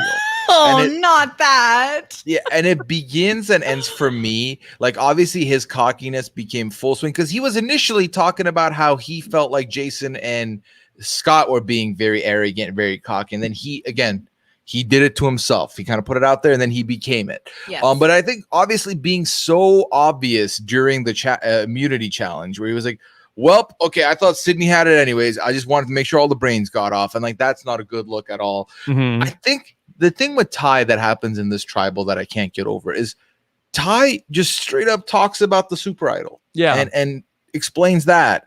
And then in a panic votes Jason, which because people are like, wait, well, I didn't know about a super idol. What about a super idol? He's like, did I say super maybe idol? someone's lying to me. Yeah. But didn't I didn't say super idol. I No. didn't say anything about super idol. Yeah. Can't put that toothpaste back in the tube once Nope. it's out. And we were just talking about another season. Did you not see that one? It was a thing that happened or something. I don't know. Mhm. You didn't hear about that? Scott and Jason are real peeved about this, about that they are very mad, especially at Sydney. She betrayed them. How could she do this? Time for some psychological warfare. We're going to wage a psychological war, and that is going to be involving hiding the axe, hiding the machete. Need to remind everybody who the providers are around here. Isn't that like slightly physical warfare? Like in a bit of a way? Like they're trying to physically deprive them. So Yeah. I mean, I understand why it's psychological warfare, but I Well, think it borders on in like a little bit of Yeah. a literal like physiological See, deprivation. I think like the way they did it, it's layered, right? Where first it's physical, and then the physical, like the longevity of it, will equal into psychological. But I think if they wanted it to go true psychological, what they wouldn't have done is made it clear that they were the ones who did it. I think they still would have thought it was them, but when Scott just straight up walks in and says, "Well, I'm mad because they figured out a way to live without the machete and stuff. Yeah. I'm just gonna pour water in public." Like that. Yeah, Was stupid. so they ha ha ha. We took the axe, we took the machete. It's over for them, and then they end up cracking the machete open with a saw. And so Scott's And they're so like, delighted. well, then he just takes a bucket of water and pours it on the fire. And he's like, they're just rubbing it in now. It's like, yeah, because you pulled the first dick move by Life like, found a way. It's like, yeah, they're going to get excited when they can prove to you that, okay, we don't actually need you. Like, Mhm. this is our statement back. And he's like, oh, well, now they're just rubbing it in my face. It's like, Yeah. So- you created the situation, bro. We have some interesting challenges and challenge divides in this season. So they go on a reward challenge right after this. And so they're talking about the division in the tribe. And Jeff says, well, look, seems like you guys are already divided. Why don't you just pick the tribes for the two sides? And so I thought this was very interesting on Jeff's part. It ends up being Ty, Scott, and Jason. And it's a 4-on-4 challenge and somebody's going to sit out. And so then Julia says, well, I'll run this contest with the guys. And like, okay, fine. And Joe, if you want to eat. sitting out, they say you can have the reward if you pick which team is going to win. Joe picks the women. He does the opposite of what Julia does. And some of the women feel like, well, this was very sus that Julia very quickly ditched the other women to go and be with them. And Debbie says, no. I know Julia. She just likes Chinese food. That's it. We don't need to worry about her. She's golden. See, Yeah. this is where you do the opposite of what Aubrey did at the voting booth, and you full on hesitate. You're like, look around, take your time. And they're like, if no one else wants to do it, I guess I'll do it. You want to make it seem like you're doing everyone else a favor. But I guess based on how quickly she responded, it was like, okay, that was a little too quick. She's fully here. And here's the problem. She's never fully able to shake this off after this. Like for the rest of the time she's in the game, she's Debbie always or Julia? in doubt. Julia. Julia. Yeah. Debbie, like, this did not faze Debbie. Debbie was like, "You're just a Chinese food enthusiast. That's all you really are. That's She's fine." like, I totally get it. She's fine. That's the last of my worries that Julia is gonna. Meanwhile, Julia is like, okay, here's what's going on. Okay, I'm with you guys. I'm gonna go back and tell the women what and I'll come back and tell you how they're voting. I mean, I will say that Debbie did have a point in that someone was going to have to do it, but and I'm sure that like we're saying, like Julia probably could have eventually stepped up, but she really needed to make it seem like if no one else is going to do it, you have to like belabor it really and make it seem like okay guys, I'll do it. Like you know, show like you're like, oh fine guys, I guess I'll do it and go win Chinese food and be able to talk strategy with these people that I'm actually going to be trying to work with. Yeah, I guess I'll do it. But yeah, it was just a little, I mean, also it could have been edited that way, I don't know, but it did seem like a pretty snap decision. I was like, I'll do it. Yeah. But I did love that Joe made a statement of being like, no, I'm picking the women. Yeah. Okay. Solid guy, Joe. Yeah. So we then see right after that, of course, the men win this challenge and they go in and get the Chinese food and back at camp. Like, that's it. We got to vote out Julia. She's the target. Yeah, it did not turn out well for her. She got Chinese food, but she also got a giant target on her back. Also, Mark the chicken was there. Like Mark came to eat Chinese food with them, which was like so weird. I don't know. It's a really funny scene where is Mark the chicken a cannibal? Like, I hope not. I have to think they're not going to feed the human food to Mark the chicken. Like, not eating him is one thing. I don't think that they're going to feed the food that they were given as a reward to Mark.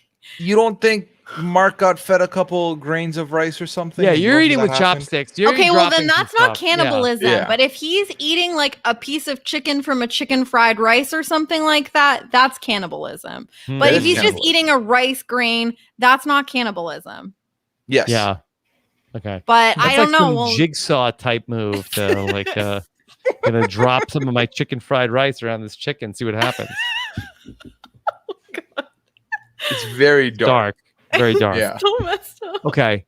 So meanwhile, we're gonna go to our immunity challenge, and this is we had a live know-it-alls during this episode, and this is again, there are some really great challenges in the season.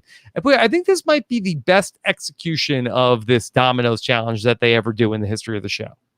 Yeah. No, I very much like this. This was in watching the season, honestly, there's a lot of good challenge moments. Yes. Like we haven't got to my favorite one yet, but that's more of a comedic favorite, not like for the game itself.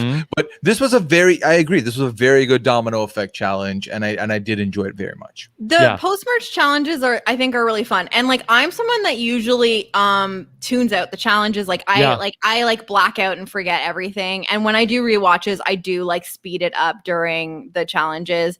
But I remember thinking like, oh, I like this challenge. Oh, this like went well. Like I actually paid more attention to these challenges, and I thought that a lot of them went really well and were well executed. And this was one of them. And Julia ends up winning immunity. So it's the classic Survivor scramble now of, okay, well, we wanted to vote out Julia. Now Julia is immune. I'm not sure if it happened early in the episode or happens after the challenge, but this is something I totally forgot about. Ty sabotages the camp too, Puyo. Yes. This is sort of like that. Ty was like a nice guy, and then he was hanging out with Caleb, and everything was fine. And now he's running with the wrong crowd, and now here he is pouring water on the fire. Who are you, Ty? We don't even know who you are anymore. Like, stop it. Yeah, it was very weird because it wasn't even a full heel turn. This was like a quarter heel turn where it was like, oh, no one's looking. I'm going to put water on the fire. Why not? Might as well. Like I'm fully in bed with them, so I should do it for solidarity. But then also, no one's gonna know it was me. Like it was his gang initiation. Yeah, pretty much. It was a very weird choice. You wake up tomorrow morning at 5 a.m., Ty, and you put the fire out. That fire better be out when I wake up, or you're no, I can't. Yes, you better. I'm It's like shoving you if, in a locker. Then feed chicken fried rice to Mark the chicken. Oh no, don't do that.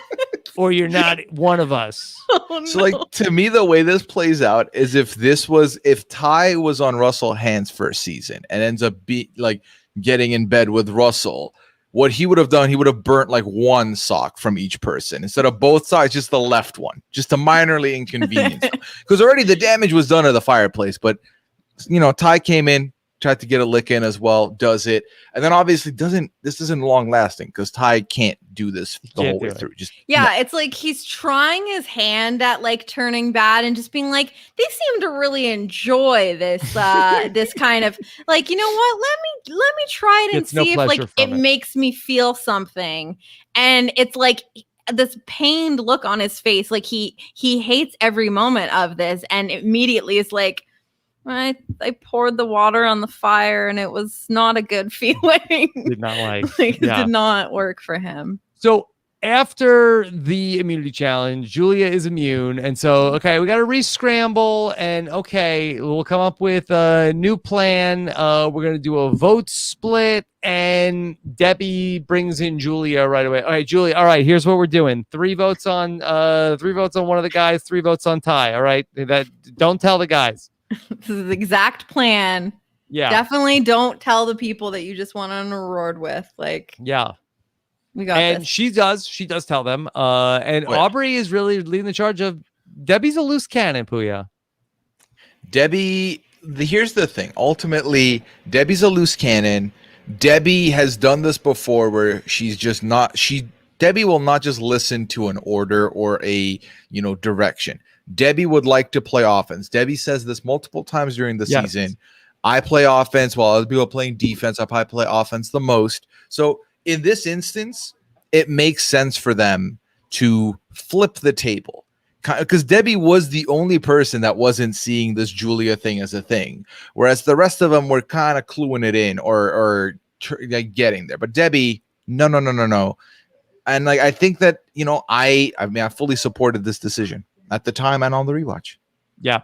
And I don't think that Debbie and Aubrey can mesh well together as allies. Jenny, I feel like that Aubrey is somebody who really wants to talk things through. Mm-hmm. I think that Debbie is not really like a collaborator like that. I feel like that she's sort of like she has a decision. Okay, let's move, let's march, let's execute this order. Yeah, because we see this even before the immunity challenge, where Julia is an option on the table, where Aubrey is like, and Aubrey comes to her with a reasonable argument of like, I like, Debbie wants to take out one of the guys. This is what we have to do. Scott needs to go. And Aubrey reasonably says, like, I really think that they're doing this with a purpose. Like, they're not stupid. They're trying to get this attention on them because they want votes on them, because they're going to play an idol. So we need a different plan. And that, like, it should be Julia. And Debbie is immediately like, no, we're not going to. Yeah, we're not going to do that. No, Julia is solid. No, she is good. We are not doing that. Like, just totally does not listen. No, like you said, no collaboration.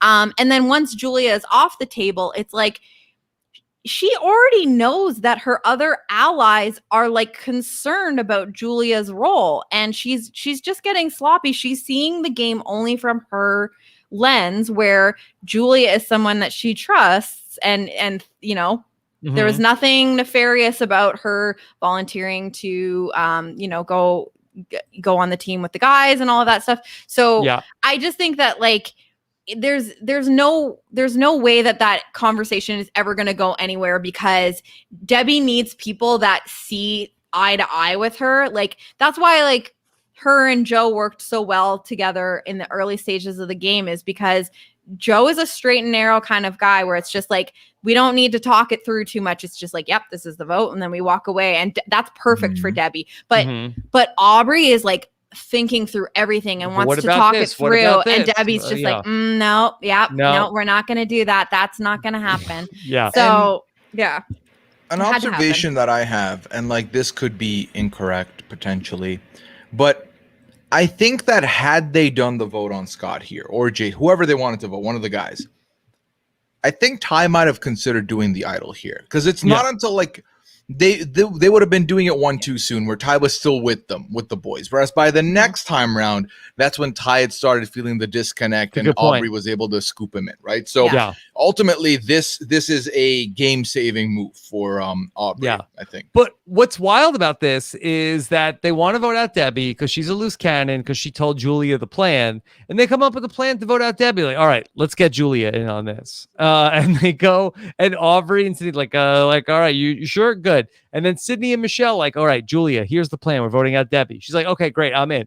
And then Julia gets in on the plan to vote out Debbie, who got voted out for telling Julia the plan.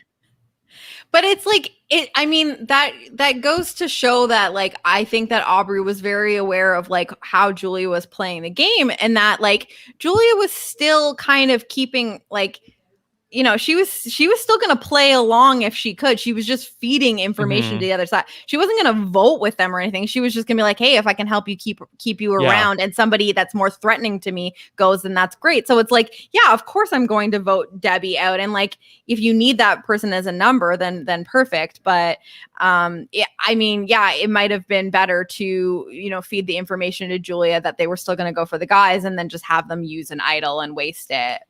So, but at this tribal council, Scott and Jason are so insufferable here because they are like making a whole big to-do about what they're going to do with their idols, who's going to have it. They're going to do rock, paper, scissors. Then they do Rochambeau. like a whole say, Is that what they call it? Yeah, they're going to do a whole song and dance, and they give it to Ty, and then ultimately they don't play any idols here, Puya. Yeah, it was a whole big hubbub for nothing. I don't think this ultimately gives them anything big, right? Like, this isn't like we're putting a show on for this jury. We're putting a show on for Neil. Like, that's not really a show. That's like, you got one person that came to your one-man show, and they want a refund. Like, stop. Yeah. Oh, wait, Nick would have been there. They come away from this like, it worked. Oh, our plan was brilliant. Debbie got voted out. That we did the three-card Monty with the idol, and then they panicked, voted out Debbie. So it's psychological warfare. It's working. Proven results.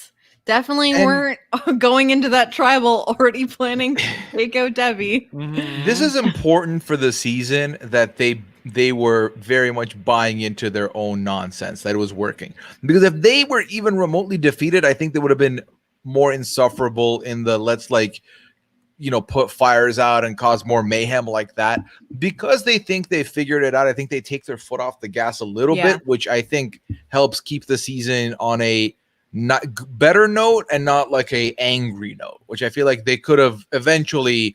A couple people would have gotten mad at them, and then there would have been a whole confrontation and stuff. So I'm very happy that we didn't end up there. Let them buy into their BS. We are winners for it. Yeah, you have to lull them into like a little bit of a false security there, being like, yeah, good job, guys. Like, we just had to eat one of our own. So if you could just stop torturing us and stop being so insufferable for a second. And so, all right, in episode number 10, this is the big episode where all of this comes to a head. Unfortunately, I don't want to use that metaphor, but we'll do it.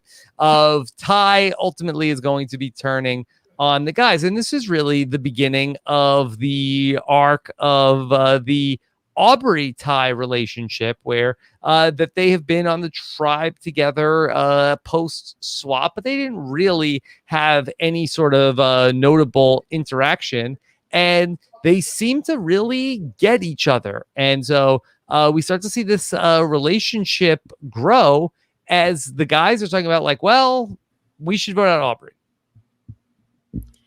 And that signals to Ty where it's like, you know, and he talks about this later, that it's like that's someone that he's starting to have a connection with, and he's literally just saying to the guys is like, yeah, I feel like Aubrey is someone that we could maybe like pick up, and they're like, well, I guess we're gonna vote out Aubrey, and it's like that's when Ty really starts to feel like I don't have a voice in this alliance whatsoever. Like, I literally just came to you being like, I like Aubrey. She's someone that we might be able to work with. Like, she doesn't really have anyone anymore. And that's why she has to go. And it's like, oh, you could have a person? No, she's gonna go.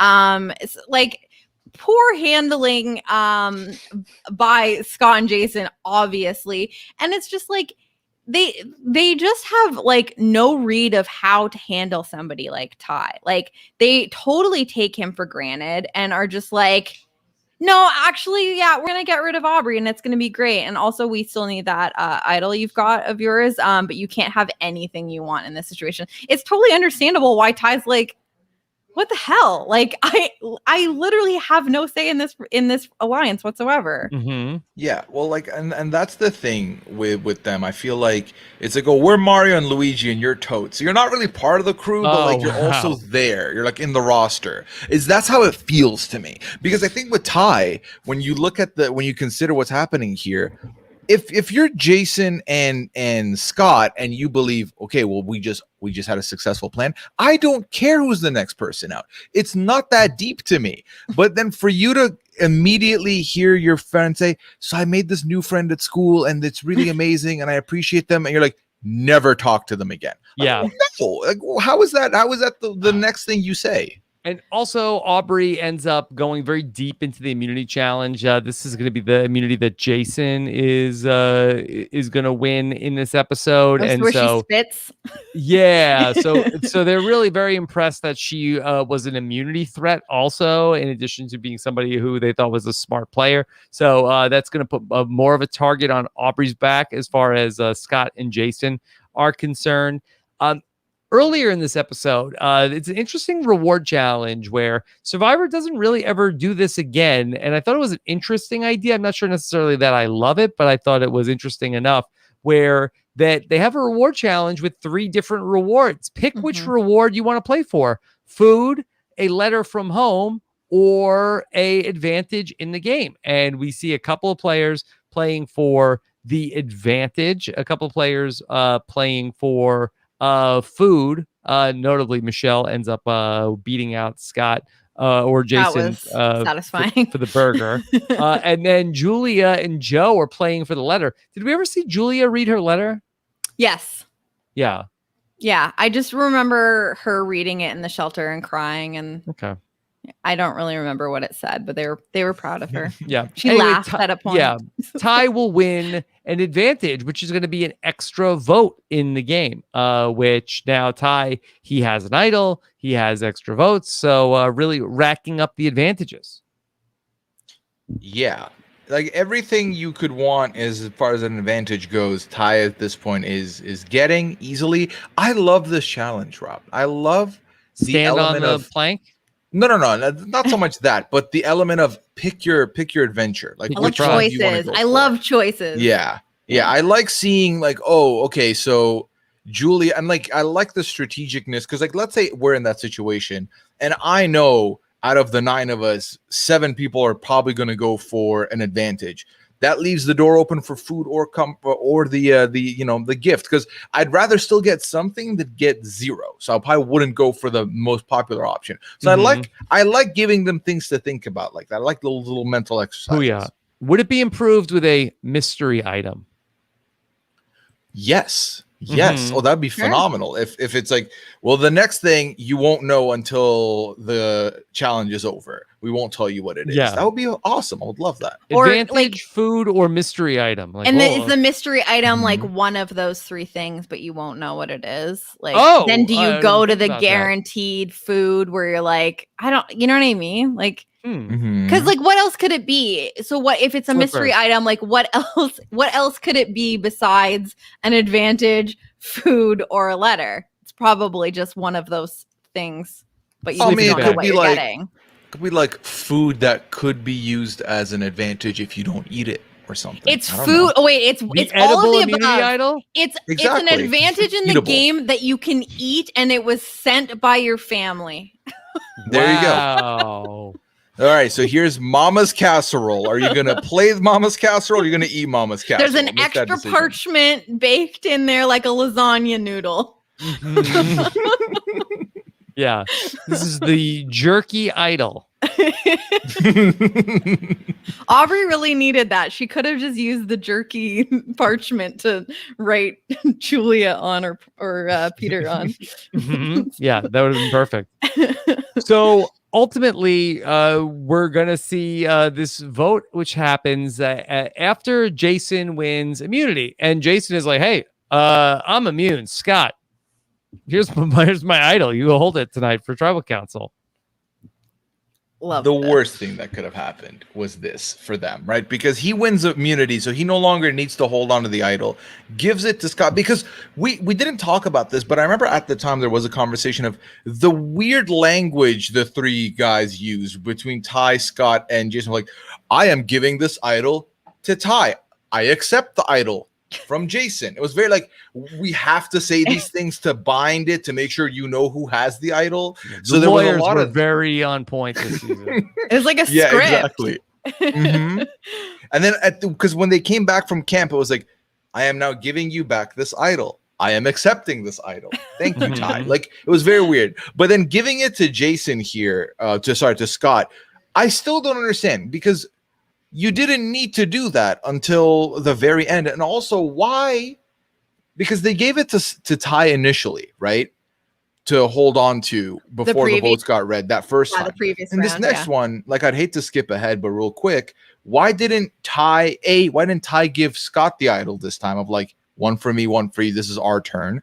And also, why did Scott hold on to it, and why didn't they put them together in the first place? Because didn't they have to do that previously? It's all very confusing. Well, Ty had already decided that he was turning on him, so Ty's definitely not doing anything with his half of the idol. But it did really seem like Jason was just like as soon as they got back from camp after he won immunity, he's like, all right, well, this is yours. You're going to need this. I'll need it. Yeah.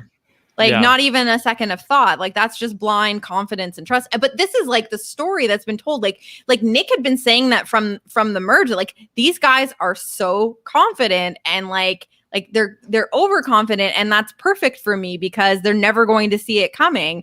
And it's like there was literally a Nick confessional that like telegraphed what happened, where it's like they are so overconfident that they're not going to see a blind side coming, and that's exactly what happened. Unfortunately for Nick, he wasn't a part of it. Yeah, but that's exactly what happened.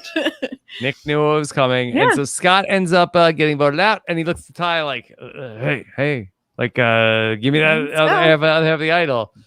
Ty's like, no, I'm not gonna do it. It's like, really? No. He like raises his eyebrows. It's like the whole moment is very savage and awesome. Yeah. Scott takes it pretty good. Yeah. I thought he has like a moment where he's like, really? And then he just kind of gets up and goes. Like, for someone who like popped off quite a bit and like seemed like to have a little bit of a temper, like he took like the worst thing that happened to him in the game pretty well. He was shocked. Yeah, that's maybe what it was. Yeah. Part of me expected him to pull out like a water bottle from his back pocket and just put out the fire to try. Put everyone's the torches. Yeah, they're all like, mad. I snuffed all your Psychological torches. warfare. Yeah, that'd be a move. Be a move. But anyway, so Scott is gone, and then we are down to then I believe this is the final 7, where now Julia and Michelle were not part of that Scott blindside. It was a 4-2-2 vote. Julia and Michelle, they vote for Ty here. Scott and Jason vote for Aubrey. And I guess that the other people were supposed to, Ty also was supposed to be voting with them. So I'm not sure where his vote was going to go. But I guess they felt like they had 5 and the others had 3. Yeah. I think, because there were 2 votes on Aubrey. So those were the Scott and Jason votes. And so, they thought they had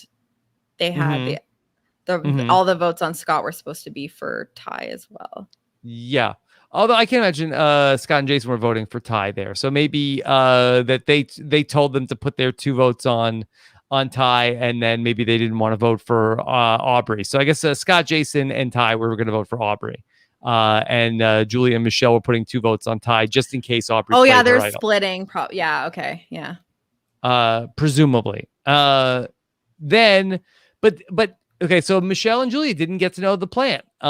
So they're feeling like, okay, we're at the bottom. And then we have that reward challenge that I mentioned earlier in the show, where Michelle is able to claw her way back in to the good graces of Sydney and Aubrey, to the point where they feel very good about her, not so good about Julia.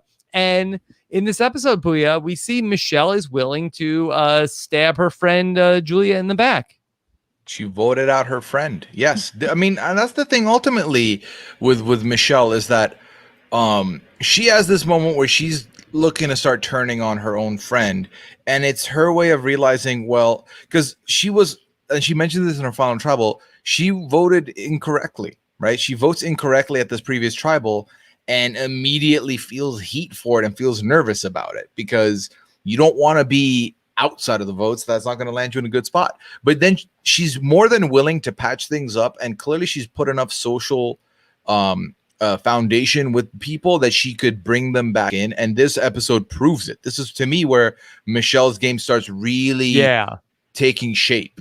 Well, and what is she gonna do? Like, go down with the ship because she wasn't like, that's why, like, I think that she's such a smart emotional player, in that, like, she can take being left out of a plan and seeing, like, okay, maybe I'm in the bottom of this situation, but these people are currently in power right now, and I have been working with them. I do have relationships with them. I'm sure she can rationalize, like, I am close with Julia. I already know they didn't trust Julia. Like, she can probably rationalize why she would have been left out of the vote because of the Julia of it all. And, you know, like, what is she going to do? Now Scott's gone. She's going to hitch her ride to Jason, Julia, and Ty as something. Like, she smartly and accurately, like, sticks where the numbers are and senses, like, the good direction to be going in the game. Even if she knows that she's not in the best position of that hierarchy, she's like, I have time. I can work myself back up into the ranks here. And I'm sure this is one of those pivots that she makes, those small adjustments she makes in their game, where a lot of other people would take that so poorly and be like, all right, well, it's us against you now. Like, you did this against me. Like, I think it takes a lot for somebody to be on the wrong side of the vote, to be left out or be potentially lied to, and be able to just, like, brush your shoulders off and be like, I'm still willing to work with you, and, like, put your pride aside. And I think that that's something, like, so understated about Michelle's game. And I think that here's the other thing.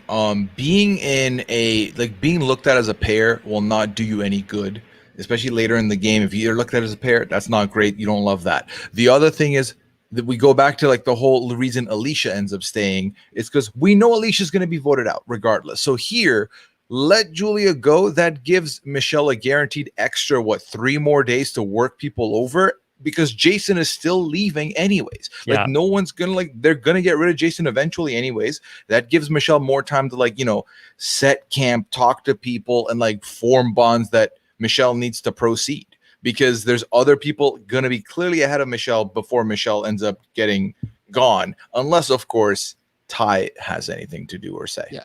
And Julia is in Michelle's way. Michelle is going to be the person who's going to take that lane of being able to play the middle. And she's going to be able to be like a solid vote. She's going to talk a lot about how she's loyal and how that she's proved that she's loyal. So this is a great way for her to be able to show her loyalty to her group, ironically, by voting out her friend. And then she's able to really garner a lot of goodwill here on this vote, to then be able to really pivot from this to be in a great position for the next couple of rounds. I also think that Sydney is really key in this whole situation, because we see that Michelle, of that side, Michelle has a really good relationship with Sydney, and Sydney put in a lot of work with Michelle. And I mean, as much as it took a conscious decision for Michelle to decide to vote out Julia, it also, Ty was already with them at that point. So it took, Sydney needed to be in on that for that to work anyway. So I really think that for Michelle, she's like, okay, this is a sinking ship, and I have to make a decision here. I need to prove my loyalty to this person, that I'm building a relationship, and this is going to be like a better path for me forward. But I do think that like Sydney had a lot of like influence on that decision there. Yeah. If anything, I feel like that the move to vote out Julia here, I think ends up being a bad move for Sydney, because we're going to get down to the final 5, and basically because they vote out Julia, then they vote out Jason, and really that Aubrey, Joe, and Ty have the winning hand. That if Joe doesn't get medevaced, then Sydney and Michelle are most likely going to go home in some order. And again, Michelle was working on Ty, but Ty tells us that he feels good about the final 3 with Joe and Aubrey. Sydney, I think, is the one who makes the miscalculation here to get rid of Jason and Julia, 2 people who I think that she would have a good shot to beat. I think that she should have been looking at going to the final 4 with going with that plan that Jason and Julia are proposing of Jason, Julia, Sydney, Michelle, and then vote out, whatever, vote out then Jason and Julia, or Michelle, and pick up Ty for the final 3.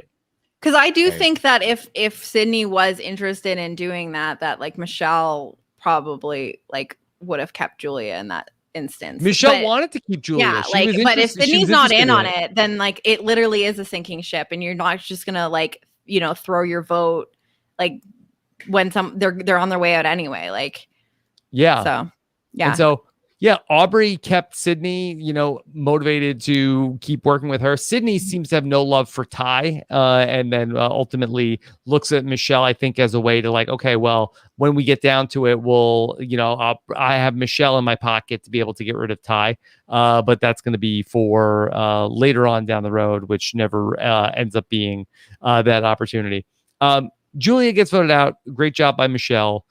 Probably like her best episode before the finale.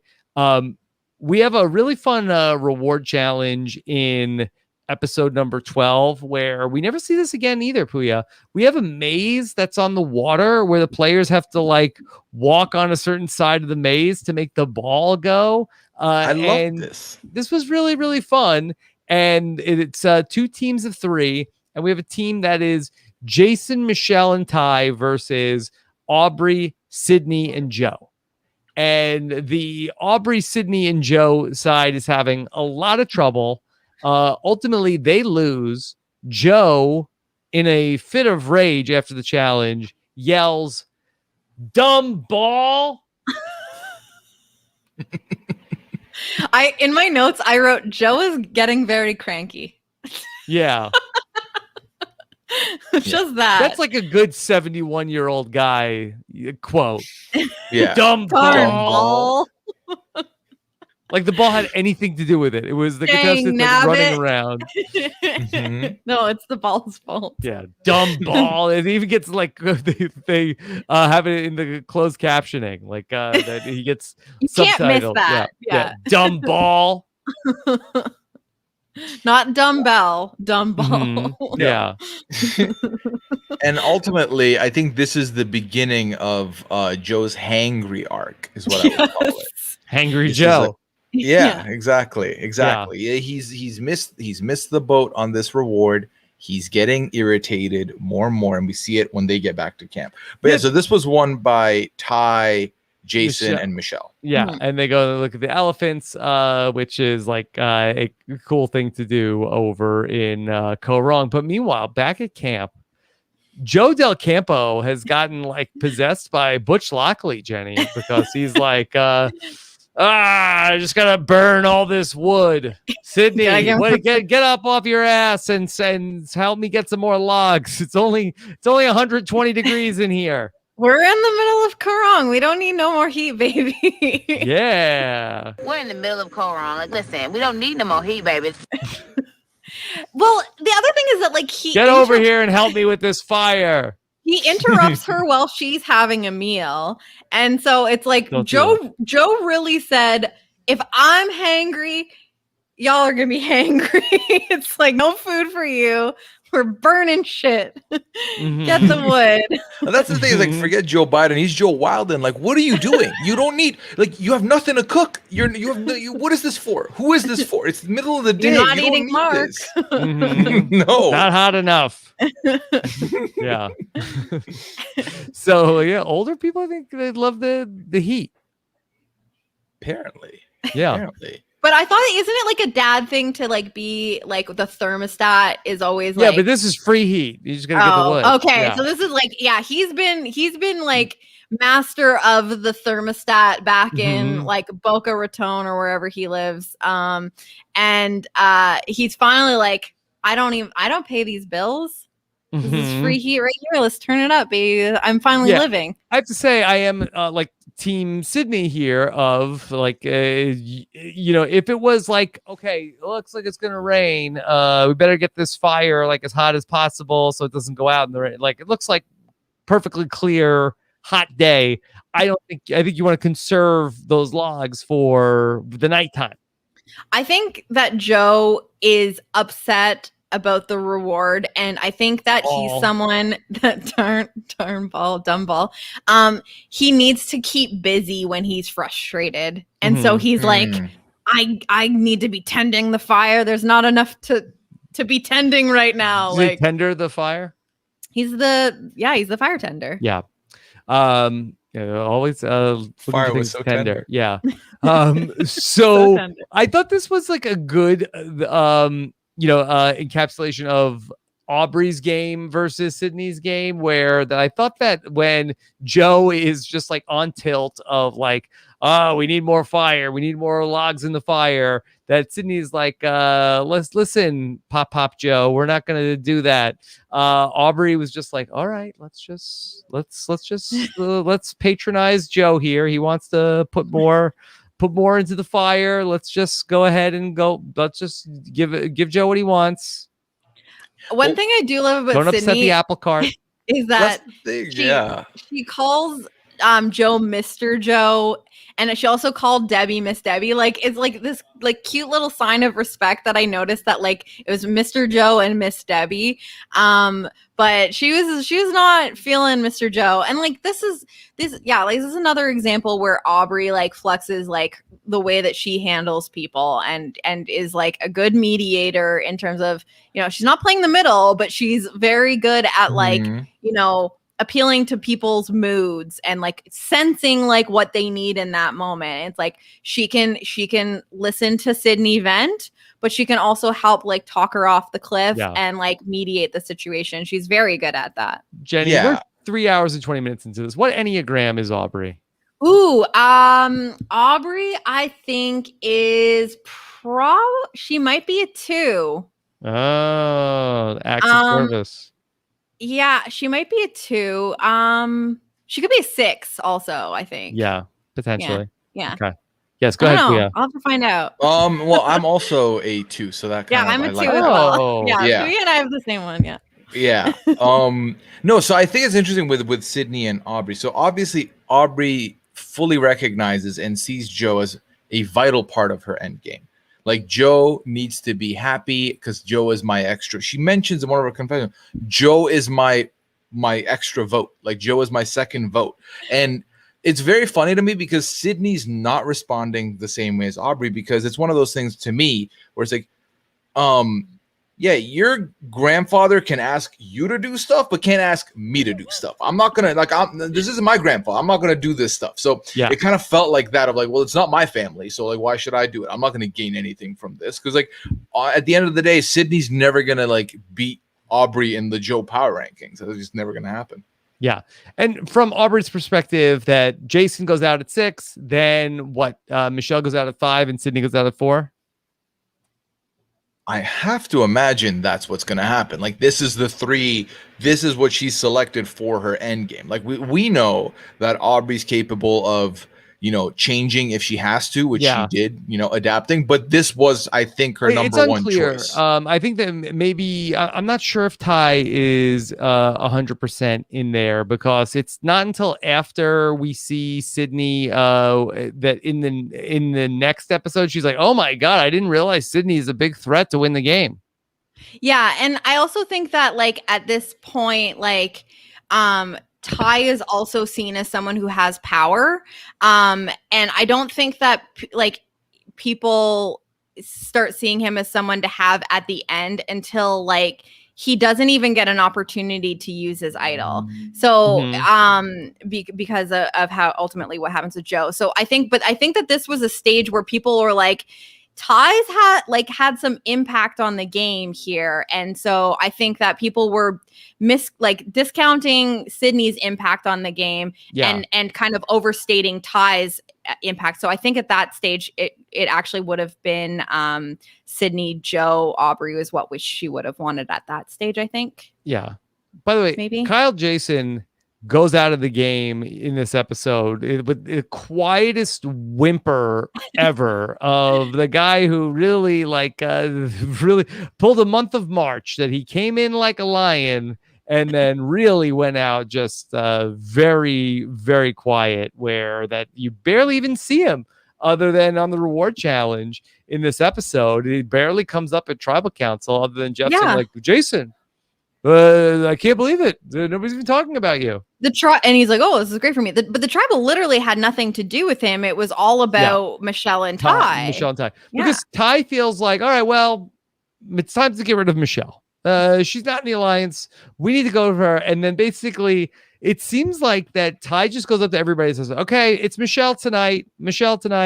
Okay. Michelle. And then nobody says okay to him. But he's like, you know what? I better cast my extra vote. Right, and completely shoots the extra vote on Michelle, just for no reason. Again, another fumbling of a extra vote on Survivor. What else is new? Yeah, I think in Ty's head, this was where Ty gets his lick in, gets his shot. He's followed everyone else's directions. This is where Ty becomes his own and does what he wants to happen. The problem is he does it he attempts to do it in a very heavy-handed manner, and more often than not, that will not work if you are not someone who's shown that side of you before, right? So if I know you as a light-spoken person, and you tell me in a light-spoken way, then I would like Michelle out, I will consider it. But if you come to me and you try and like strong arm me, I'm not going to respond to that, because you haven't given me that energy before. Puya, did Ty tell Aubrey he had an extra vote? He told someone he had an extra vote, didn't he? I remember him telling someone in this episode that he had it. Because for Ty, he did. Okay, so for Aubrey and for Joe, they should have done this. They should have gone with Ty. Yeah, because they told what Ty said was, I have the extra vote here, and then I have the idol at 5, then we're at final 4. That's what Ty told them. To Ty's belief, if they were to do this, they're set, they've got their way about them to go. Now, ultimately, why do you think they didn't do this? Was it just because we have to get rid of Jason, or was it not to give Ty any equity? I feel like that Aubrey did not want to scumbag Sydney. Yes. Because it's a move against Sydney to take out Michelle here. Right. Yeah. And then Michelle is now, Sydney's going to be coming after her. Coming after Ty. Yeah. Because Sydney's still like very much, feeling like she's managing the relationship of Michelle and Aubrey, and she's like the number one girl for both of them. So she's not looking to make that choice just yet, because those are two people that she feels are taking her to the end as well. Yes, I don't know if Aubrey is fully aware that Michelle and Sydney are a pair at this point, and that she needs to break up, and that there's no like nice way to break up that pair. And so I think that she says, and I think getting rid of Michelle is the right move, but she doesn't go along with the plan to take out Michelle and just lets Ty twist in the wind. And Michelle, I think, does such a good job of Michelle, I think, is great at this, of just like burying somebody, and she buries Ty so hard. And Ty is not great with his words, and he's like stammering, and she's just like, oh, what? I guess I'm not part. I guess everybody's part of the alliance except for me, right, Ty? I guess it doesn't matter what I think. I guess I'm not part of it. I was in the alliance before you were, Ty. Like, what are you going to, and she just is like all over him. Yeah, we get to see her Sounds like a bunch of fiery malarkey side. to me. Mhm. And I think that like we forget about this about Michelle is that like she can come at you and like she can hold her own Yeah. in like a debate or like an argument.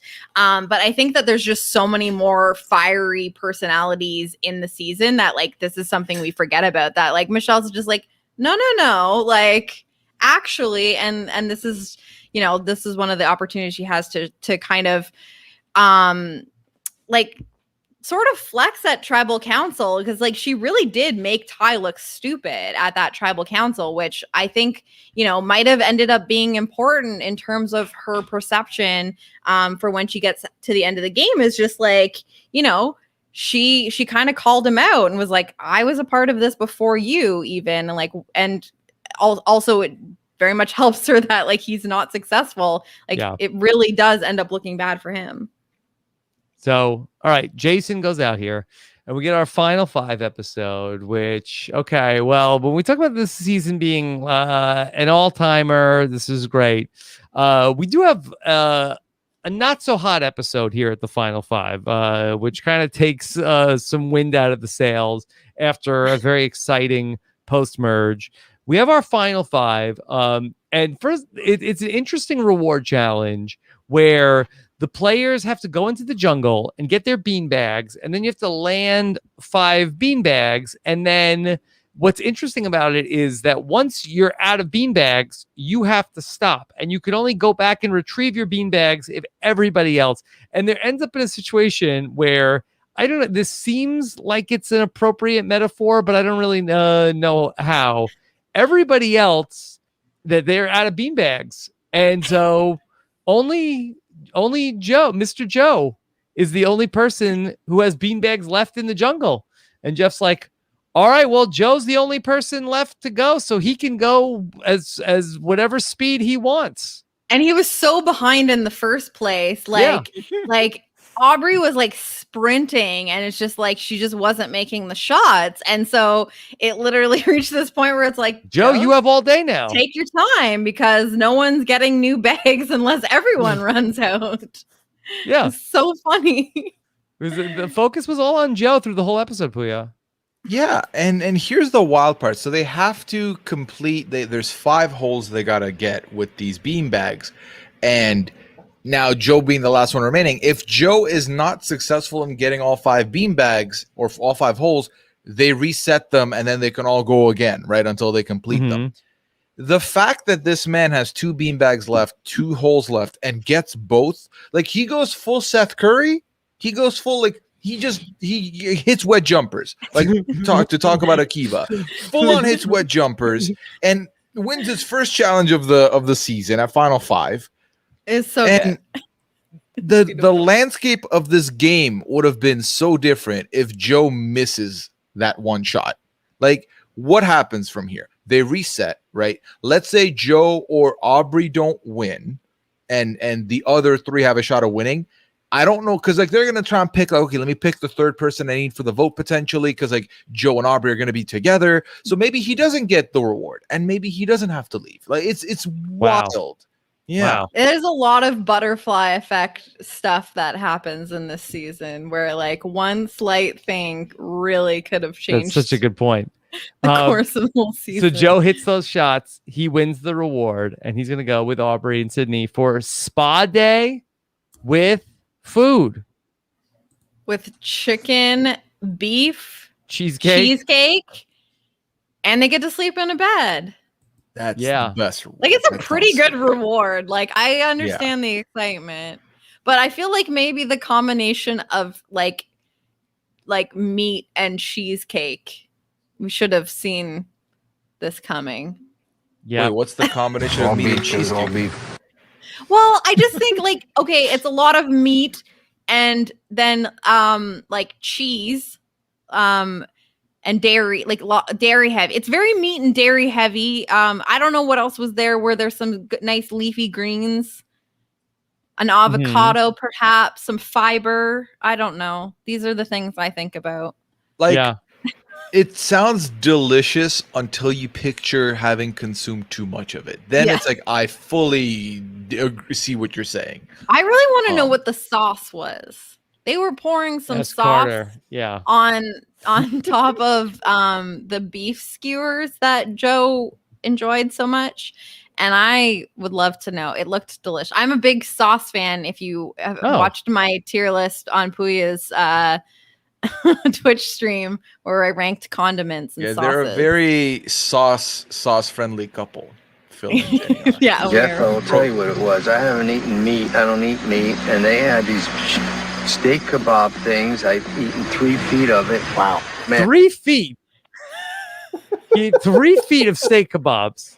So they were the kebabs a foot long each, and he ate 3 of them? Is he like?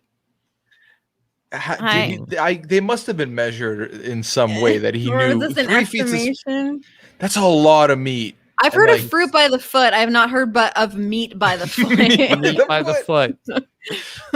Yeah. So ultimately, Joe comes back, and he has some problems. That I thought it was interesting that Sydney says, "Well, from being with Joe this time, I know that he has some issues. So I knew this was going to be bad." Well, during the reward, she's like, you see this clip of her just like watching him like grabbing another skewer, and she's just like, oh, foreshadowing. My God. Yeah. She knew. After Liz did her curse, of course, her witchcraft in the pre-merge. Yeah. So Sydney is like, and I mean, Sydney. So to be a bodybuilder, you have to know how to fuel your body. She knows that when something is too much, you know what I mean? Like, this is something that she truly understands. And yeah, she saw this coming, but she's like, she wasn't going to get in between Joe and his beef. He was having a great time. He won that reward fair and square. And she said, hey, if you are going to enjoy this, go for it.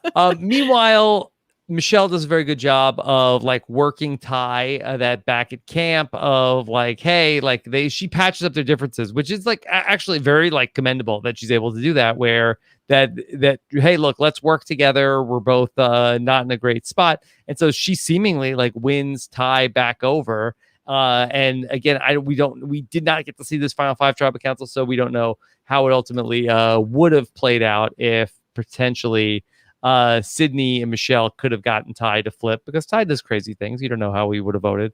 But it's all for naught, because ultimately Joe is going to get pulled from the game. Dr. Joe gets this one. Dr. Rupert got to talk about all the cool staph infections. Dr. Joe, although he was there for the Beast Mode Cowboy, but he gets the unenviable task of working on Mr. Joe. Yeah, well, when you add one Joe with another, you get JoJo, and JoJo was famous for get out, leave right now, and Joe needed to get out, leave right now, and his body was not letting him get out, leave right now some stuff. So I see the poetry in this, so it makes sense from a narrative perspective how it all worked out. Was it planned? I don't know. Is it do they do day shifts where it's like, okay, on odd days it's Dr. Rupert, on even days it's Dr. Joe? Yeah. I don't know if we've ever seen Dr. Rupert before. I wonder if Dr. Rupert was a specialist of like no. Haley. Was that really the first Dr. Rupert? I swear there was another appearance of Dr. Rupert. I mean, I know there is a notable Rupert that isn't a doctor from Survivor, but I feel like I've heard of Dr. Rupert in the past. Maybe I just my memory of him from the season was so like big that I thought that he made more than one appearance. Yeah. Do you think they Rochambeau'd for colon duty? Like, do you think that Dr. Joe and Dr. Rupert are back at like their own little Ponderosa being like, okay, who wants to deal with Joe's colon issues? I mean, you'd like to think there's like some sort of a Survivor hospital where you have specialists, not the specialist, who is like, okay, like, all right, who's on, who we need a GI person. Yeah, I pulled up the Dr. Rupert credentials here on IMDb. Yeah. On So- IMDb, where you Yeah. always get doctor credentials. Dr. Rupert was on staff between 2015 and 2016.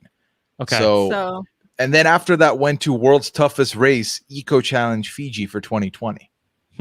Okay. do you think he maybe made an appearance in Second Chances and we just didn't see it? Yes, You because just it hang says out here there? second chance, Okay. from second chance all the way to some episodes on Kaoh Rong. So it makes sense. Because what happened on second chance? Did Keith have it? No, that was not Joe. Joe had a thing on second chance. Joe collapsed in a challenge. Yes, in a challenge, Oh Okay. yes, I think that's where Dr. Rupert came in. potentially.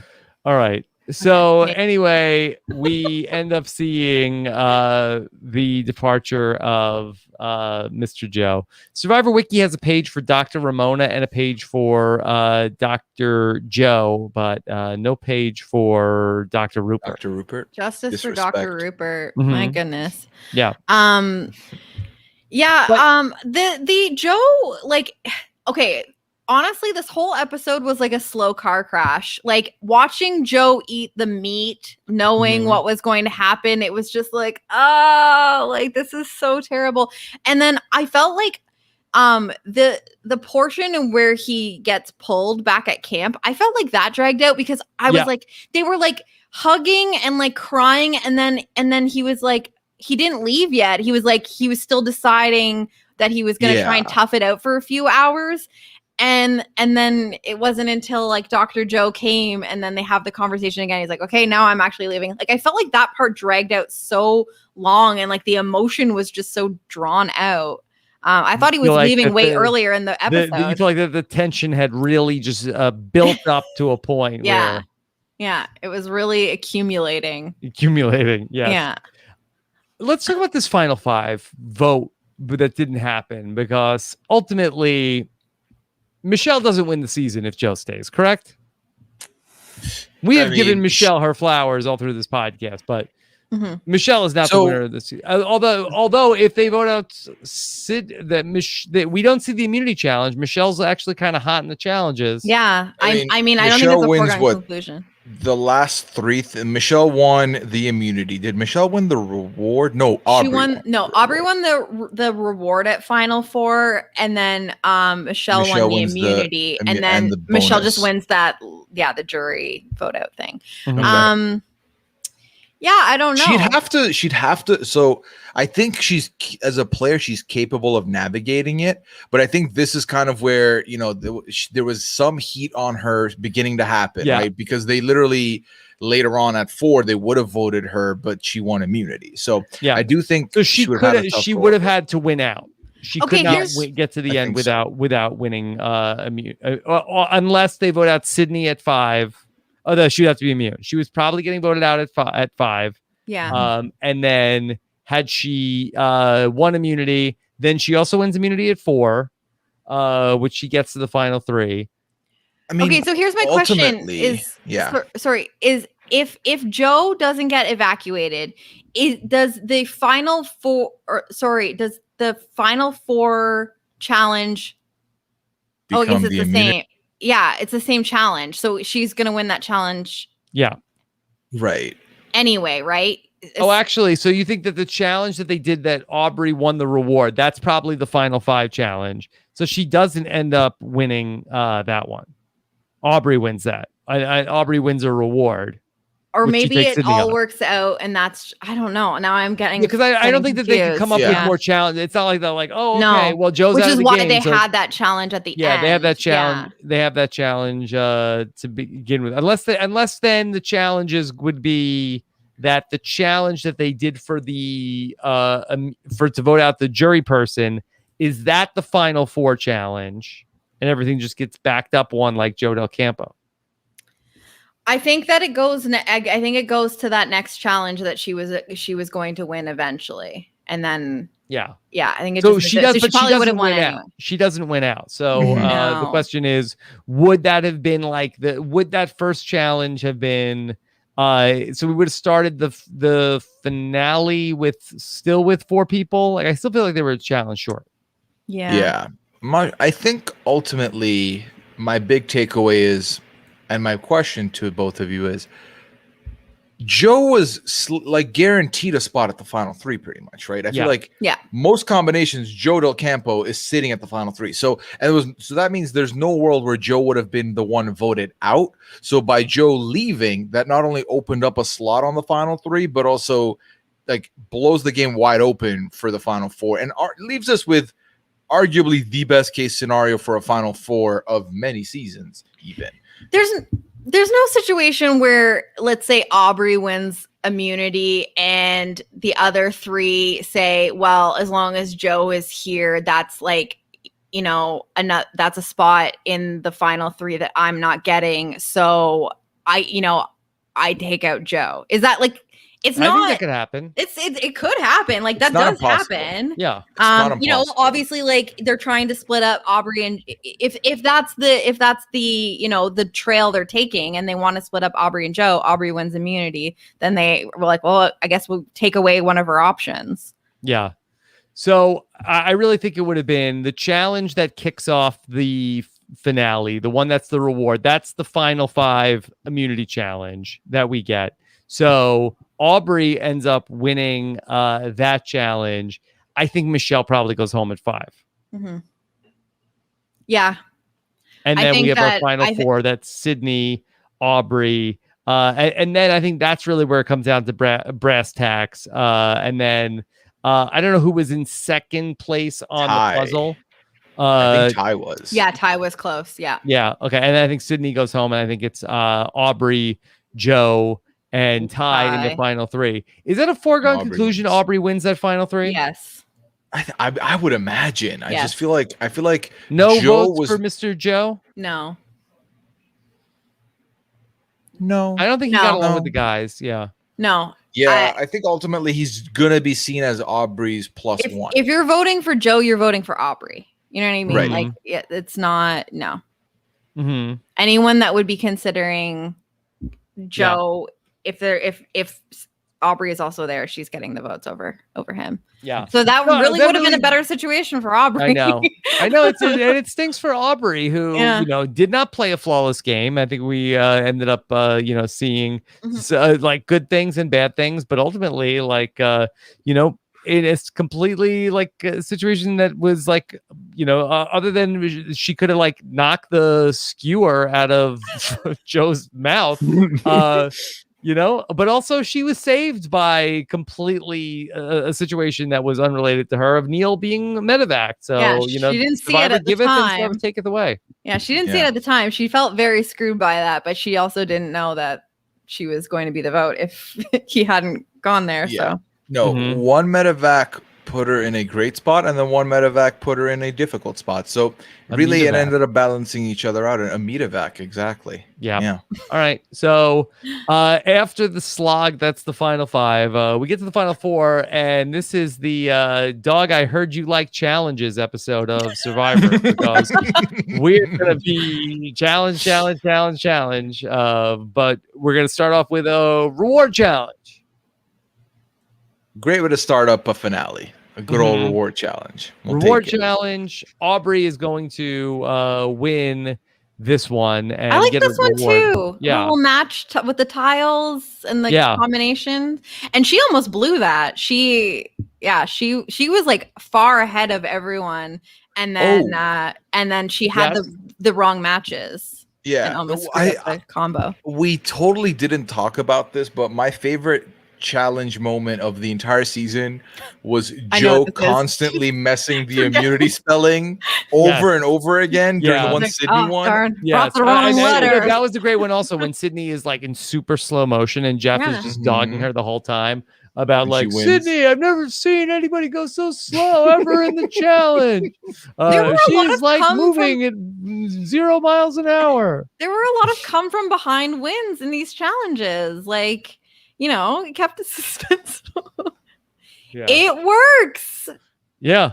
It works. Force in the hair.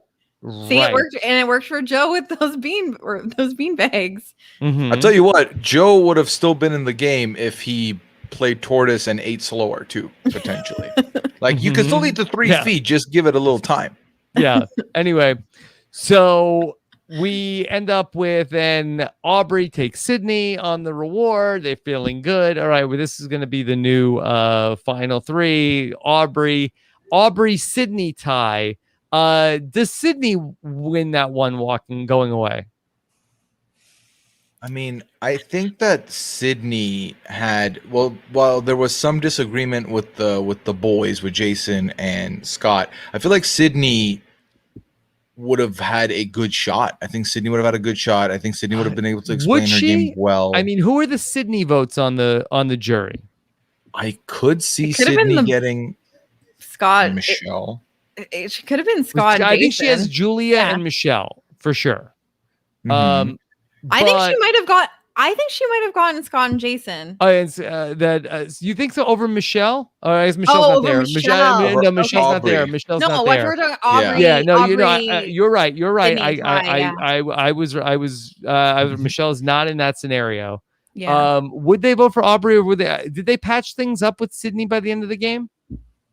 No, but I think it's again the same thing where if you're getting rid of me, you better have a very good game. And I think Sydney being the one who didn't really have any pairing, whereas the others might have had pairings and like closer allegiances, would get a bonus or a bump up there. I think Sydney had won immunity, which is also a good thing in her book. I think Debbie really liked Sydney also. Debbie talked about how that she had a lot of respect for Sydney as a bodybuilder. So I think that one's actually very close. And the other thing is that like in that final 3 scenario, like all 3 of them have pissed off Scott and Jason, and I think that Scott and Jason are gonna go back to like, you know, she was one of us. I respect her, and like strong. Sydney did screw them over, but like Ty screwed them over way more directly. Like Sydney flipped and then got rid of Nick with the girls. Like Ty was directly responsible for Scott leaving the game. And I think that let's say that Sydney wins, like Sydney gets the wins that Michelle is now given up because Michelle's out. I think Scott would still have the same sentiment of your game turned on at the end while the other one shut down. Yeah. I think she gets all of the praise that Michelle was getting. So I do think that would be it. I mean, obviously I would love to see it and see how that would have gone. But I think that's where I would lay with that. Well, it's also interesting because Sydney actually says here that her ideal final 3 is her, Aubrey, and Ty, and that the second ideal option is Michelle, Aubrey, and her. So like, again, this is an example of like Sydney is aware that Michelle, like, you know, she's been working closely with Michelle this entire time, but is aware of the fact that Michelle is competition to win. So again, we should not be shocked that Michelle gets the votes to win. So ultimately, we get to the Final 4 immunity challenge, and Michelle is going to win. It is such a great moment. I love it when she kicks the puzzle, Puya. So good. So good. I like that moment is always remembered, and you know, you wait for it the whole rewatch. I didn't remember where it came, and then once I saw the challenge, like, oh, it's here. This is where it's gonna go down. So yes, I remember watching the Winners at War finale, and when I saw it was the same puzzle as Kaoh Rong, and Michelle was doing it. I gathered my children. I was like, "Children, come here, watch. This woman is gonna kick a puzzle. Come here, watch this, watch this." History. I knew it. I knew it was gonna happen. Yeah, it was so good. I loved it. And so great job by Michelle. We mentioned it earlier. She was in last place. She comes back, does the puzzle. I ask her, how did you do that? She's like, I just did it. I just saw it. She's able to visualize these things. Yeah. The attention to detail. She's very perceptive. Yeah. She just started to see how things fit together. Jenny, Michelle's at Enneagram 7? Yeah, that actually, I could see that. She might also be a 9. Oh, okay. I don't know. I'm really bad at picking them for other people unless I know them really well. Yeah. So here we go now. All right, what are we gonna do? Michelle's immune, and so, boy, Ty's not so great with his words. Maybe we want to knock him out, but Michelle's like, I want to take out Aubrey. Yeah, I mean, it's right. Mhm. it's the right move. And I feel like Michelle is constantly trying to like Yeah. poke at Ty to be like, hey, this is what we need to do. You and I are not in a Yes. good spot here. We need each other. All right, so the votes are going to come down tied, where Michelle and Sydney are going to vote for Aubrey. That Aubrey and Ty are going to vote for Sydney. What if Michelle got her way and voted out Aubrey here at the final four? If it's Michelle, Sydney, and Ty, does that change the outcome? It would get very interesting because then would Neil still be the one she cuts if she wins the same challenge? I don't know, because now it's a matter of who do you think is voting where? Because I think that Debbie would have gone with Sydney. I think there's a chance the Braun boys might go with Sydney because, like, you know, Braun strong maybe, but then it gets interesting because then Neil, Joe, and Aubrey's votes are the ones that could decide the whole season, depending on again which one of them leaves. Does she get rid of Aubrey? Yeah, maybe. And think like Aubrey's a vote for Sydney or maybe Ty. That would have stung so much. Could you imagine the community at large? Like Aubrey just got robbed and then cut. Like, yeah. I think that's probably the most sensible choice for Michelle there, though. Who does Joe vote for? Michelle, Sydney, Ty. Sydney? I mean, Sydney did not get the firework. She didn't get the firewood. But I think that they What about the mayo jar? Where does he vote for it? Sydney? Sydney was very responsible for the mayo jar getting voted out. Yeah.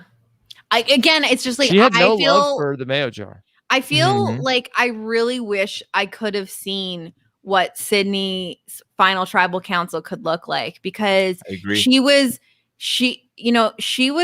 very much aware of the fact that she was making these moves with Aubrey and that people were underestimating her and talking about like bringing her to the final three and just being like, let them bring me to the final three. Yeah. I just need to get there and plead my case. But I feel like that Sydney is very blunt, and I don't think that she would necessarily be the person that does well in sort of like the final tribal council. I think she would do a good job of stating her case, but I don't know necessarily if she would do a good job of being like catering her answer to particular jurors. I just feel like we never saw her in that sort of position. Yeah. Where she had to do that. So it's like there's a lot to be like questioned. Well, I think that it was very clear Sydney had done a good job of maintaining composure when stupidity ensued around her. Like very rarely, like it was never like if she was upset with Joe, she talked to Aubrey privately. She did not bring it up to Joe himself in the moment. That's true. We often saw her frustration in confessional, that not so often with the other players, like in like one-on-one interaction. So it actually would have been very interesting to see her in the final tribal council. We get our final four fire making. This is always interesting to look at. If this was now, Puya, Michelle wins the final four immunity challenge. What is she doing here? She's taking Sydney, right? Sydney. She takes Sydney. I mean, I feel like if she's not voting Aubrey into the fire because she voted for Aubrey. Yeah. And then it's like, well, because I think her second choice I guess she wants Ty at the end. No, I think she knows that Ty has kind of lost his. Yeah, well, you got to put somebody in the fire making to beat Aubrey. So I guess do you put Ty in there to knock Aubrey out? Would Ty? Well, I guess you know that Sydney, because she knew that Sydney hadn't been working. They had that conversation where you're like, "Do you know how to do fire?" And she's like, "No, not really." So, and I guess Ty as the outdoorsman potentially would probably get the bump there. Yeah, and it's the baller move to bring Sydney. People are like, "Oh, Sydney got brought to the end by Michelle." Right. Yeah. So you kind of rob her of being able to say that she got herself there. Yeah. We're doing a lot of these exercises today of like, you know, what if this happened? This exercise right now reminded me again, just to say it for the culture, I hate this new Final Four. Oh, I yeah. hate the new Final Four this is format. an example of why. Y'all already know. I don't think anyone loves it, but like, you know, just to formally say it so that it's on every podcast. But yeah, no, I think Michelle wins, brings Sydney. Ty and Aubrey face off. And could you imagine if Aubrey does win there? This would be the final three. The most iconic final three. Damn. So good. Yeah. That would be so good. Great final three. All right. Anyway, That being said, we see Sydney go home. They cut to the reunion show. We get to see hear from Sydney's mom. Very emotional. Yeah, I Love forgot Sydney's this mom. scene. Yeah. Yeah, I forgot this. Sydney's mom, phenomenal. Love and Yeah. her whole family is bodybuilders. Her mom and dad are both yoked. Like Yeah. I like you understand where she got like that is like disciplined ass family. Holy crap. Like Mhm. Yeah. Beautiful family. yeah. Okay. So Jeff, and we heard you say that, we're gonna get Sydney back to play again soon. Yeah. TikTok. It's been I know. 5 years. We're I waiting. made note of that too. I was like, I wish. Yep. Jeff, what's happening? Okay. She must not want to. I feel like they had to have called, right? What would they call her for? They had 4 people from the season on Game Changers, but I don't know what they would have had her on as a different season unless they called her for like the Aubrey Edge of spot Extinction. for Edge of Extinction. Yeah, maybe. Right. Yeah, I guess not. Okay, but I just hope that her number is at the top of the list for when it makes sense. I would hope so. I mean, I would love that. And I think rewatching this reignited that for me of like, this is someone from this season who we've not really A, heard from or B, seen play again. And I would love to see that happen. Yeah. She's But I don't incredible, know. but if your livelihood is bodybuilding, Survivor is Messes you pretty up much for the years. worst thing you could be doing. Yeah. Yeah. Right. You know, Yeah. No, I think Sydney's life is probably like 26 days, maybe, Sydney. Oh yeah, with the new setup. Yeah. Why not? Think about it. Okay. All right. So we're gonna get another twist. Okay, now we're gonna vote somebody off of the jury. This was actually like a super close challenge that Mhm. Michelle seemingly beats Aubrey by like a second. Yeah, it like was flash finish. They were Yeah. both like in the process of setting the final ball. There's a lot of challenges in the season, Puya, where it's like you could be in the lead. You could basically have your thing all the way done, and then like one wrong move, and now you're back to zero.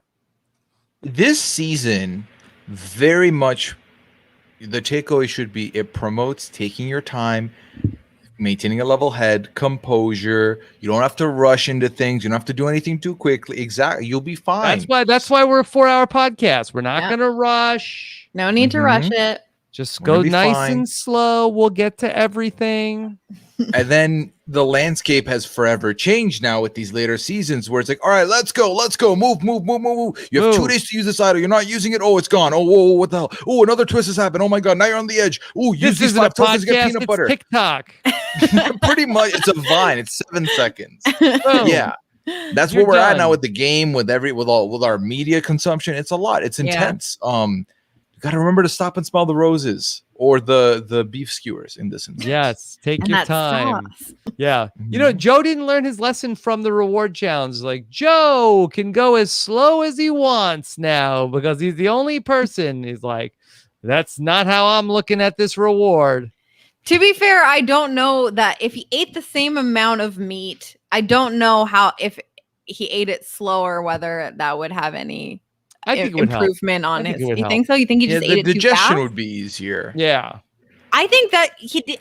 He also said, I know we're back to the meat, but he also said he doesn't even eat meat. So I think that, like, you know, outside of the starvation issue, I think any person, if you're a vegetarian and then you suddenly eat 3 feet of beef in one sitting, that's going to, like, on a regular day with your normal body, that's going to do bad things to you. I mean, my personal advice is don't eat 3 feet of anything. What could That's I eat fair. 3 feet of? No. Yeah, it's too Shouldn't much eat. for there needs to be like a mathematical I mean, equation of like Eat your 3 body. feet of bananas. You're gonna have issues. That's the worst thing I could think of. I don't Yeah. even want to eat 1 foot of bananas. So the average length. So I'm doing some math here real quick. Yes. It's important. You're not Let's gonna do see. sausage and donuts, right? No. Oh Lord, I don't want to even tell you this. I found out what the length of 100 chicken nuggets is. Yeah, It's a total of 16 feet. 16 feet is 100 nuggets? Because it's 5 of centimeters chicken. per chicken nugget on an average You length of did a chicken that. nugget. Wow. I 16 feet so of much Julia, regret. you chicken. didn't have to be medically evacuated from the live stream. I filmed Yeah. it, but you Well, were fine. Yeah, Phil did get evacuated from that live stream. Yeah, but at what cost? Like, I didn't get it. It didn't happen. But like, what did I gain from it? You know, like. Yeah, But that it was all wasn't- beef. That wasn't one sit. Like that. I mean, it was one sitting, I but it paced was myself. You The paced key was yourself. pace. Yeah, Joe Well, I couldn't had, take like, a lesson I away had- from you.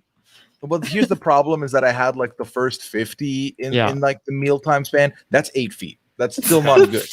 That's nasty. Okay. It's nasty. Oh, God. All right. So we mentioned already gave the play-by-play of Michelle voting out Neil from Tribal Council. That was a great moment. I think you're a bad bitch.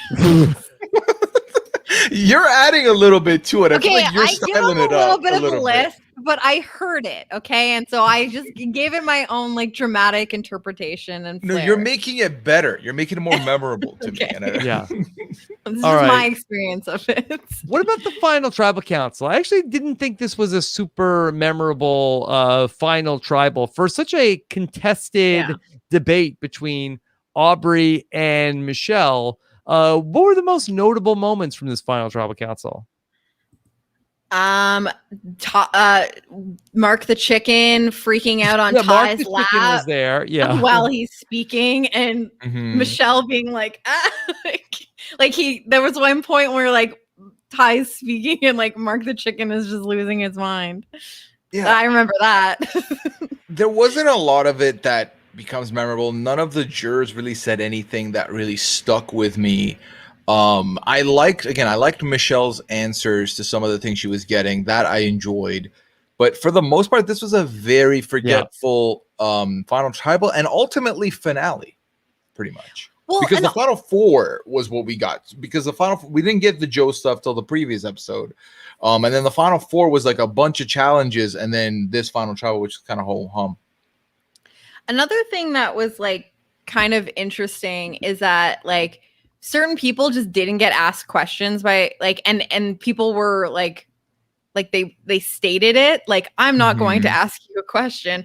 I thought it was interesting that Debbie asks Ty a question, asks Aubrey a question, does not even address Michelle, and ends up voting Michelle. Yes, and she was like very positive towards Aubrey before she votes for Michelle. Was that like a fake out, Puya?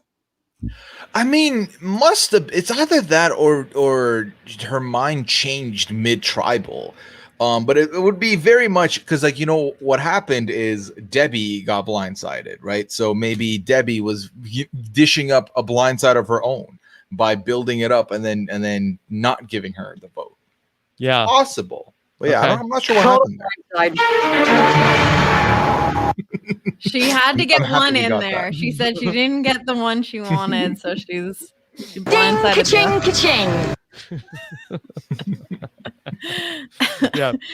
So I thought it was also a good moment for Michelle when Nick was like trying to like give advice to everybody and said like, hey, like Michelle, like we want to see that you're intelligent. And then in her closing statement, she was like, yeah, just like Nick said that I had to be intelligent. Like I am intelligent. Like I thought that Michelle is really good at doing some like jujitsu and like turning some of these things around on other people. Yeah, she was able to like say like, look at this example. Like Nick clearly, you know, had this perception of me like that I had to prove that I was that I was intelligent. Like she found ways of like folding that back into the arguments she was making the entire time. Like I didn't remember how this tribal council went. I think that I thought maybe that Aubrey did poorer than she did, and that maybe Michelle didn't even do as well as she did, and that it was maybe just more confusing why it happened that way. But I actually thought both of them were very good at final tribal council. Like I don't think that anyone did poorly. It was just, I don't know. It wasn't it wasn't an obvious thing. Like it was like, oh, this was definitely this person's tribal council.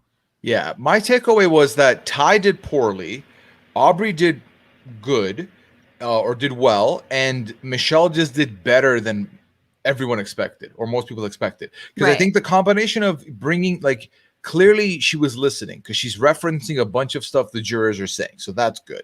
She brings up the intelligent con from Nick, brings up the fact that Julia called her the weakest woman on that tribe initially, and like the fact, and like really feeds into the whole, when I'm beauty, I have to prove my intelligence. I have to prove my physical ability. I did that by winning immunity. I did that by doing A, B, C, D. And I think that allowed her to put in display a bigger metamorphosis than Aubrey was putting through, which I think that's where Debbie comes in, right? Debbie calls her, what was it, the geek warrior now? Mhm. So now Debbie's like bringing this narrative, but then I think Michelle gives us a better story for that narrative by backing it up with actions and actively using stuff that the jurors are throwing live, which I think is a big important thing to take into consideration, because it means that she's live, she's paying attention, she's giving you information. So for me, ultimately, it wasn't a battle of, Aubrey lost it. No, Michelle won it. And that's really the way I look at it. Yeah. And I think that, like, a lot of people kind of knew like Aubrey's story and her journey. Whereas like Michelle is like, anytime you subvert people's expectations, like it's more impactful. It's like it has more of a lasting impact on your opinion of someone. And I think that she just went for it and it worked. Yeah, and I think the season really lets you like get to know Aubrey, and I think that a lot of the fans had like much more of a connection with Aubrey over the course of the season. And Michelle, I feel like that we've learned a lot more about her personality off the show, Yes. and people have really come to embrace her. Like since Survivor Kaoh Rong, there's not as much of her personality in the actual episodes, and I think that as people have come to like really know Michelle and root for her and sort of like understand her as a personality, like I think it's a lot more context in terms of like why she's the winner of the season.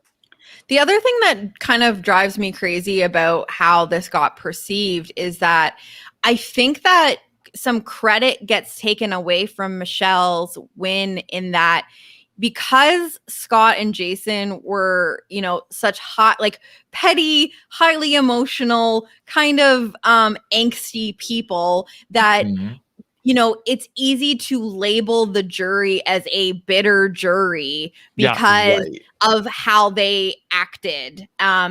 Not just in Final Tribal Council, but throughout the game. And so it's like, oh, they voted for Michelle, it was a bitter jury, when I don't think that that's really what the case was. And I think that takes, that takes some power away from Michelle's win that I don't think is deserved. Right. And I do think that ultimately that's a good point. And then even I think quite a few people will look at it and say, well, Neil got removed and that was the guaranteed vote. That's a nonsense twist, especially if you're like a big fan of the runner up and not the winner of the season. That's what you could say. But then again, the votes were 5-3 if you want to consider that. So that wouldn't have changed anything there. And I think if anything, Neil coming in off the top rope with his weird thing that he had prepared to say wouldn't do him any favors or Aubrey any favors, because he would have done the full going in for Aubrey, right? Puya, do you think that Neil basically had the final tribal council speech in his drafts and then was not expecting to have to pull it out, and that's just that was a piece of it? Yeah, you got what was he hadn't worked it out yet. You just got what was in the draft folder.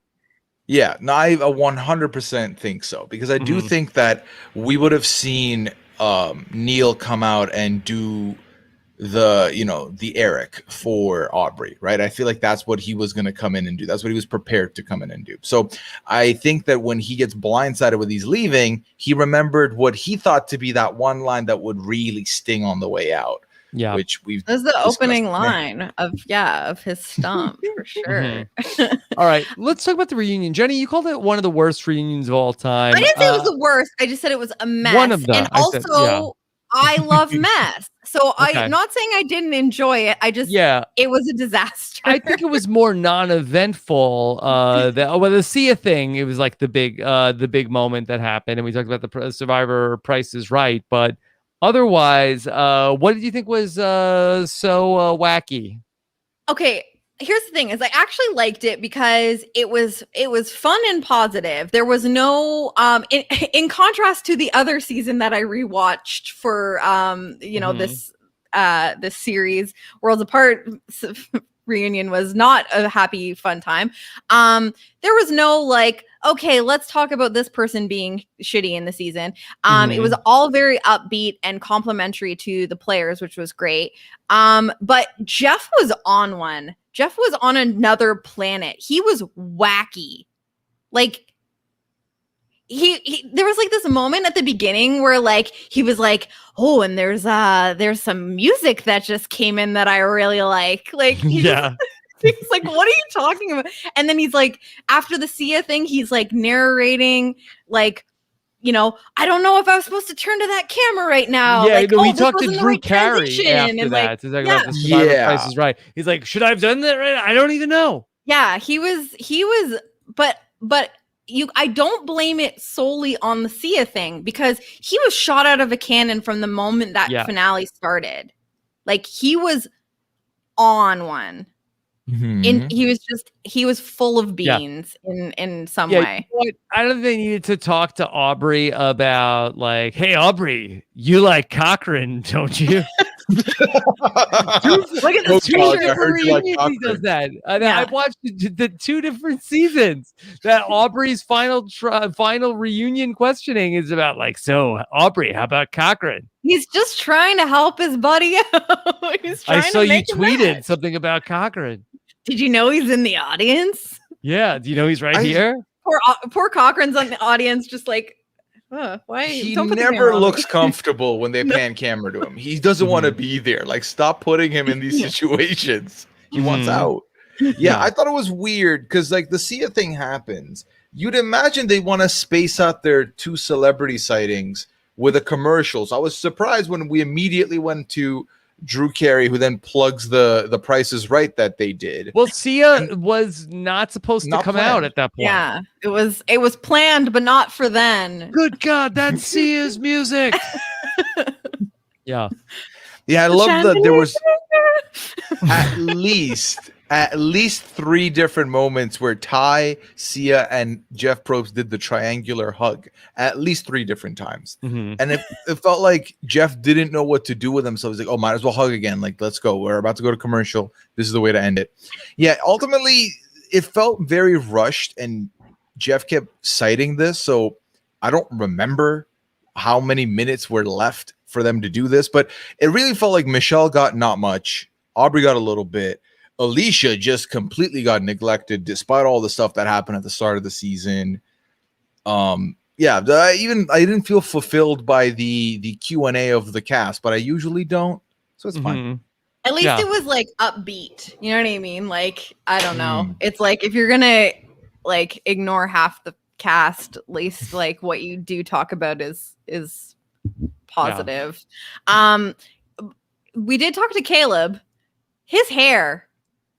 Did anyone else notice this? What was going on with his hair? It was big. It was large and in charge. I don't know. I found his hair. We want to know what was memorable about the reunion for me? Caleb Reynolds' hair. That's what. Go back and look. It was a lot of gel, I think. Okay.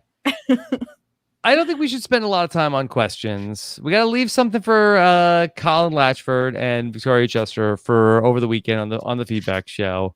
But let me ask you this question. How much did Michelle's win impact Survivor as a whole? That's from Naveed. A lot. How did this season change the show? So the way the season changed the show, first of all, is we know, or I believe I'm interpreting, that this was not a victory that was enjoyed by those in charge. Because I feel like since this season, a lot of things changed. A lot of new mechanics came in. Yes. Yeah. And like, I would argue for the worse, especially given that I enjoyed my experience watching this. And I think that is an impactful win. Whether you're looking at like, oh, that wasn't a win well worth. I disagree with you. But then also I think that Name me another season that really causes this big of a wave and this big of a change in everything that you're experiencing here. Mm-hmm.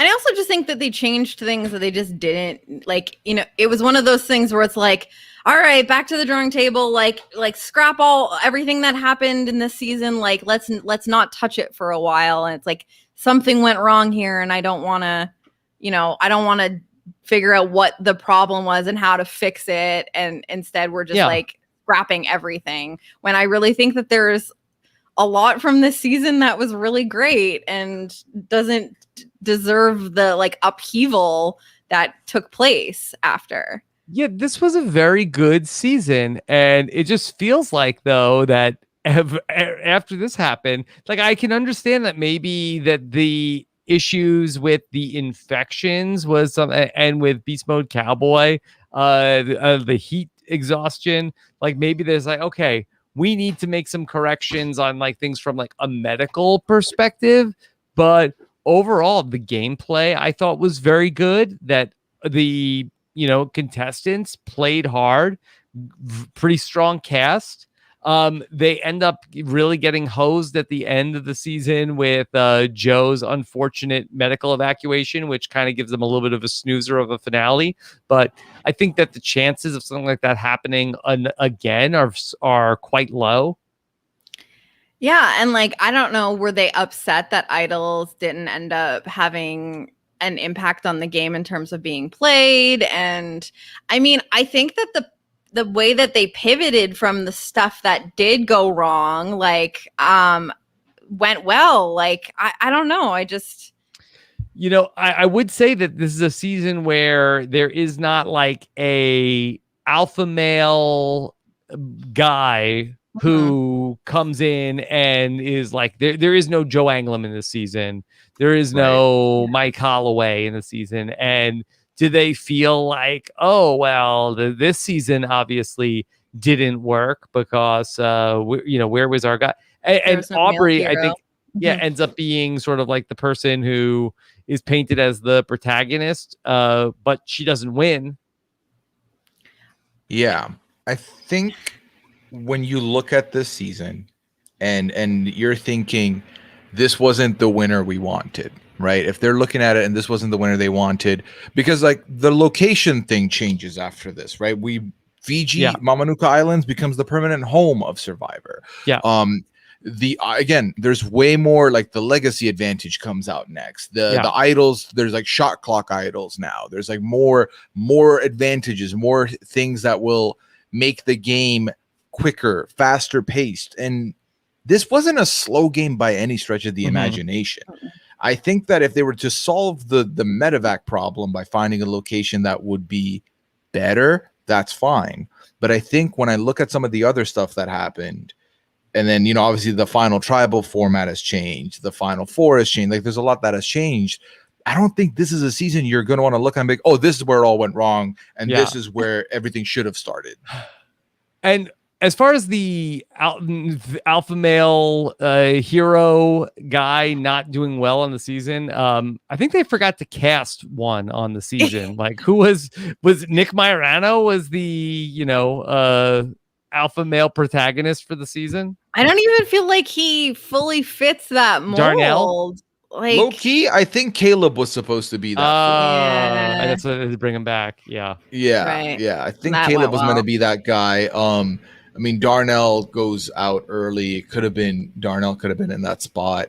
Did they expect Jason and Scott to go the other way? Perhaps, honestly. I think Caleb and Dr. Obama. They're not going to see those sides of Jason and Scott during casting, I don't think. Not at all. They're getting the like stories about their family and like their physical specimens or like the interesting stories about being a bounty hunter. Like, well, Scott, I think was a celebrity casting. But Jason was like, this is like they're still in the era of like, who's our Russell? We need our Russell guy. But he's Russell, but he's like Russell, but he's like a family guy. You know what I mean? Like with like, well, I mean Russell has a family too, but anyway. When I said that there was nobody who openly wanted to be the villain, is Joe Mena the closest we get to a person who plays after this who wants to be the villain? Joe Mena, I have not gone back to watch Edge of Extinction yet. I didn't. No, Yeah, that's, was the War Heroes- Dog a part that's of it? Triple H. Is No, War Dog I want wanted to be to- a villain? Oh, I don't okay. know. I wanted to bring up War Yeah. Dog. Yeah. Yeah. No, but Joe okay. Mena was Triple H. Joe Mena, I think, The Tony maybe clones. gets close. Yeah. The Tony clones. Yeah. Yeah, Tony clones. Can I also give a potentially hot take in the finale? please. Like, all right, let's take a look at what we're doing next season. We're really excited about this. And Millennials versus Gen X came up. And I think that Mhm. maybe, and while I fully expect Millennials versus Gen X to be in the top 10 of this rewatch, I don't Agreed. know. I think that maybe like we might be a little bit more cringing on some of the things when they're showing us in the trailer and it's like millennials be like, where's my participation trophy? Like Yep. that it is I don't think that like all those like millennial jokes like It's not going to really age well. have aged Yeah. super great in I the last mean- 5 years. It's not like they're offensive. It's just like they're like it's like super hacky.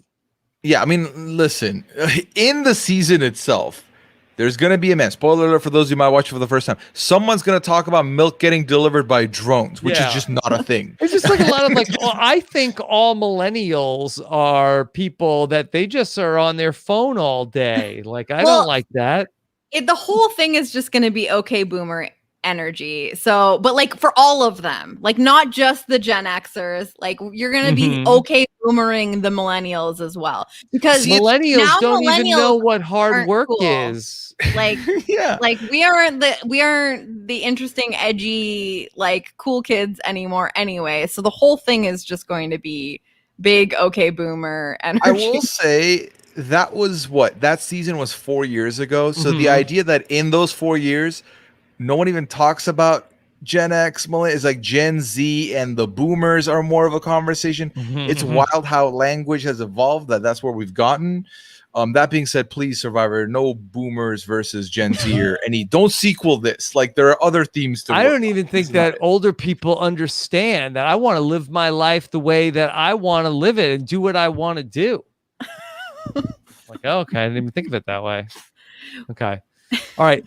We will continue our Survivor feedback discussion. We have well over 100 questions. We will dive into them over the weekend on our patron feedback show. Go to robswebsite.com/patron to listen in on that conversation and much more coming up this weekend. You want to talk about the survey? Yeah. Okay. All right. Survey time. Every week, we poll the audience. The tabulator, Kurt Clark, he helps us with our results. And we asked this week, once again, who is the most valuable player of this season? It's probably Aubrey. Yeah, I mean, I want to say Michelle, but I would say Aubrey for the statistics. I think that Michelle, I think it'll be close, but I think that it will be Aubrey. Yeah, here's a surprise. It was not close. Aubrey had 58%. Michelle only had 20%. Damn. So I guess it was just like, yeah. I think in my head, It sounds like a bunch of malarkey to me. Exactly, Michelle, you're right. Was But I Sydney thought it was third? closer between Sydney like is the third, Aubrey and 8%. Michelle stands. So yeah. Yeah, Yeah. it should be, but All right. I feel like if you rewatched it fresh, it might be closer. But if you're just like doing the show because you've watched the game before, I could see why this happened. Also, Okay. Aubrey and Michelle stands. Find you a girl who can do both. I stand both of those queens. Like, you I'll- don't have to both, choose. You please. can love them both and be Sydney. happy Mhm. for whoever won. Yeah. All three. And Sydney. Okay. Which one-time player would you most like to see come back and play again in a future season? Sydney. It's gonna be Sydney, and then it's not gonna be close. And then I'm just curious what the Liz votes are. But isn't there Oh. a pre-merge? There's a pre-merge question, right? Okay. Well, let me tell you, You think that- 67% for Sydney, Yeah. 10% Easy. for the Mayo Jar, 5% Oh, yeah. Kyle Jason. What? Ooh. Yeah. So someone Okay. stuffed the ballot? Huh? All I right. mean, Which okay. name in this list made you pause to think to yourself, wait, who's that? Oh, Jennifer Lanzetti. yep. 55% said There you Jennifer go. Lanzetti. We've been doing this podcast so long that my earbuds are making me feel like I have a bug in my ear. It's been, Oh no. no. like, I'm like, Not that. Lay down, Rob. Can't Let's see what. sleep. All I hear is Survivor talk. All right. Then Jennifer Lanzetti, 55. Liz Markham, 15%. Anna Kate, 14.7. I guess people don't read the news.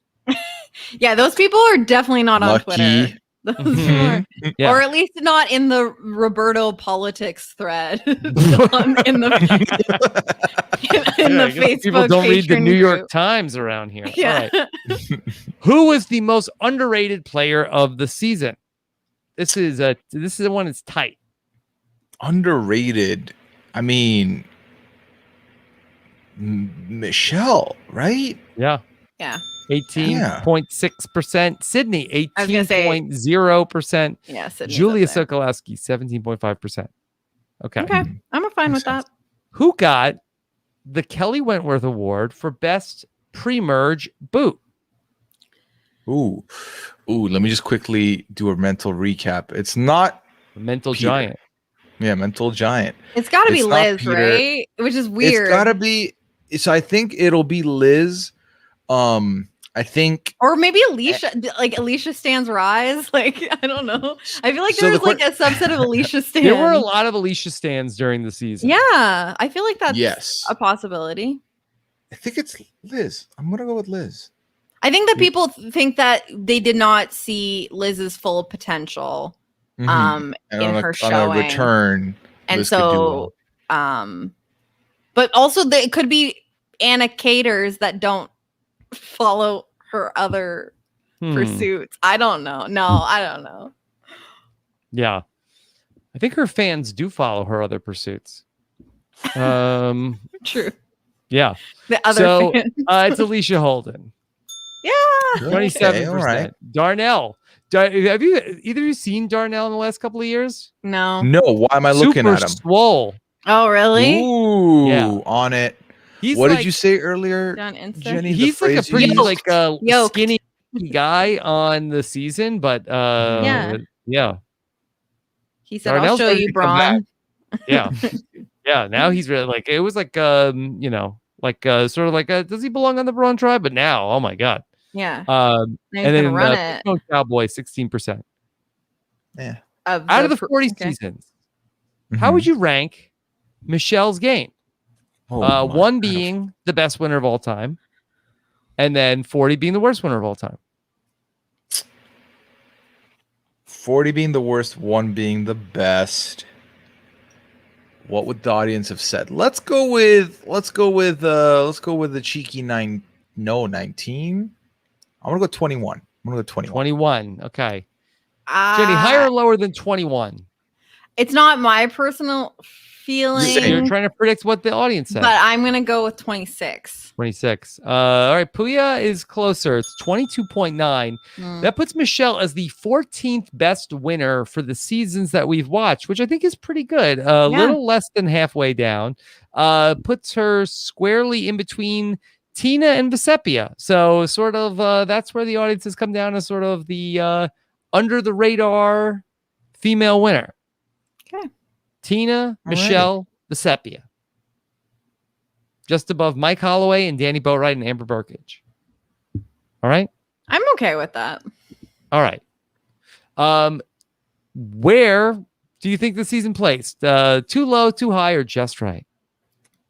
Ooh. I have a feeling it'll be because I've seen a bunch of both comments. I'm gonna go with I'm gonna go with the middle. I'm gonna go with the just right for the balance.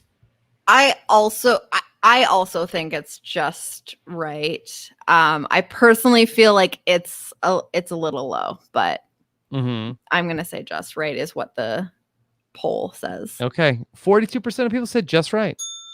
There you go. I felt like people were like expecting it soon, so I feel like that makes sense. Okay. All right. We told you next week on Monday, I will be coming right back with another season to rewatch. How lucky are you two that you're not watching another season of Survivor in 4 days?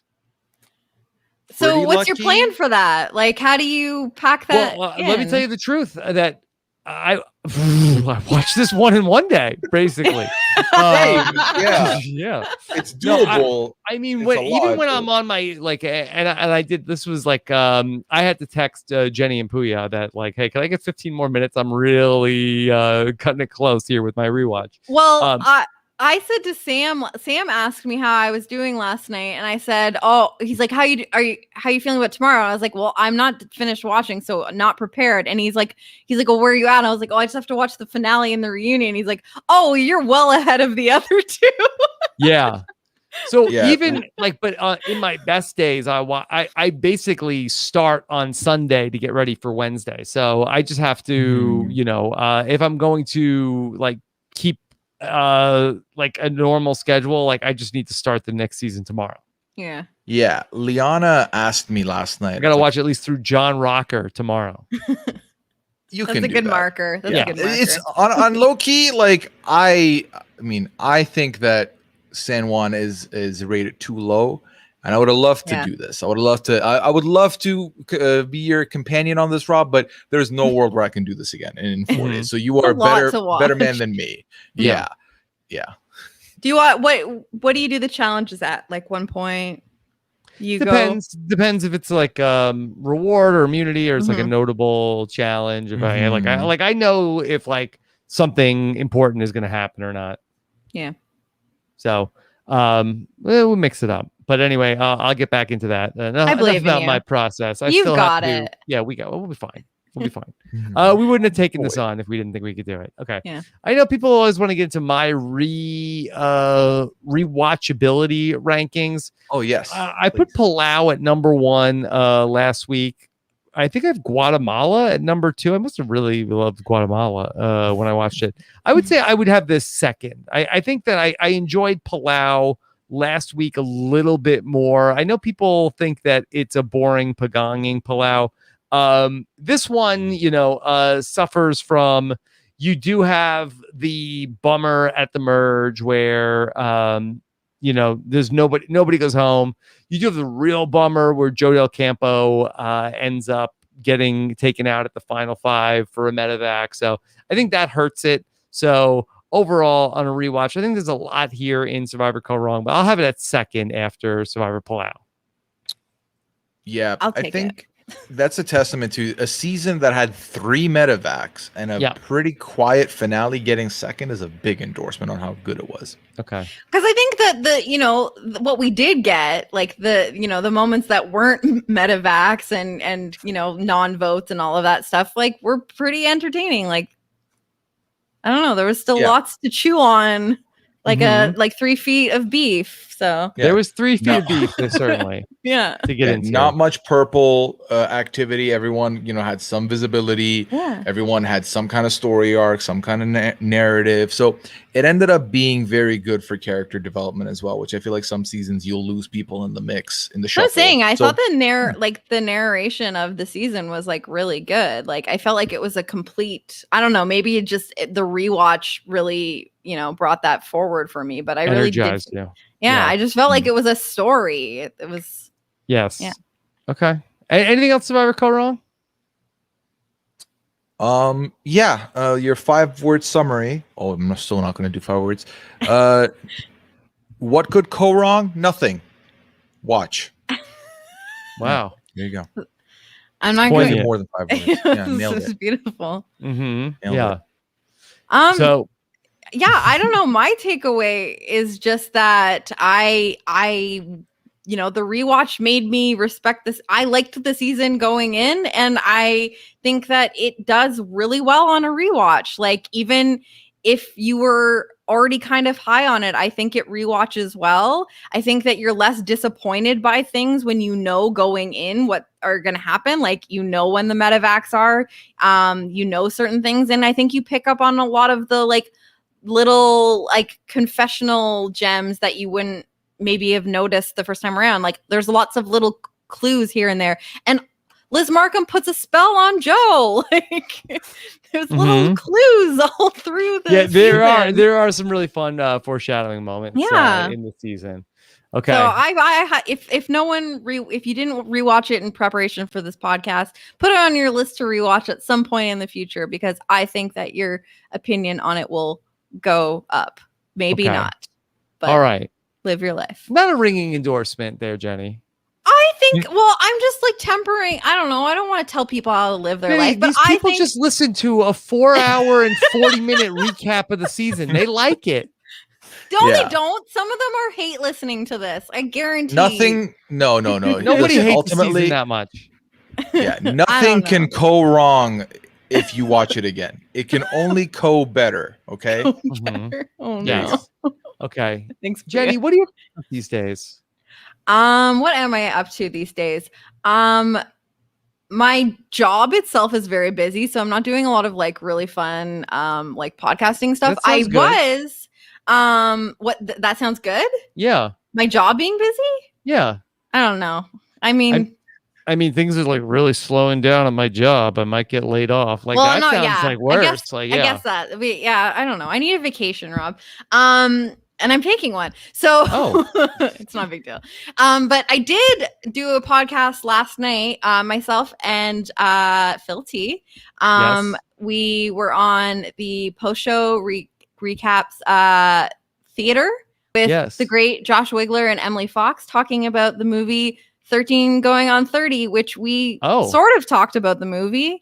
It was really fun. So that is exclusive patron content. So if you're not a patron of PSR, get on that so you can listen to that. It was a really fun time. It was like the greatest double date. Do you really like that next movie? to Puya and Liana. Next to Puya and Liana. It was my second favorite double date. All right. Okay. That was fun. Yeah, and then aside from that, like occasional Twitch streams when I can fit them in, and that's pretty much it. And Big Brother's coming up. There's also other like shows coming up that I might be down to cover, like the Too Hot to Handle. All the island shows are coming back. Yeah, I'm gonna be watching those. The hot dummies on islands that Kirsten McInnes likes to cover. So I'll be tuning in to all of that. Big Brother 23, whatever that's gonna be. So yeah, I'm just living my life. Living your best life. I've been looking forward to this podcast for a while. And so I feel like yeah. I don't know. I don't know what to do now. I feel like I don't know. Well, like a sense of I feel like a sense of accomplishment, but also like now what, you know? Well, here's what you could, if you wanted to do something, you could be Rob's like watch buddy and watch San Juan del Sur for the next 4 days. Yeah. and text with Rob about it during the weekend. The empathy watch. The empathy watch. Okay. Yeah. I guess. That'd be great. Do you want that, Rob? Sure. Okay. Feel like I have somebody to get like it's like if I was in like a Peloton class and I had like a friend that was also doing it, I'd be like, oh wow. So I have to watch it. That one really kicked my ass today. I have to watch at the same I'm assuming that's what people time say. as you though. Like it's like we would have to text each other and be like, and play. Because otherwise then like we're not at the same part. Yeah. It's like live watching a show together. Yeah. Okay. The group chat. We'll get it going. It'll be all right. Maybe I'll just you don't have to watch it. I'll just text you as I'm watching my thoughts. I would love that actually. Yeah. Oh, like, okay. Me too. Please. Yeah. All right, we'll get we already have a thread going. Yeah, we'll get the Jerp group text going, and then I'll just say things that's like, is this funny? Should I use this? Yeah, I'm happy to field any material. Guinea pig it up. Let's go. Yeah. All right. Then Puya. We got to talk about 90 Day Fiance Happily Ever After the other night. I had so much fun. Here we are. Same.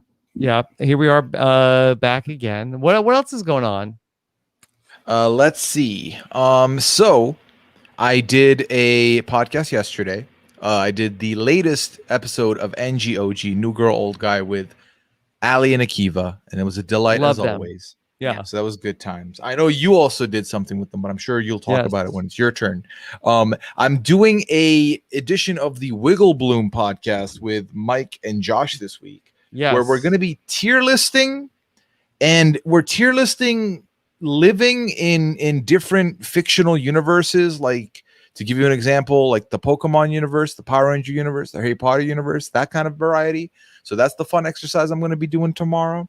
So that'll be fun. I'm going to be doing that. And then, of course, we're in the month of June, and I have taken upon myself to celebrate the month of June by streaming every day. Started with a subathon at June 1st, and I've been going. The streak is alive and well, and it's been lovely. That's on twitch.tv/Puya. And then for social media, you can find me on anything else at Puyaism. What are you calling the June streaming? The So June boom? I don't have a name for it. I have. You're giving him branding halfway through the month. Yeah. I mean, I'll take it if it hits. I'll take it for sure. Yeah. We're calling it. No, I don't have anything good to give you. Okay. I don't. Yeah. We're just calling it a stream anniversary celebration, basically. I didn't Not plug my a social ring to it. media. So Yes. at Jenny Autumn, twitch.tv/Jenny There you go. Autumn. All right. Let's talk If you about what's want coming that up. in your life. Of course. Why wouldn't you? Here's what's coming up on. Look, these people are clamoring for more. They're almost 5 hours into a recap podcast. Rob, okay? they're hate watching you. or listening. I told you. No, then they're No, on like they love 4x. it. Yeah. Okay. Let's talk about what's coming up. We got a fun Wait Out Play Out list for you. Talk about Survivor's most iconic catchphrases. Scott Chernoff joined the aforementioned Mike Bloom and I for another outing of Wait Out Play Out lists coming up soon. Did we get any good catchphrases from this season? Sydney had a few. Like, is it Spoiler catch? alert, there is at least one from this season that Ooh, makes it to the list. lovely. Yes. So it's just anything quotable, or does it have to what's a Dumb ball. catchphrase? Like, You know what? These lists, Jenny, you know how it it's a goes. little loosey goosey. We get a little loosey goosey. Okay. Then Yeah. Kaoh Rong is definitely making an appearance. Yes. Okay. We've got a brand new podcast here on the network. We're very excited about Just My Archetype. I mentioned it earlier. Hannah Lil Nesson is going to be profiling each one of the Survivor archetypes with a survivor that defines that archetype. She kicked things off with Dr. Christian Hubicki talking about what it's like to be the nerd on Survivor. Go ahead and check that out. That is up in our Survivor podcast feed, or you can check it out at robisawebsite.com. Puya, you mentioned I got to talk to Ali Lasher and Akiva Winokur. I did that on Tuesday night, talking about the all-new celebrity dating game. Have you seen this? That they brought back the dating game with Zooey Deschanel and Michael Bolton? So I knew it was coming back. I had heard about it. I've not watched it, and I will be checking this podcast out. Now, my recommendation is: do you think Jenny and I should watch it and then listen, or Just will be listen to fine? the Listen to the podcast. podcast. You'll Okay. be fine. We watched it, so you don't have to. The I love celebrity those are my dating game. favorite podcasts. The ones that you watch it, so I don't have to. That's You're perfect. blessing it up. Yeah. Thank you. We're saving you time. With Love these that. podcasts. Because I have to Of watch course. San Juan del Sur with you. So Yeah. Yeah. Jenny, have you kept up on 90 Day Fiance Happily Ever After? I'm not, but my plan was after I finished Kaoh Rong rewatch, Phil and I have been talking about getting caught up because I can't handle seeing people talk about it and not knowing what's going was a on. good So one. I'm It's been a good dying to get season. caught up. Yes. Yes. It's been very good. Yes. Okay. All right. Consider the source with Puya and me from this week. Do not listen while driving. That's all I have to say about that. Not this week. Yes. Not this week. And then for this week, apologies if you don't want to hear about toys and stuff. There's a lot of toy talk. Yes. Okay. Yeah. All Like right. children's toys? Nope. No. Oh no. No. And on the RHAP Rewind, we're very excited about this one. Been looking forward to this. Chappelle and I are going to talk with the tabulator, Kurt Clark, about Who Done It, a series on ABC where it was a murder mystery. People thought they were killing people. We'll check that out and watch that live on the RHAP patron Discord on Thursday afternoon. Very much looking forward. Should be a fun Thursday talking about Who Done It. Who done it? Yeah. Speaking of the RHAP Discord, real quick, I watched the so I hadn't finished my rewatch yet, but I did watch the finale in there with some patrons. Yes. Tuesday nights. That was a good time. There's always stuff going on in the Discord if you The check it out. Discord is lit. Yeah. Oh yeah. Okay. We've got our patron feedback show coming up over the weekend. Also, I'll be recording the patron 5 for 5 on Thursday this week. If anybody's looking for it, we usually record it on Tuesday. But it's been a week for the First Lady of Podcasting and myself as we try to settle in after our big move. Find out about everything going on. robinswebsite.com/patron for the podcast feed, the patron community, and much more. To support Rob Has a Podcast, check out robswebsite.com/patron. To find out more about any of our sponsors that you've heard on the podcast, go to robswebsite.com/offers to get all the discount codes from our sponsors and also support the podcast. And then, of course, check us out on our social media channels when you subscribe to our YouTube, and then find us on RHAP Grams on the Instagram and at Rob Has a Podcast on Twitter. I think that's everything here tonight. Thank you so much, Scott St. Pierre, for all of that. Boy, Jenny Puya, how does it feel to be on the longest Rob Has a Podcast episode? What? It feels like being top of the record, so I'll take it. Yeah, I will take it while it lasts because enjoy it while you're here. Yeah, I need This is to only the ride this 17th. wave while it's here because this That is first 17th. place finisher is going to be 17 hours. Yeah. It's going to be rough. It's going to be a lot. Yeah, But no, it's delightful, Rob. I mean, both you and Jenny are two of my favorites. So Yeah. to get to be here with you is a delight. I got to talk to you. Yeah, I love it. I know I didn't want to come in expecting that it was going to go super long, but I think part of why I was also looking forward to this podcast so much is I was like, I talk to these people often, so it's just hanging out with my two buds talking about a season of Survivor that I like. We all like to talk. This was a could great go time. and it did. Time. It Yes. Kaoh Ronged, it go long. It was a beautiful time, and I'm glad to be a part of a record, even if it's just for a week. And we'll see when I come out of this room and my wife says, "What is wrong with you? Why did that take so long?"